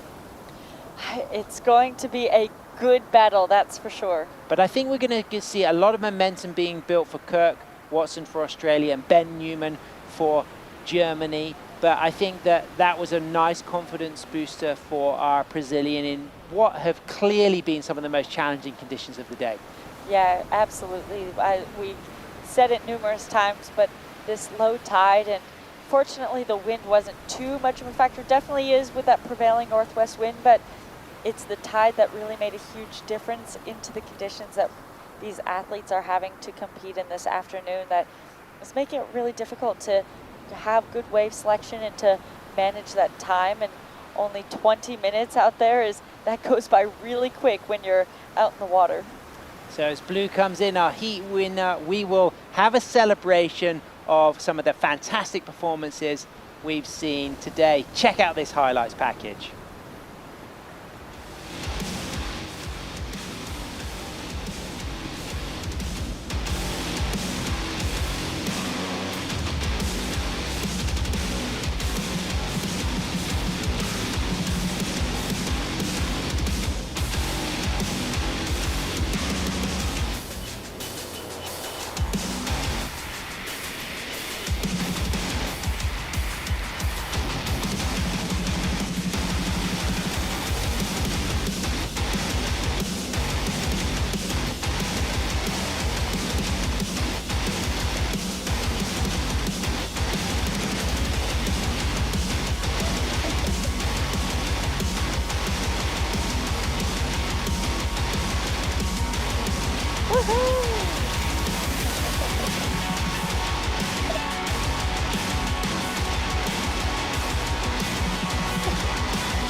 There he is, our heat winner, our Brazilian Elias Figue. He goes by the nickname of. Thanks so much for staying with us. We round up a fantastic opening day one at the 2024 ISA World Parasurfing Championship, live from Surf City, USA, Huntington Beach. I've had the pleasure of being in the booth with Rachel Tilley. Rachel, it's been a good event. You know Huntington well, but this is your first opportunity to call parasurfing. What has inspired you most? Gosh, there has just been so much excellent surfing that was done today. You know, we have so many different classifications and a variety of athletes here competing, and I have been really loving just seeing the teamwork that makes it possible for these athletes to compete out here today. It really is inspiring, but just to see the performances is unbelievable, you know. Yeah, a lot of excellent range scores in the highlights reel just then. We saw the likes of Piero Gagliano for France going excellent range. We saw David Teixeira for Team Brazil. We saw Sarah Amagro for Team Spain in the respective women's and men's Prone 2 divisions. So Prone 1 and Prone 2 different. Prone 2 is assisted, Prone 1 unassisted. We haven't had the opportunity to see the Prone 1 surfers today. Psychologically, what is it like as a competitor when you haven't had the chance to get your show on the road on day one? You've had to watch your teammates go in. Gosh, you know, sometimes that's nice. You can see other people's enact their strategy and kind of see how they make the lineup, and you can learn from that. But a lot of times there's just a lot of anxious energy that you just want to get out into the water, and so I think sometimes it can be difficult not having heat on day one, just when you see your competitors who have had wins today and they're kind of enjoying their evening, and you're like, okay, I still have a job to do first thing tomorrow morning or whatever that looks like. So I know I'm excited to see our other surfers that haven't had a chance today. They'll probably be practicing out there this afternoon, and we'll see them kick off their campaign tomorrow. And it's interesting, of course, the team element's so crucial at ISA events. And of course, you may not have been surfing in your individual category, but you have to be on the sand with your national flag, and it's important to sustain the energy. But somebody who kept their energy going, he won the last heat of the day, known as Figue, Elias from Brazil. He's on the glass with Ben Way. Thanks so much, guys. Here with the winner of that men's VI1 round 1 heat number 3, Elias Ricardo, Figue deal. Parabéns. Thank you, brother. So it's great to have you. We always love seeing your surfing. Today was maybe the most difficult conditions of the day, with a low tide, very quick drops, but you were able to get some good waves. Yeah, the conditions change along the day, but here Huntington always have fun waves. I love. And low tide is difficult now, but tomorrow I think my hitting high tide is better. Yeah, so Figgy, you've always been a very strong competitor. You've been one of the main guys from the beginning. How does it feel to be back in California, Huntington Beach, with your whole family of friends? But Ben, I love California. This is a fantastic land. The people, yoga, the waves, the lifestyle of California, I love it. In my city, in my beach, I think it's the same idea. I love it here. So talking about home, how's your family? How's your yoga studio? How is everything going? And your Brazilian Jiu-Jitsu? You're a busy man. Yeah, brother. My life is connected to the yoga.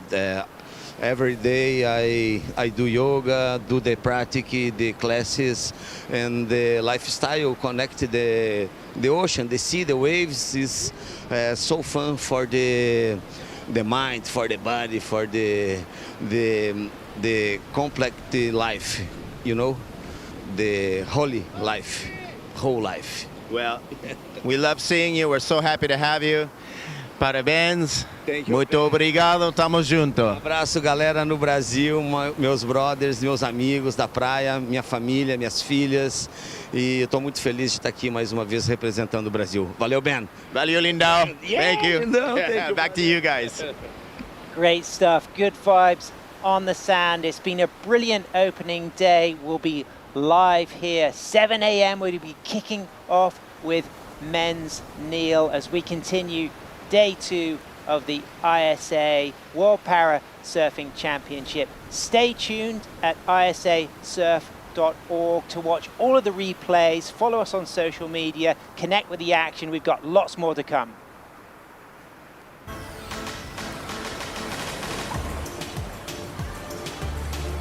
Hello and welcome to Huntington Beach, California. I'm Kelly Miller, President and CEO of Visit Huntington Beach. Known as Surf City, USA, Huntington Beach boasts 10 miles of coastline and the most consistent waves on the West Coast. Huntington Beach has it all, with endless summer weather, year-round events, outdoor activities, and oceanfront resorts and spas. So get ready to be inspired, be connected, and be here. Huntington Beach. Plan your visit at surfcityusa.com.